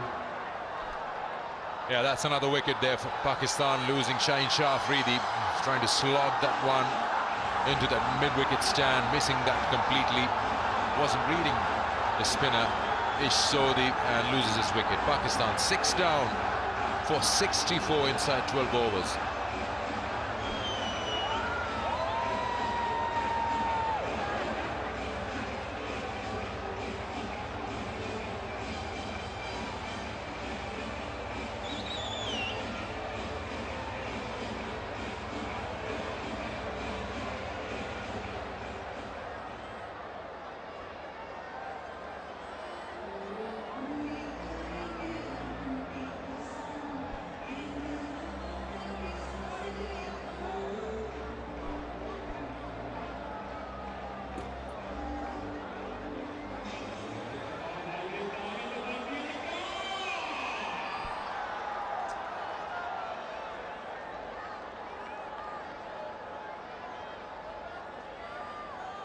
I'm not sure if this is the lowest Iftikhar has batted at. He comes out, 47th game for him, and he's got some good form going on for himself. 33 not out of 19 in the previous outing. Plays spin well.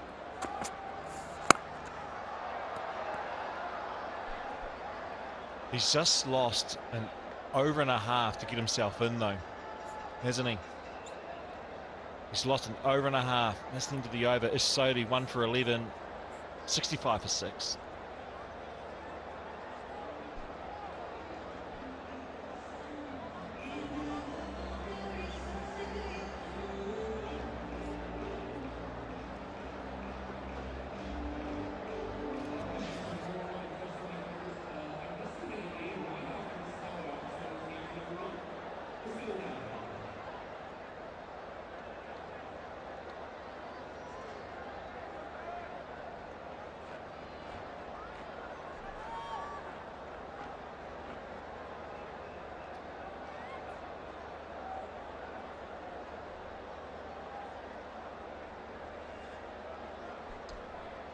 The comparison is a wickets column, that's the worry for Pakistan.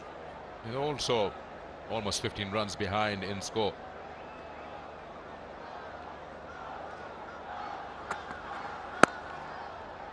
We're just talking about Iftikhar coming at number 8. That's the lowest in T20 internationals for him in terms of batting number. I'm not really sure about the idea behind it. That is the wicket of Shaheen Shah Afridi. Ish Sodhi strikes. It looked like a bowling unit to come out with a plan today. Better accuracy tonight. Much better accuracy from game 2, where they were a bit sloppy. Having Ish Sodhi back in the lineup has really helped, and Adam Milne.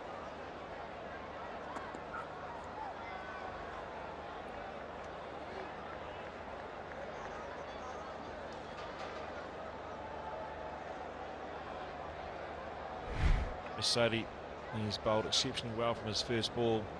Shaheen Shah Afridi's just come in to lift the run rate. That will be the reason why he's gone out. To go out and try and smash as many 4s and 6s as he possibly can. But he still needs an art of batsmanship. And Ish Sodhi's picked up his wicket.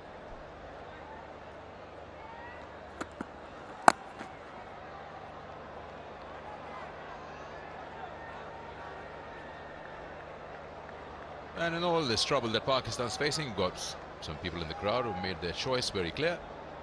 Sensodyne sensitive-free moment, because life is too short for sensitive teeth. How much of that role we give Sakla and Mushtaq? 3 wickets for spinners, 2 for Ravindra, 1 for Ish Sodhi. I think he's given them a tip or two how to bowl on these surfaces and what to bowl against certain batters this time. He hasn't got hold of this, but just a single would do. Well, I think the nature of a used wicket has really helped the spinners and lots of slower deliveries. And just to announce the winner here, Hassan Nawaz and Azkar, the Jazz Fan Pulse winners.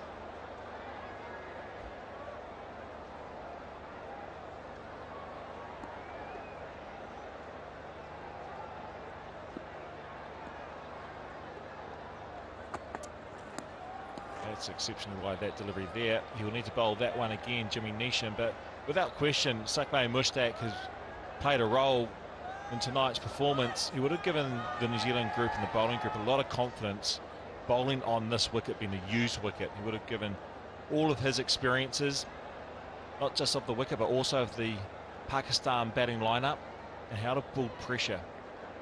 Now, I think he just would have given... You see him at warm-up, Saki, just talking a lot of one-on-one chats with the guys. He'll be looking to give them confidence, back their game plan.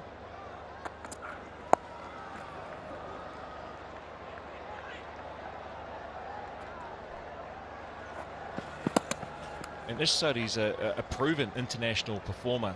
And then when you get Sakla Mushtaq in his ear, it can only help. It can only help. And also Rachin Ravindra, who has not bowled a lot in the subcontinent conditions. And the big difference tonight from this bowling group is just better accuracy, without question.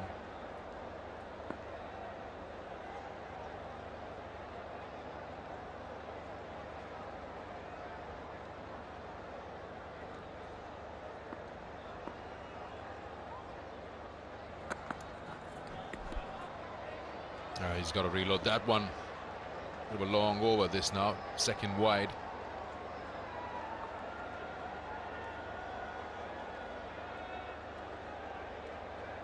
I'm sure how much of dew is out there compared to the first 2 games, but he's trying to bowl a knuckleball. You just get that feel, but he's just completely gone off the radar.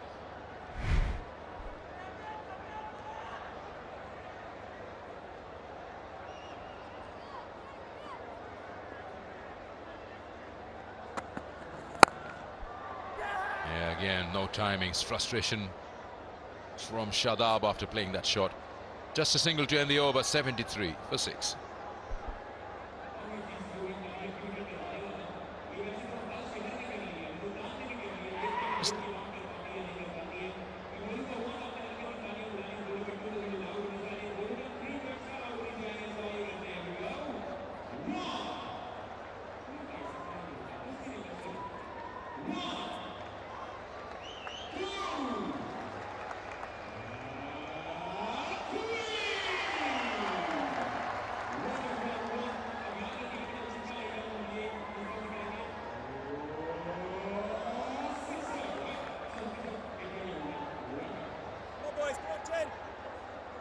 Yeah, that worm, that white one, needs to get a wake-up call.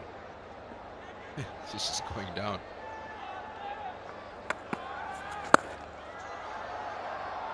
I put the same question to you when you were talking about who would New Zealand attack in the bowling lineup. Now, Lister is not back yet. He's bowled 2 overs, so his 2 overs have to be filled somewhere, unless he's not required at all. And so the Neesham Ravindra can finish it off along with Matt Henry.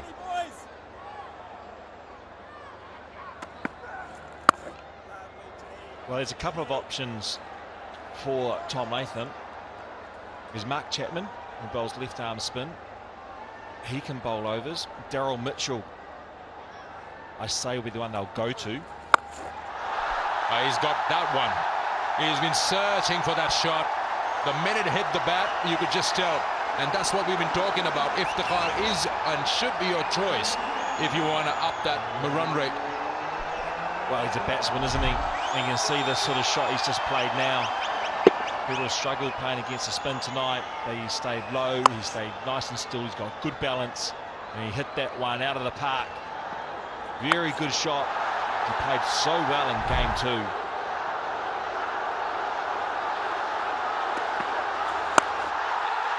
Down the ground again, and that's his bigger over the side screen. That's 6 again for Iftikhar. He is lighting Lahore up once again. He moves to 15 now, just off the 6 deliveries. Let the batters bat. And he's played that. That's not a half volley at all. He's played through the line.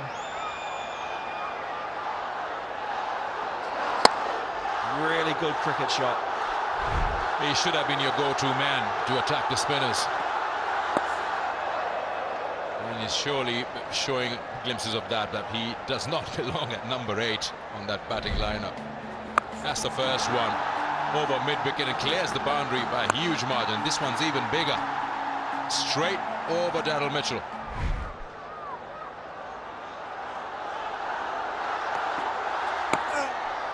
That's a good comeback from Ravindra. Come back for 2. That's good running. They needed that big over somewhere, and they've squeezed one out. 15 of the over, 88 for 6.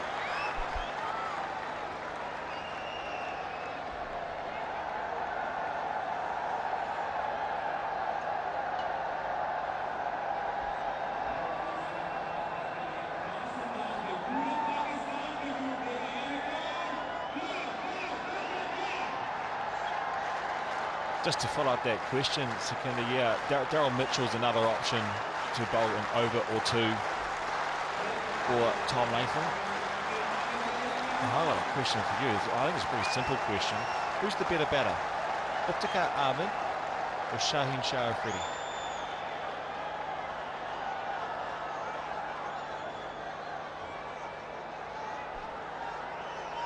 That's not even a question. I think Shaheen, no matter if he's got an over to bat or 6 overs, he's going to bat the same way, isn't he? He's always going to bat the same.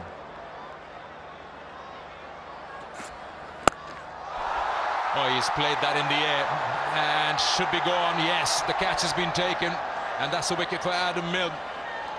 Wasn't really getting the timing right, Shadab, and loses his wicket. Shadab goes with Milne's first delivery. Shorter ball, and he hit it high straight to the fielder Mark Chapman out at deep point. You can see here is that slower ball bouncer that he's trying to achieve, just a bit of width. And it's a big boundary out there towards the offside, and very safe pair of hands of Mark Chapman. And Milne, he picks up his second. Shadab Khan departs for 16, 88 for 7.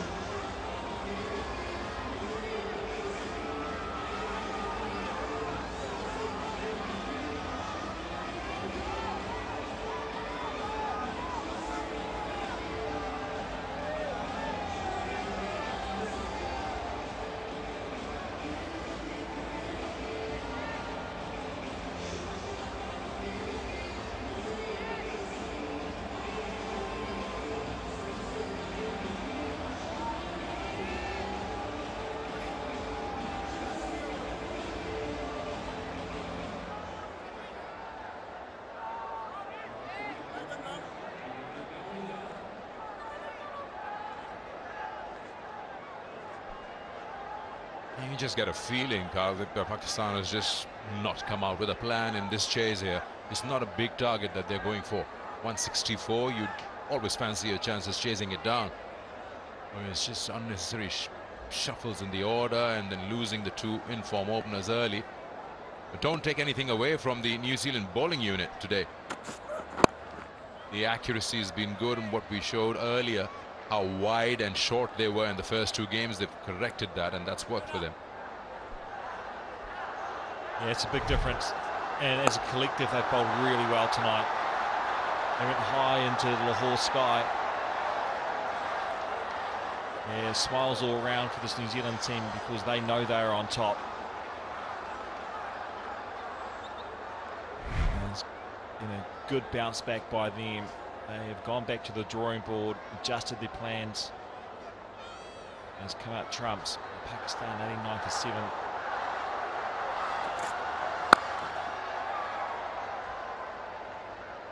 It's 13.45 required run rate. Still plenty of overs to go. It's just the wickets column. Let's have a look at a few tougher news cricketing facts. Pakistan have never been bowled out for less than 100 in T20 internationals at home.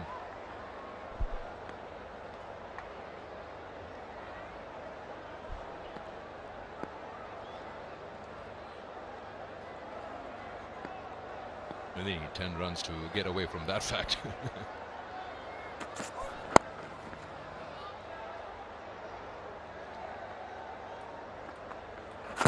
So yeah, coming back to that, you know, Pakistan would want to save face and not become a part of any fact which would change that, to be bowled out in less than 100 in T20 internationals at home. Their lowest total is 101 against Sri Lanka back in 2019.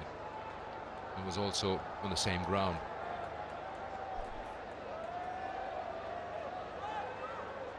Pakistan lost that series 3-0.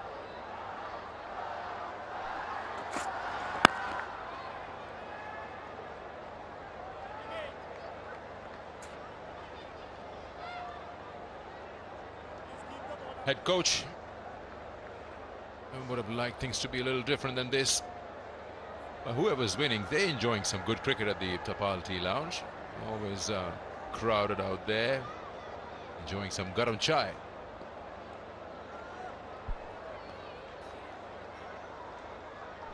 You just have a look at the mode of dismissals. You just feel earlier on a good throw, a run out, hard slash at a wide ball, and then going for those big hits.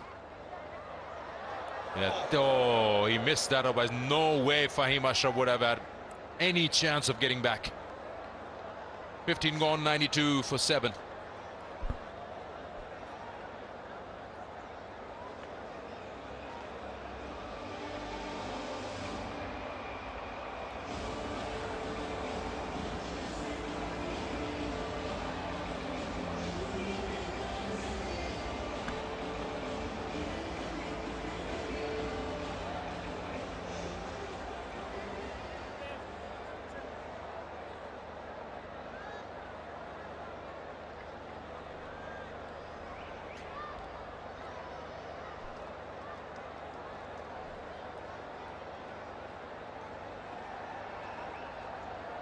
.72 needed of the last 5. Jimmy Neesham. Iftikhar launches leg side. Gets the cap into the fence. Once bounce. Boundary to start the over.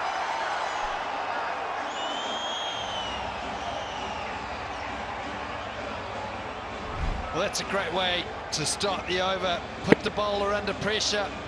Iftikhar is striking the ball well. 23 off 11.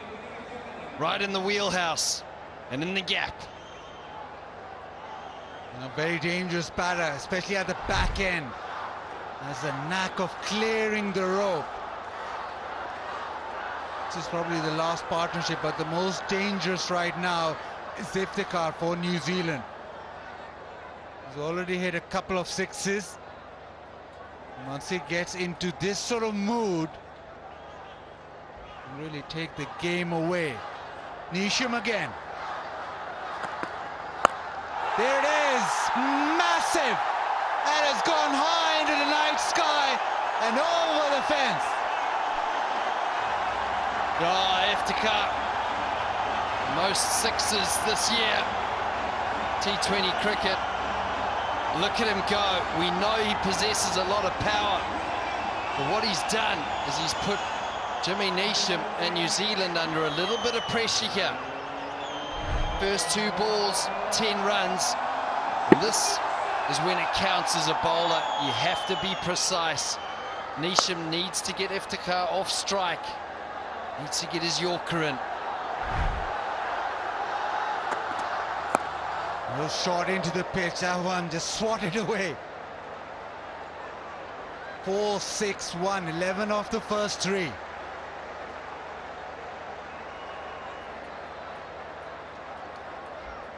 Yeah, there it is. Confirmation, most sixes. 2023 for T20 cricket. He's got a lot of power, but he's also got technique. It's not just reckless hitting. Back in the box, gives himself a bit of room, the ability to free his arms.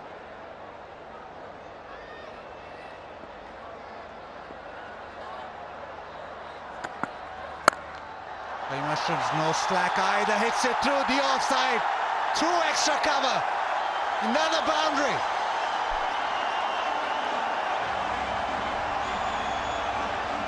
Well, he thought he got the danger man off strike, Jimmy Neesham. Fahim, look at this, bit of width, step straight out the middle of the bat. Pierces the gap perfectly. Pakistan on the charge.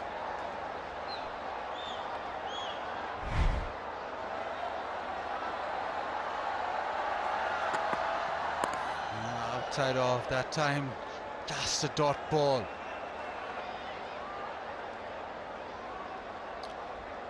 Well, Brighto Paints celebrating 50 years of Brighto Paints. Brighto Paints will award 50k PKR to any batter who gets a 50. Iftikhar and Fahim have a chance. These guys have been wonderful, able to produce pitches in a matter of days. 3 games in 4 days, but this is not done yet. 57 required. Last delivery of Neesham's over is already gone for 15. He is struck down the ground. Protection, just a single, but a good over for Pakistan. 16 off, 108 for 7.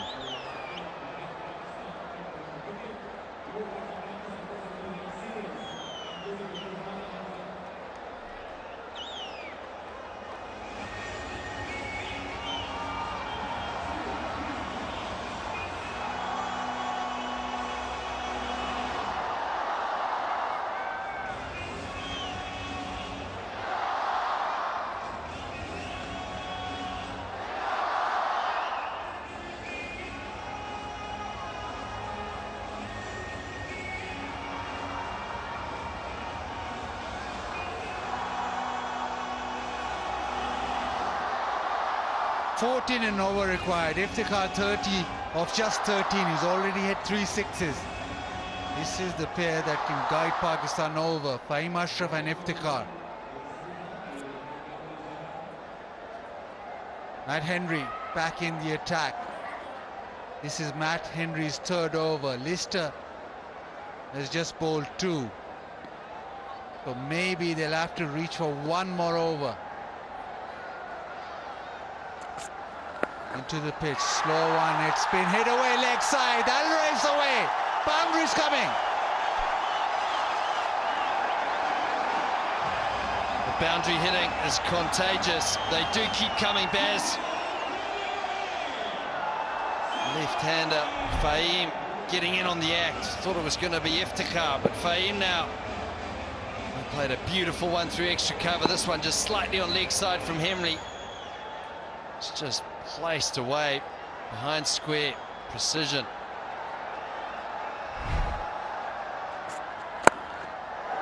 Has to be precise with the Yorker. That's dug out.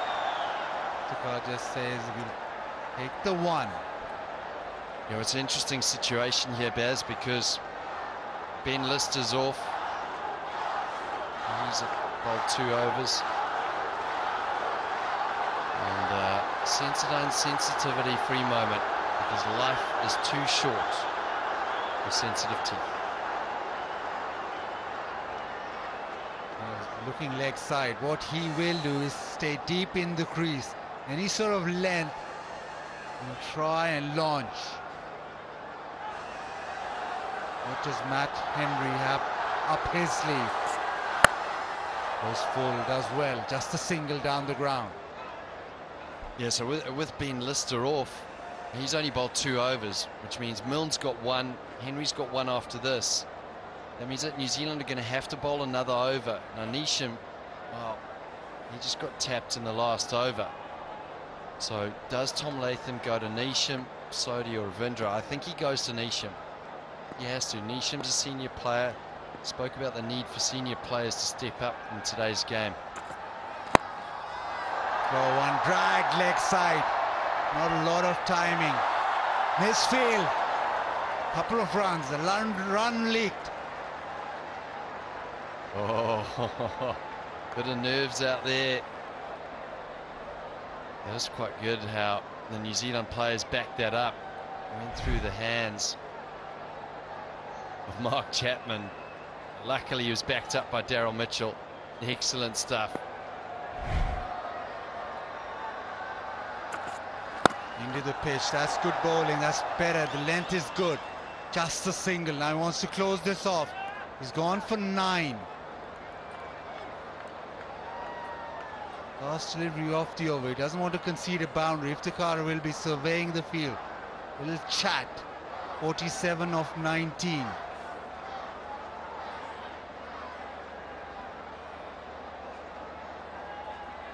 Yeah, it's got to be a Yorker here, Baz, for me. Well, 2 good ones in the over. And short outside off, thumped away.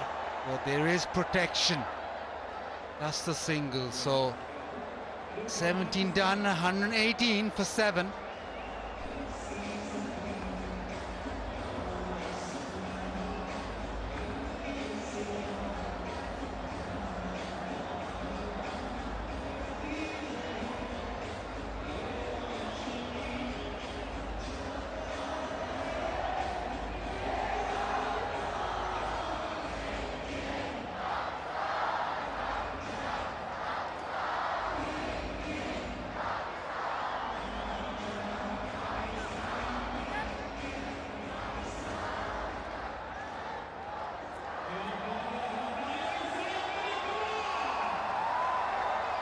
Pakistan require 46 of the last 18 deliveries.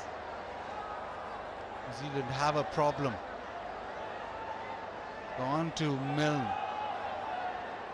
Latham will be hoping that he get a breakthrough, get a wicket, get Iftikhar's wicket. Even better, get both wickets. Iftikhar and Fahim Ashraf. With the match right now, this over probably define it. Milne to Iftikhar. Oh, full toss, and that's been put away in style. That's gone the distance. Gee, it's good hitting. Slightly wayward from Milne. With this player, Iftikhar, he possesses a lot of power. And what he's done well is he's put New Zealand under pressure at the start of the over.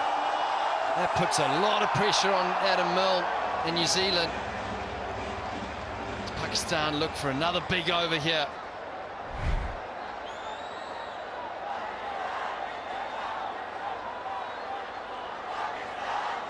Tinkering with the field, third inside the circle now. Goes into the pitch, and that's exactly where the fielder was brought up. Intelligent batting, classy batting.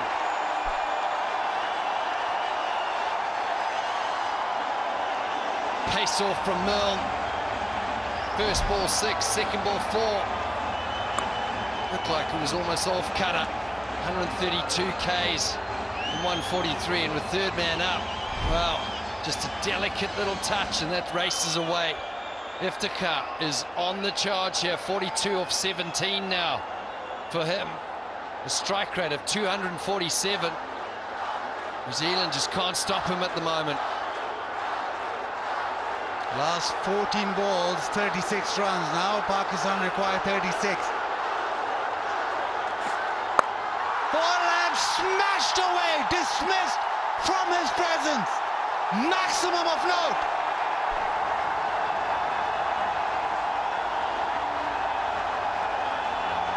Well, Adam Milne, he's been trying to get the Yorker in, and he needs to. He needs to be precise when you have a player of this power that is striking the ball as well as he is. It's a low full toss. Iftikhar dispatches it over mid-wicket. What a shot. Baba likes it, and so does he. And the crowds come to life. And Iftikhar pulled Pakistan out of the fire. Well, is well on the way. 5 sixes. Most sixes for Pakistan since 2022. 48 of 18. Mill runs in. Iftikhar dabs it away. Just a single that time. But already 17 off the first 4 deliveries. And now up to Fahim Ashraf, maybe to get another boundary. Yes. Looks as if he's got it under control as Iftikhar. New Zealand now probably desperate for a wicket. Baz, this game, it's so tough as a bowler. Runs in Adam Milne, tries to hit his Yorker first ball, misses. You always say as a bowler, if you want to miss full toss, he gets hit for 6, finds himself under pressure. He needs to get out of this set now. He needs to finish this over well. 4-1, beats the bat, that's good.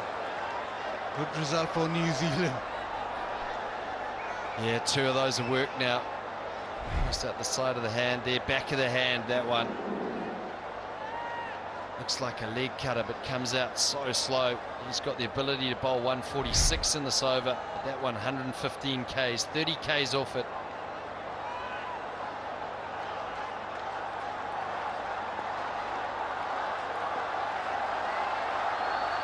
And again, into the pitch and thumped away. It's Fahim Ashraf. That's going, gone. 23 off the over. It's now down to 12 deliveries and 23 runs.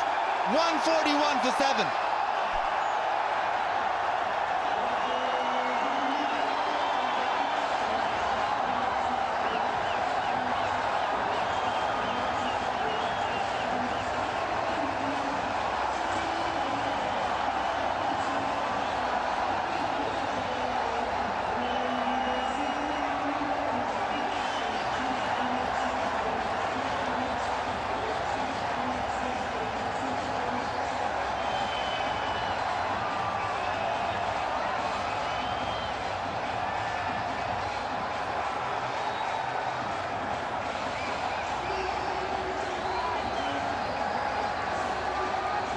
Pakistan have come roaring back into the game. It's not done yet. 12 deliveries, 23 runs. But this partnership, 53 of 23, has brought Pakistan back big time. This was massive. Fahim Ashraf into the leg side, 95 meters. Matt Henry, offside, driven away, just a single, but this is 50 for Iftikhar, just of 20 deliveries. It's not done yet, but boy, he's turned this game around and some.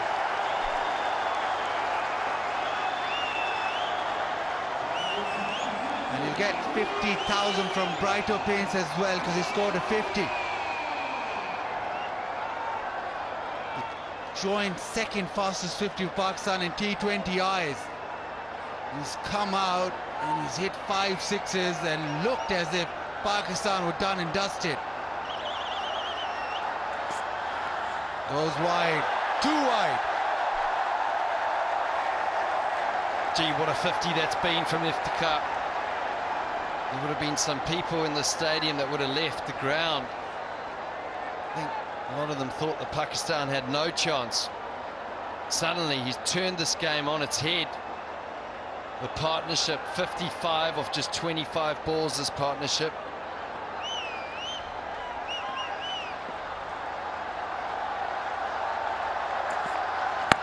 Fahim Ashraf goes leg side and gets it over the top. Another maximum.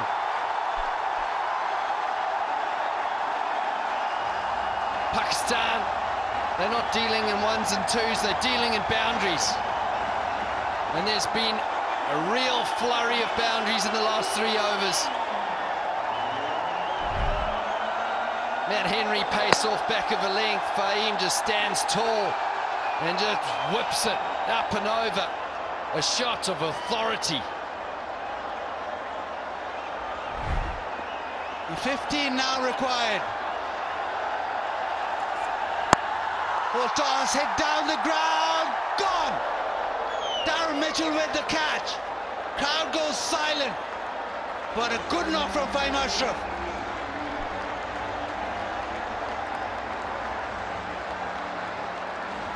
Gee, the crowd's disappointed because all they've seen is boundaries. They've seen 4s and 6s. Suddenly, New Zealand, is this the break that they needed? Low full toss from Henry. Fahim just couldn't get underneath it enough. And another great catch. We saw Rachin Ravindra early on in this game. Daryl Mitchell, one of the senior players, he knows how big that wicket is. It gives New Zealand just a little sniff of a chance. Fahim Ashraf goes for 27. It's 149 for 8.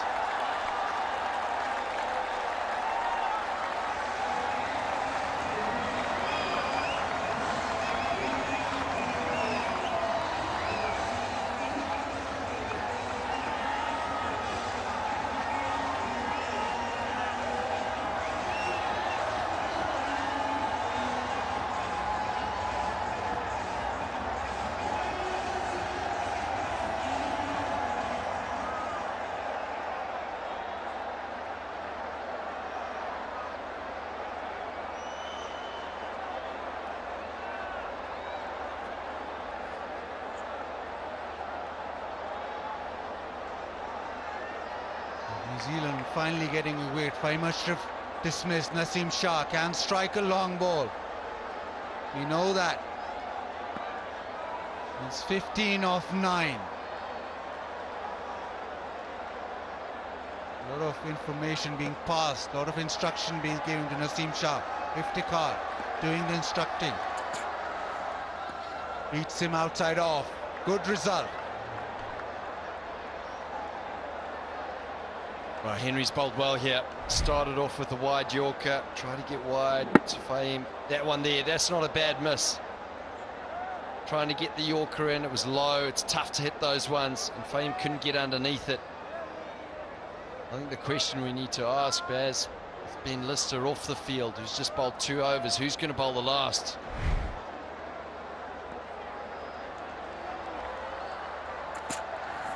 Into the pitch. Another dot ball. 15 off 7 now. Yes, Matt Henry. Yes, Matt Henry. Just an over of 8. There was a 1-6. He needs to finish. This is a massive delivery. Whoever's bowling that last over might give them a little bit of wiggle room. I always feel that if it's 12 off the last, it's probably even Stevens. 15 is a nice number to play with. Almost a free swing for Naseem Shah. He swings and fresh air. So a really good end to the over. Final over remaining, 15 required.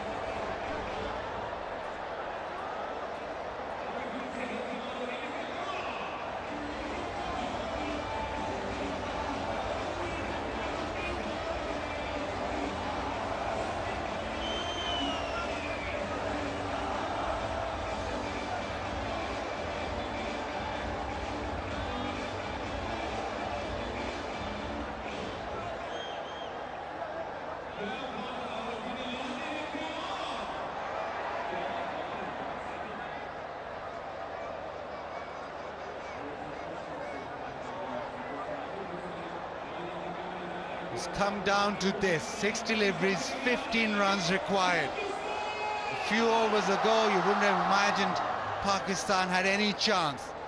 But Iftikhar, 50 of 20, Fahim Ashraf with a cameo, the partnership has brought Pakistan back. And Iftikhar, importantly, is on strike. Ben Lister went off the field, so it has to be Jimmy Neesham. Neesham was dealt with in his previous over. Would you have had a little look at Ish Sodhi, Baz? 1 for 11 off 3.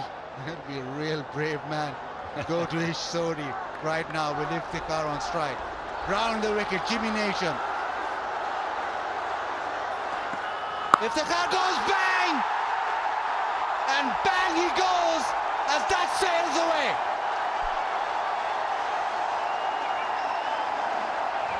Jimmy Neesham coming round the wicket, searching for that Yorker.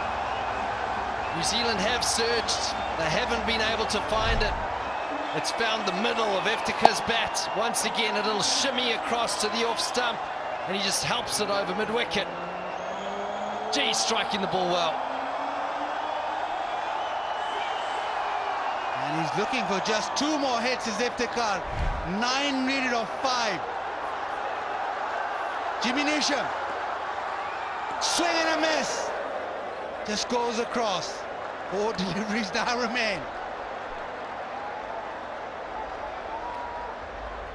As we saw an image earlier, tied games for New Zealand. I hate to talk about it. You never want to talk about super overs in New Zealand, but it's got that feeling about it. I didn't want to say it.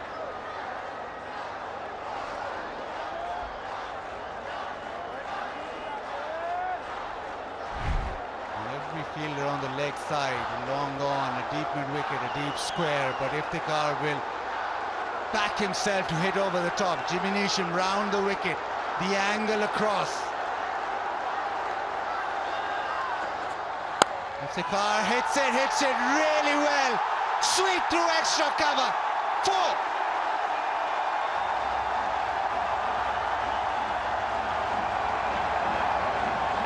Well, another one round the wicket. He was shifting his field, Jimmy Neesham. He's got a low full toss in, and Iftikhar, the form that he's in, he pierces the gap perfectly, gets it past extra cover, and just to the left of wide mid-off. Well, this game's going down to the wire. That's thanks to a masterclass from Iftikhar, who's 60 off 23 balls now. They're striking at 260 as Iftikhar. He's hit 6 sixes already, and I fancy he'll be thinking 1 more hit.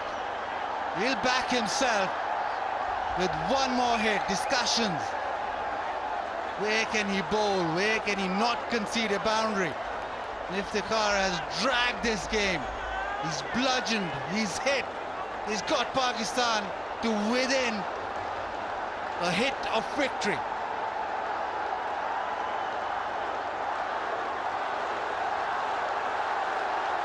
Jimmy Neesham. Iftikhar hits it. Has he hit it well enough? No, he hasn't. And he's gone, he's taken. And long on. That's the 1 hit that is not middle. And New Zealand get another lifeline. Oh, Baz. New Zealand back in the game. New Zealand never stopped fighting. And Iftikhar, all he needed was about 5 more meters, and that was going over the rope. This time, Jimmy Neesham victorious. The crowd on the edge of their seats, they don't know what's happening. Whose game is it? It was in the wheelhouse for Iftikhar. The blade just opened, and he didn't get enough bat on it. Daryl Mitchell, the man again, safe hands under pressure. New Zealand now, are they the ones in the box seat? A box office moment from Iftikhar Ahmed. He goes for 60. It's 159 for 9.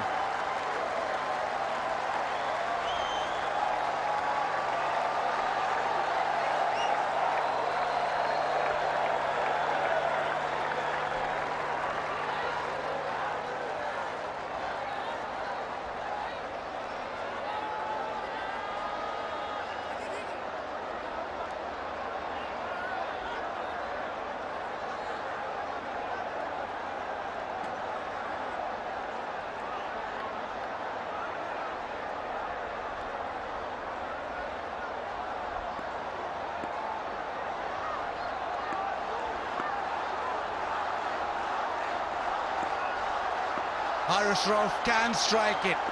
He's coming at number 11, Jimmy Neesham. 5 required. Swing and a miss. Oh.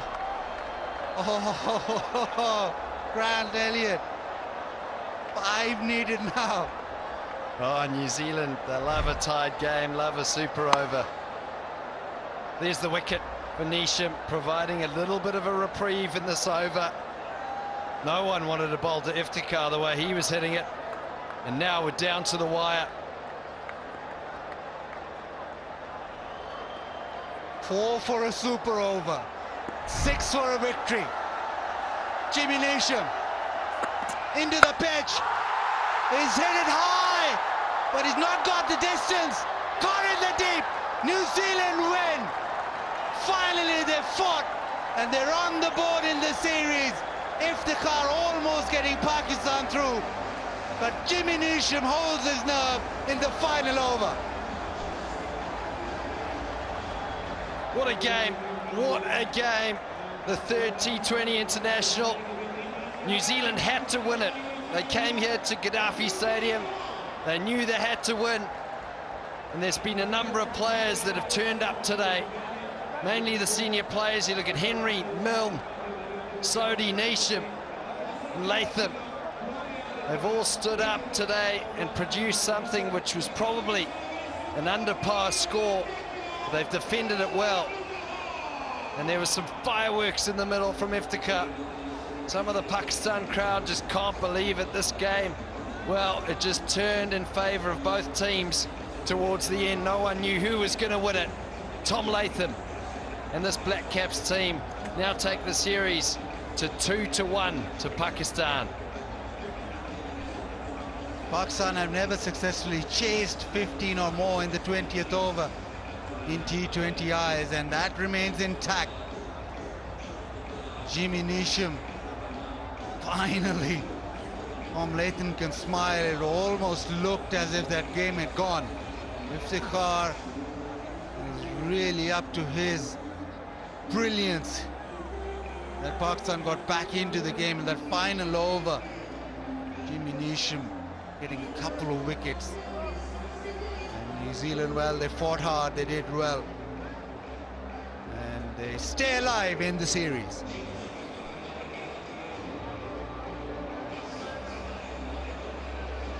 Yeah, the crowd, they just can't seem to believe it. But, you know, Baz, you have to appreciate good cricket. And that innings from Iftikhar, well, I must admit, I thought the game was done and dusted when he had come into bat. We look at the final dismissal there. New Zealand, there were some bowlers on that field that had taken some serious punishment in the last 5 overs. Last 5 overs, Pakistan got 67 for 3. Incredible striking. The captain, rightfully so, Tom Latham. Oh, he's happy. He played a good hand today. Great innings from him. And you can say that he's played the perfect game in the end. So they've won it by a whisker. Haris Ralph, despair from him. Pakistan, well, they'll be disappointed. Could have finished this series. Look down to the bottom there, you look to Iftikhar and Fahim. They were excellent. Partnership that actually produced something where everyone thought the game was done and dusted. New Zealand were good with the ball. Bar that Iftikhar blitz, 1 for 27 for Matt Henry, 2 for 37. Milne, who was taken to task for 23 of an over. Jimmy Neesham in the end held his nerve that last over, defended 15 and got a couple of wickets. 3 for 38 for them. It's 159 all out Pakistan. New Zealand, after having batted first, got to 163 for 5. Latham 64, Mitchell 33, 2 wickets for Rauf, 2 for Shaheen, and then it looked as if the games had been done. But Iftikhar 60 of just 24. Pakistan almost pulling it off, but New Zealand in the end winning by 4 runs.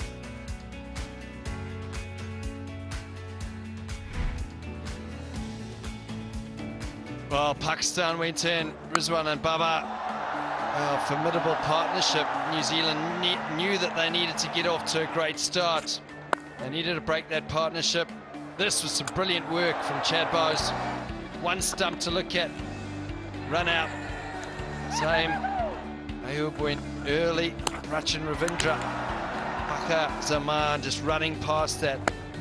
Bowled well, New Zealand, senior players and through the middle, put a strangle on this game, taking wickets. Every opportunity for Shaheen Shah Afridi playing across one. It's round about now, and Iftikhar came to the crease and produced some serious fireworks.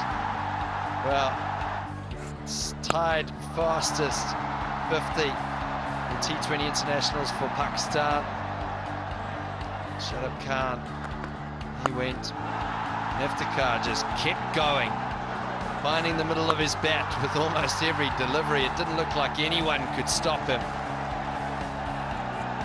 New Zealand trying to find that Yorker. That was a low one from Henry, got it just low enough. And Daryl Mitchell, who produced some catches at the end of this game. Safe hands. It was at this stage where you had no idea whose game it was. Iftikhar made a small mistake. Had he had another 5 meters on it, it was game done and dusted. And series Pakistan suddenly swung in New Zealand's favour. And Jimmy Neesham finished the game off with a catch in the deep. New Zealand back in this series, 2-1.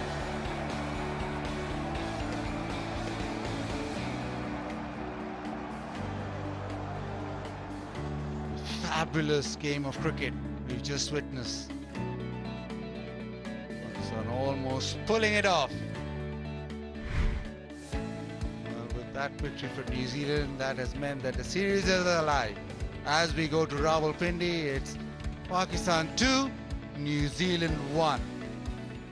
And we'll just be back in a short while with the post-match presentation.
just witnessed a fabulous game.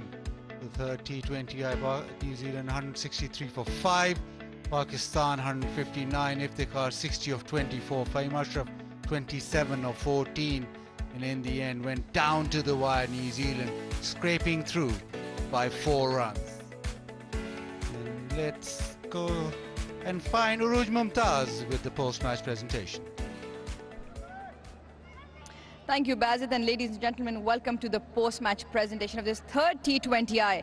And what a thrilling contest we witnessed, and it finished in the favor of New Zealand, and the series now stands at 2-1 as we finish up in Lahore. Before we do that, let me introduce the presentation party. Mr. Zahid Anjum, Group Head, Bank Al Falah. Mr. Syed Irfan Akhtar Gilani, Business Head, Central East, Bank Al Falah. Mr. Faisal Sadozai, Regional Business Head, Jazz, and Mr. Tayyib Nazir, National Detailing Manager, Helion. Right, awards for tonight. First up, Mr. Syed Irfan Akhtar Gilani will present the Bank Al Falah Best Fielder of the Match Cash Award of PKR 100,000 to Rachin Ravindra. What a spectacular grab at the boundary to dismiss the opposition skipper. It flew off the bat of Babar Azam, and Rachin Ravindra was absolutely up to the task.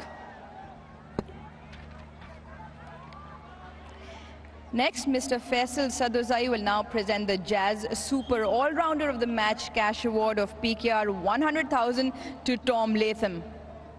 And the skipper led his side extremely well, scored 64 of 49 with the bat, 7 fours, 2 sixes, 1 stump, and a catch as well.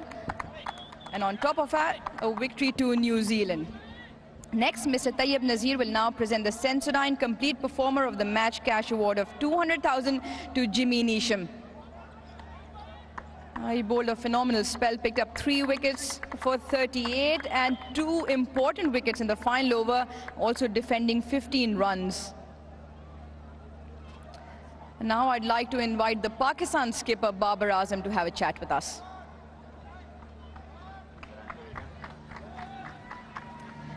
Babar, hard luck tonight. Halfway mark पे जब आप लोगों ने उनको 163 पे wrist कर लिया था, लग रहा था कि 164 relatively आसान होगा? बिस्मिल्लाहिर्रहमानिर्रहीम, बिल्कुल ऐसा ही है कि 160 पे हमने स्टिक किया था, लेकिन उसके बाद जो बैटिंग में हमने पहले जो 6 आवर्स है वैसे यूटिलाइज़ नहीं किया, क्योंकि बैक टू बैक विकटें गिरी। जिस तरह मैं रिजवान लियोन आउट हुए, उसके बाद फिर एक विकेट गिरी है, तो उसी वजह से प्रेशर बिल्ड हुआ।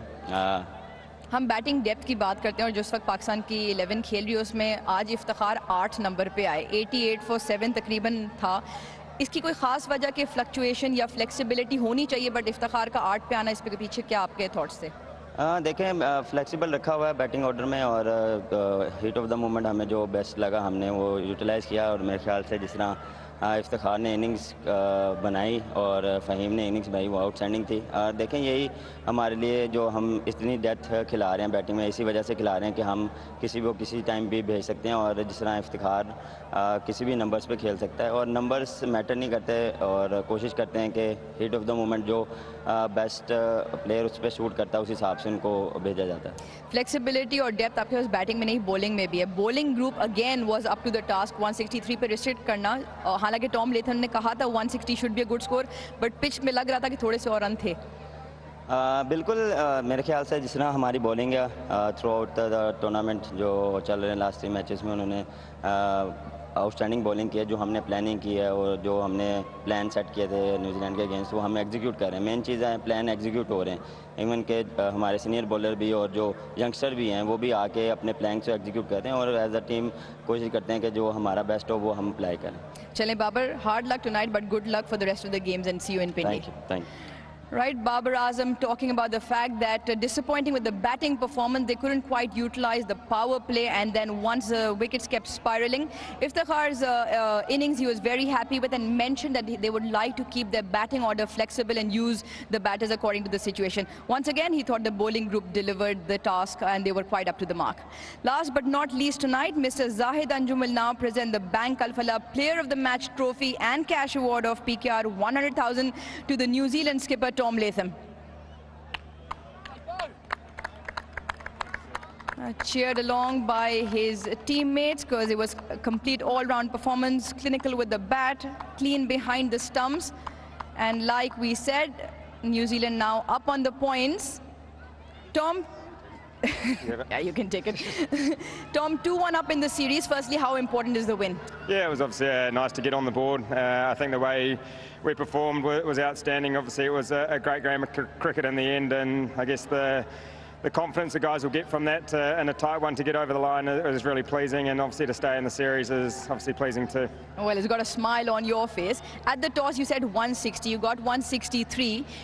Was there a point where you assessed the surf and thought that there could have been enough, or were you confident you could chase that, defend that? I certainly thought it wasn't as good a wicket as the last couple of games. You know, so see the last couple of games have been that 180, 190, but you know, 180 with runs on the board, and I think the way we bowled up top in that power play to restrict them to, I think we got three wickets in that power play was outstanding, and obviously put them on the back foot a little bit. And obviously we're seeing in games of T20 cricket, it's not over right till the end, and obviously Iftikhar played a fantastic innings, but it was nice that we were able to hold our composure at the end and get across the line. Now you talk about the bowling group, they stepped up certainly, because when Ben Lister twisted his ankle, it was about some other bowler stepping up.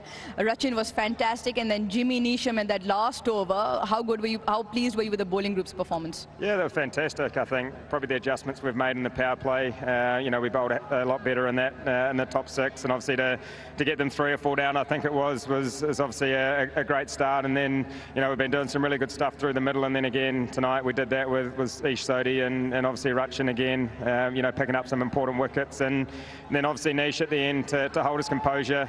You know, it's obviously a fickle game of cricket, and obviously it could have gone either way, but you know, really pleased for him to get us across the line there.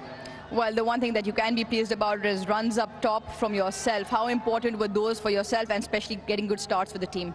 Yeah, it was obviously nice to contribute. You know, I guess at the top of the order on these sort of surfaces, you want to make the most of the power play, but we probably haven't got off to the start that we wanted. But the surface was probably, you know, dictated that, and you know, just sort of managed to pace the innings, you know, quite nicely. And obviously the guys coming in the last couple of overs made some important contributions, and obviously all those partnerships add up to the total in the end, and obviously it was enough.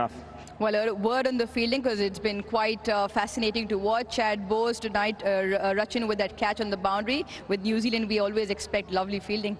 Yeah, I guess that's something we pride ourselves on. Obviously, trying to raise the bar each time we go out into the field, and obviously catches are important, and run-outs, you know, direct hits are obviously always nice when we get them like that. And obviously we've got some fantastic fielders in the team, and I guess it's nice when, you know, those catches and those run-outs pay off. So obviously a pleasing performance all round. Well, congratulations on the win tonight. Enjoy the couple of days off. We'll see you in Rawalpindi. Cheers, thank you very much. And that's all we have from the presentation. New Zealand back in the series, must-win game for them, and they've done exactly that.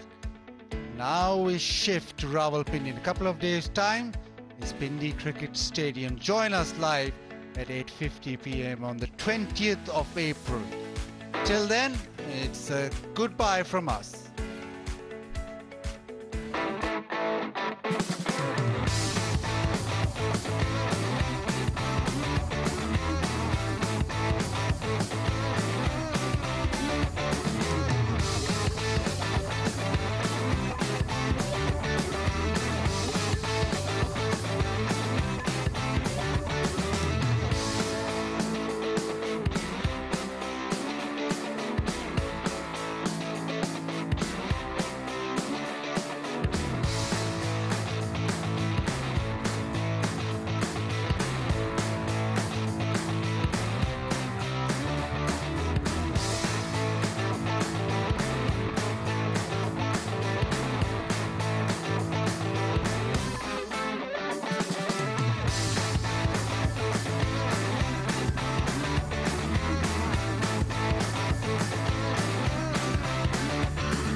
Well, it was an absolute thriller, and in the end, New Zealand came off winning.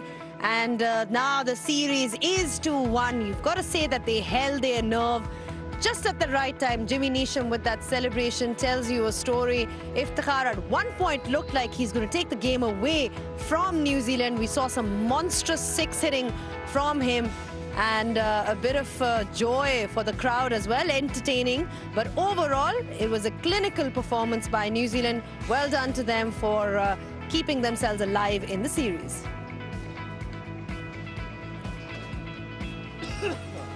All right, just a confirmation of the score. This is how things went. You heard Tom Latham at the toss speak about how 160 would be a good total, and he stayed true to his word because it was a brilliant effort with the ball. They were good with the bat as well. He was a top scorer, Tom Latham, leading with the bat. And in response, Pakistan fell short initially. In the end, it looked like they might make a match of it, but New Zealand won by 4 runs. Hello and welcome to Inverex Solar Energy Pitchside Show. What a performance by New Zealand. Just what we needed in this series to keep it alive. They had to win this one before we moved on to Pindi. And it has to be said that it was a great performance in all departments. Their batting was good. Tom Latham with the bat.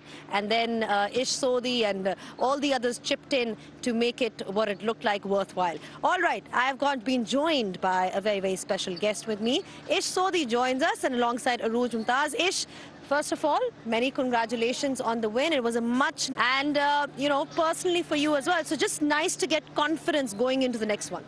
Yeah, absolutely. I think, you know, the last couple of games, having lost the toss and Pakistan putting on a really good score was always going to make it tough for our batters who haven't played a lot in these conditions. So I think today was fantastic, you know, led by Tom Latham, getting a chance to bat first. To put a score of 160 on the board, I think was always going to prove to be difficult on a wicket that was wearing. अच्छा मैं सुनिया तुसी पंजाबी बड़ी चंगी बोलते हो यार sport ते ना पर come on man, you know, I'm trying. I don't want to upset my grandmother. Well, your grandmother's from Lahore, right? Yeah, originally from Lahore, and you know, so मेरी पंजाबी ठीक है, you know, but I'm working on it. All right. I thought I might surprise you with that one. He did say to me, don't get me to speak in Punjabi. Arooj, thoughts on the game? It was such a thriller. I mean, at one point, it was almost like a roller coaster with all those sixes that we saw from Iftikhar Ahmed, you know, bringing Pakistan back into the game. They were down and out. And in the end, you just got to say that New Zealand, just because of the fact that they bowled really well for most part of the match, it helped them at the latter end. I think just for a starter, what a game. What a game of T20 cricket that at one point Pakistan were 88 for 7, and then you wonder why Iftikhar was coming in at 8 because of what he can do, which he showed 60 odd, blasted it all apart. And then I think it was the experienced group of New Zealand that sort of reeled it back in, their experience, Jimmy Neesham. And I'm sure it was a forced change because Ben Lister went out. I don't know if there was always a plan of Jimmy to bowl the last over, but Ish and Adam Milne back in the side. I thought Rachin bowled really well. But Ish makes a good point that runs on the board mattered. The batting group first had to step up because that's where they were faltering in the first 2 games as well. So Tom spoke to him at the post-match, happy with the entire performance, and then fielding is something which they always have a plus, and which also made a huge impact. That run out for Saim Ayub and that catch of Babar from Rachin, I thought there were 2 very key points in the game. Yeah, they've always been so good in the field as well. Ish, you know, just at that start that you saw from New Zealand, Tom Latham in that power play, needed runs, needed stability at the top, a different approach. It wasn't a all-out, all-guns blazing approach. It was more sort of getting your eye in. Was that something that was discussed at the start in the dressing room, or was that something was just intentional, or was it just according to the conditions that they're playing? Yeah, massively according to the conditions. I think, you know, they made the assessment out there that 160 could be a really good score. And to get to 160 in T20 cricket, you don't really have to go all guns blazing at the start. You know, it's preserving wickets and then playing the spin through the middle, which I think we've done really well over the series so far. And, you know, it's something that notoriously, you know, touring New Zealand teams have come across to these parts of the world and really struggled against spin. But I think, you know, we're showing great improvement as a side. And, you know, as a country when it comes to playing against spin bowlers, and it showed today we could, you know, put some pressure on the middle order, and then we were able to cash in at the back end too. Well, Ish spoke about the fact that they needed a good start, and that's what they got today. Tom Latham leading from the front as a skipper. He's also our hero of the day. Hero of the match, brought to you by Inverex Solar Energy. Well, in the absence of Seifert, they needed a special from Tom Latham. New Zealand was struggling to get runs in that power play, and it was important in that sense, an important knock indeed by Tom Latham. He was restrained at the start, but he used his feet really well against the spinners and maximized his opportunities, and a well-made 50 in the end.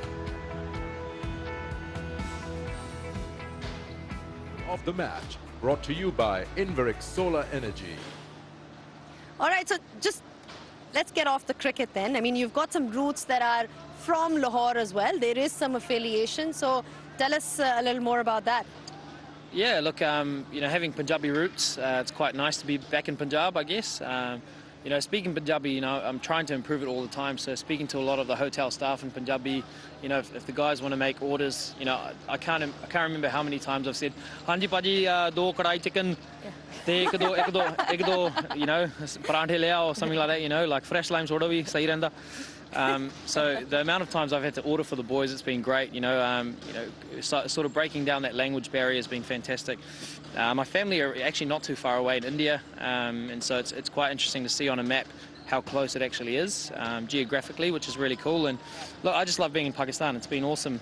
You know, my grandmother was a huge fan of the game, huge fan of Pakistani players. Shahid Afridi was her favourite player, and so it's very cool to be back. So do you still have family that lives in Lahore? Any still links that are left within the city? Yeah, look, you know, years ago, me and my dad used to discuss that there were, you know, a set of long-lost cousins that might be living here. So if you're out there, please come say hello. Yeah, please order 2 kadais for him. That's right. Because that's what he wants. But yeah, when in Lahore, you have to have chicken kadai rooj, isn't it? Like the Zainab or Lahore or फिर आप भी Lahore roots and मतलब we don't get past Lahore, right? Yeah. I mean, the one thing that is good is the crowd. Let's not take that away, but the rest we can debate about. Karachi has really good food. Ish, you can be the decider of this debate once and for all. Once you're done with this series, Karachi bhi hua hoga ek dafa, then we can take this final vote. Right. Ish, she's from Karachi, right? Okay, I'm going to say this. We were in Karachi earlier this year, and the food there was unbelievable. Like, really enjoyed Karachi. I think Shahid Afridi lives there now, so it's probably why I really enjoy it there too. There you go. Thank you very much. Nice watching. Good night. No, I love the food in Karachi as well. I mean, food in Karachi is just unbelievable. That's true. But anyway, just a little back, shifting the focus back onto the cricket. I mean, you lost the first 2 games, and now you've made a comeback. How difficult is it when a team is down and out 2-0? I mean, what is the general discussion in the camp to make a comeback? Yeah, look, I think we've played a lot of cricket. We sort of know what works really well for us. Personally, I'm incredibly proud of this group. We've got an incredibly young group, you know, guys that haven't had a heap of experience in these Asian conditions. And this Pakistani side on paper, I mean, their bowling attack is one of the best bowling attacks in the world. So to even be able to, you know, come up trumps against a squad like that is a monumental effort. And especially with a lot of guys missing at the IPL, it's great exposure for these young cricketers that we've got coming through our system. And I can't be more prouder of the guys tonight. You mentioned that a lot of the guys are playing IPL and just not there at this point of time. Does that add any extra responsibility on your shoulders? Yeah, you try not to let it. You know, my job as a bowler, a leg spin bowler, is just to try to control those middle overs. And so, you know, it doesn't matter who's in your team or, you know, what the senior members are, that job never changes. So I'm trying to keep it as simple as I possibly can. Seriously adapt to the conditions because, as you've seen, it hasn't really been, you know, incredibly turning surfaces. You've had to be able to find a way to be, you know, competitive on these surfaces. And so taking a lot into account of what the finger spinners are doing. They're bowling fast, flat into the wicket, and that's something I try to do today. What about the seniority role? I mean, I know you spoke about that, but just in terms of mentoring some of the other players, because you have the likes of Will Young, Chad Bowes, there's so many others that are sort of part of the side. I mean, lots to learn from their angle as well when they have somebody like you who's been part of the squad. Yeah, look, it's pretty amazing to I guess be here and be a bit of a leader in the group. I guess, you know, having played for so long but still only being 30 years old, it's a pretty cool role to be able to have. But I think the main thing that I've been working with is the spin bowling group. Rachin Ravindra has had a fantastic tour so far with the ball.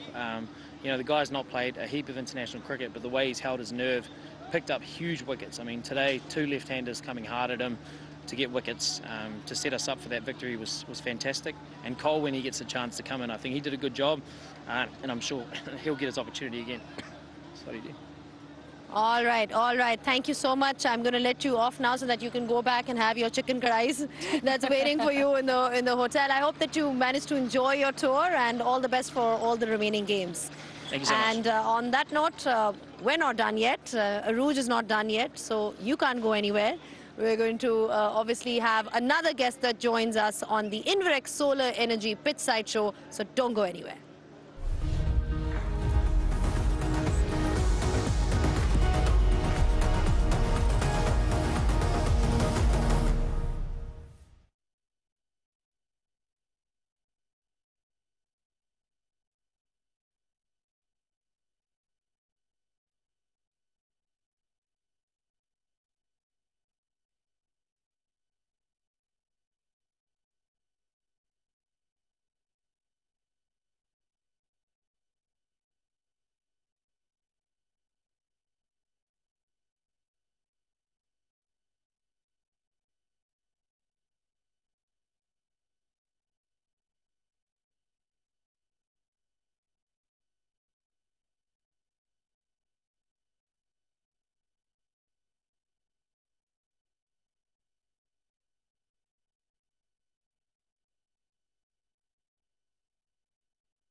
Back on the Inverex Solar Energy Pitchside Show, and New Zealand managed to stay afloat in this series by winning this one. And what a thriller it was. You've got to say that it had everything as a fan. It looked like a one-sided game for most parts until Iftikhar decided to dominate their bowling. But in the end, New Zealand had the last laugh. Now, I've been joined by Bazit Khan in the studio. Baz, thank you for joining us. ये बताएं कि आप तो on air commentary भी कर रहे थे उस वक्त, लिटरली लग नहीं रहा था कि पाकिस्तान का कोई चांस है एक पॉइंट पे 88 फॉर व्हाट 6 या 7 विकेट्स डाउन थे और न्यूजीलैंड जिस तरह से परफॉर्म कर रहा था and then that innings by Iftikhar Ahmed. I mean इतनी बातें होती हैं उनके बारे में, the different you know terms used for him, different words used for him, but this was just an incredible innings that every Pakistani got to witness. एक word है underrated, ये बहुत ज़्यादा यूज़ होता है, लेकिन इस underrated, underappreciated cricketer है. It's not the first time that he's actually done this. It's not the first time that we've witnessed his power hitting. इसका रिकॉर्ड अगर आप इनकी इनिंग्स देखें, इंडिया के खिलाफ वर्ल्ड कप वाली इनिंग्स देखें, साउथ अफ्रीका के खिलाफ देखें, पावर इनके पास बहुत है. He is the one player that even coming in at number 8 he turn the game around. और ये छक्के मारते हैं, मतलब क्लीन हिटिंग करते हैं. I think he deserves much more than he gets. I think even in one-day cricket he deserves a chance because he's not, मतलब सिर्फ one-dimensional player नहीं है. Extra cover भी मारते, इस तरह भी मारते, और he can, when needed, he can also build an innings. जब इतनी अच्छी स्किल्स हैं उनके पास अरूज, तो वो इतनी नीचे क्यों आए, ये भी एक सवाल है उनके ऊपर. और प्लेयर्स, you think, मतलब एक पाकिस्तान कैंप की तरफ से perhaps they should be ज़्यादा, जैसे कहते हैं, ट्रस्ट होना चाहिए इफ्तिखार के ऊपर, बिकॉज अगर वो इस तरह की बैटिंग कर सकते हैं, जो कि हमने एक दफ़ा पहले भी देखी थी इंडिया के खिलाफ भी, in fact in the world cup, you know, we got to witness that. So क्या रीज़न? आप मुझसे क्यों पूछ रही हैं? मैंने थोड़ी ना बैटिंग ऑर्डर बनाया था. नहीं, लेकिन मैं आपसे आप फिर यहाँ क्यों बैठी हुई? आपकी मैं राय पूछने के लिए बैठी हुई. आपने कहा आप मुझे जवाब दें. देखिए, मैंने बाबर से एग्जैक्टली ये सवाल पूछा कि बिकॉज जो बाजिद ने बात की कि 8 नंबर पे भी आके he was the one who change the game, and he is purely that अग्रेसर जो एट विल हिट मार सकते हैं. 60 in 24 when most would have thought that the game was done, and even the most of our players in that middle order probably can't do what Iftikhar can at will and with as much consistency and as much control when he does get his shots going. तो बाबर का ये कहना था कि हम flexibility रखना चाहते हैं बैटिंग ऑर्डर में, क्योंकि हम ट्राई करना चाहते हैं, और उन्होंने ये भी कहा कि इन द मोमेंट हमें जो लगा हमने वो किया. I still don't agree with it because 8 is far too late, which prove to be the case in the end. यही चीज़ उन्होंने 5 पे या 6 पे आके कहीं करी होती तो फिर ये होता कि प्रॉबेबली आप उससे पहले ही गेम जीत गए. आखिर में आप 4 ही रन से हारे. तो yes, I understand that there should be flexibility. हम पहले भी बात कर चुके, you can't be rigid with your approach, but flexibility के पीछे थोड़ा सा common sense या practicality भी होनी चाहिए, and I didn't agree with them coming in at 8. Favorite topic है अरूज का, matchups. Left hander upon left hander आ रहा था. सही है, you look at matchups, but सबसे अच्छा जो लेफ्ट आर्म स्पिन को खेला है आज वो इफ्तिखार है. Not the other left-handers. Fakhar out हुआ, I think शाहीन आउट हुआ, तो I don't know, इमाद भी आउट हुआ. He is such a dynamic player of spin. तो आप उसके matchups को मेरे ख्याल you have to use his matchups as well. और जैसे आपने कहा कि अगर नंबर 8 पे ऐसी करी नहीं की उसने, तो शायद अगर नंबर 6 पे होता तो शायद इससे भी बेहतर कर सकता. ये क्या था बीच में? करी बोला था तो बीच पे ये कराची वाला पॉइंट आपने इनको मार दिया. करी जरूरी है ना, ये लोग बताएंगे हमें कि करी या की क्या होता है.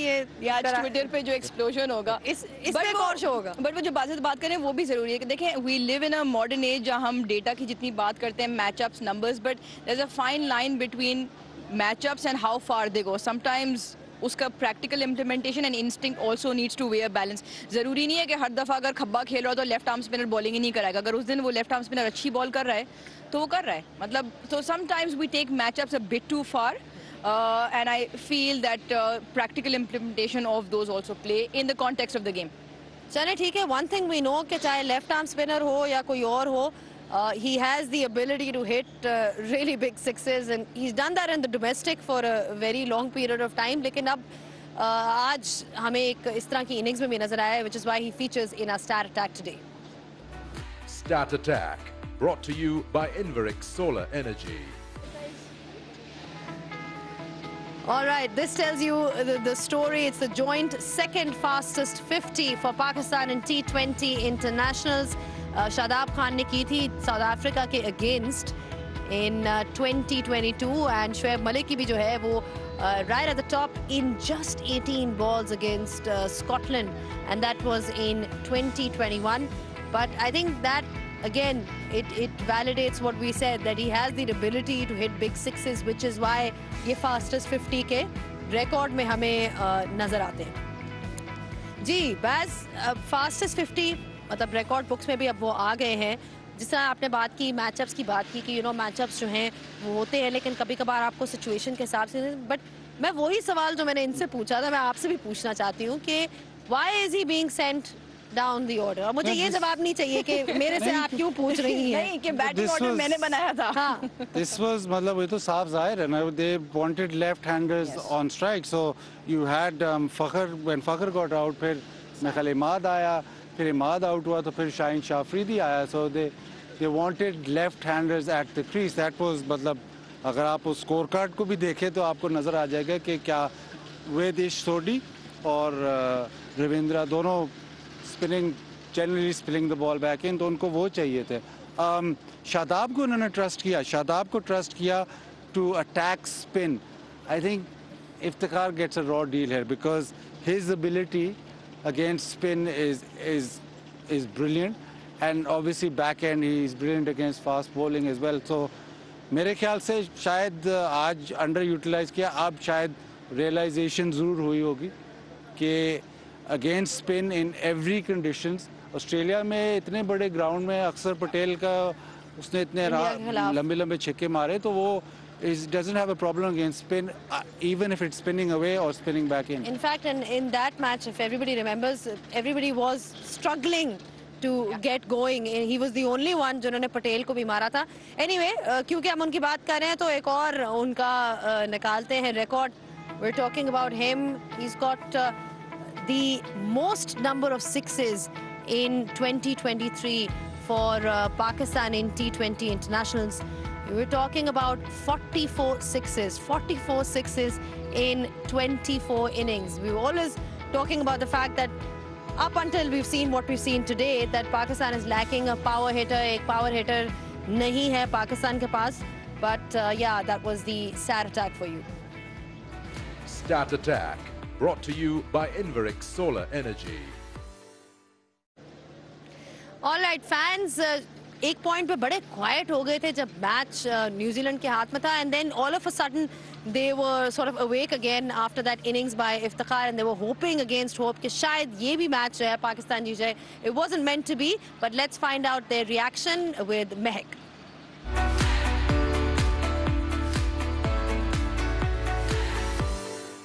What a thriller of a match today between Pakistan and New Zealand, and we're going to go and speak to the fans regarding their thoughts on the match tonight.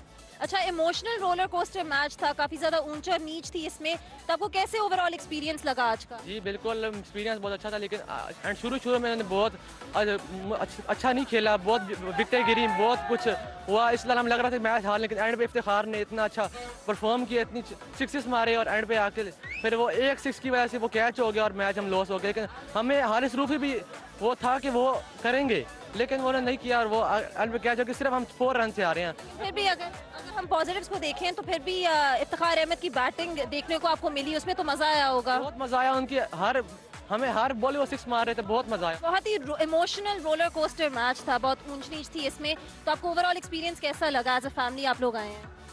It was a phenomenal experience. By the way, we have come here from Seattle, United States, and the arrangements here were awesome, and the match was awesome.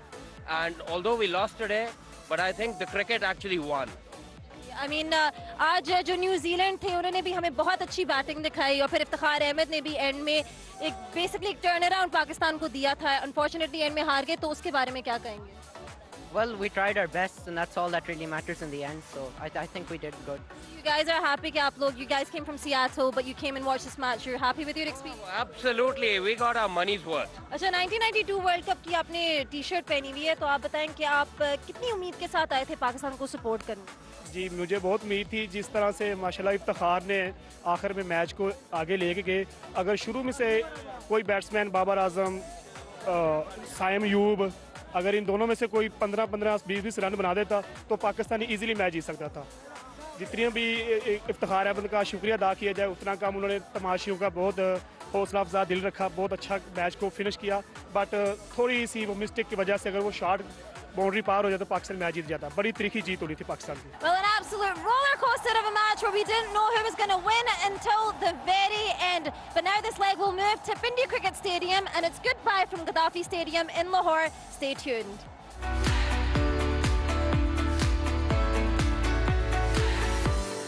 Well, at least एक चीज़ तो है that you know this keeps the series alive. It was important. आपने याद है कल कहा था studio में बैठ के कहा था कि मैं पिंडी आने से पहले जो है मैच को ज़रा रखे, तो आपकी बात सुनी गई है।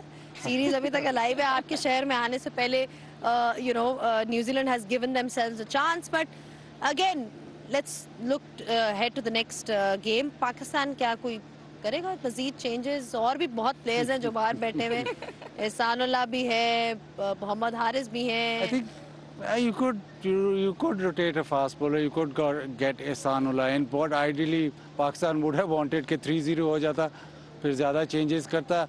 I don't think there'll be massive change. Maybe एक आधी change. Maybe if they want to rest a fast bowler, I think that's the only change I can think of. चलें ठीक है, thank you so much Rooj and thank you so much Bajid, you heard their opinion as well. लेकिन जो ये series है ये आगे चलती रहेगी बिकॉज अगले जो मैच हैं वो होंगे पिंडी में, और ये एक हमारा जो है स्केड्यूल है पूरा। गद्दाफी स्टेडियम लाहौर के मैचेस ख़त्म हो गए हैं and now we move on to Pindi, जहाँ पे 4th और 5th T20 खेला जाएगा। Alright, just a quick reminder that we will be seeing you now on the 20th of April in this Bank Al Falah presents Dafa News Pakistan versus New Zealand T20 series. और I hope कि आप लोगों ने enjoy किया होगा, उम्मीद है कि एंजॉय किया होगा, क्योंकि हमने तो बहुत एंजॉय किया पाकिस्तान और न्यूजीलैंड का ये थ्रिलिंग मैच। हम चाहते थे कि सीरीज में कुछ स्पाइस आए, तो अब स्पाइस आ गई है because you know New Zealand has won and they have kept themselves alive in the series. I hope you guys enjoyed today's coverage. Until next time, it's goodbye from all of us.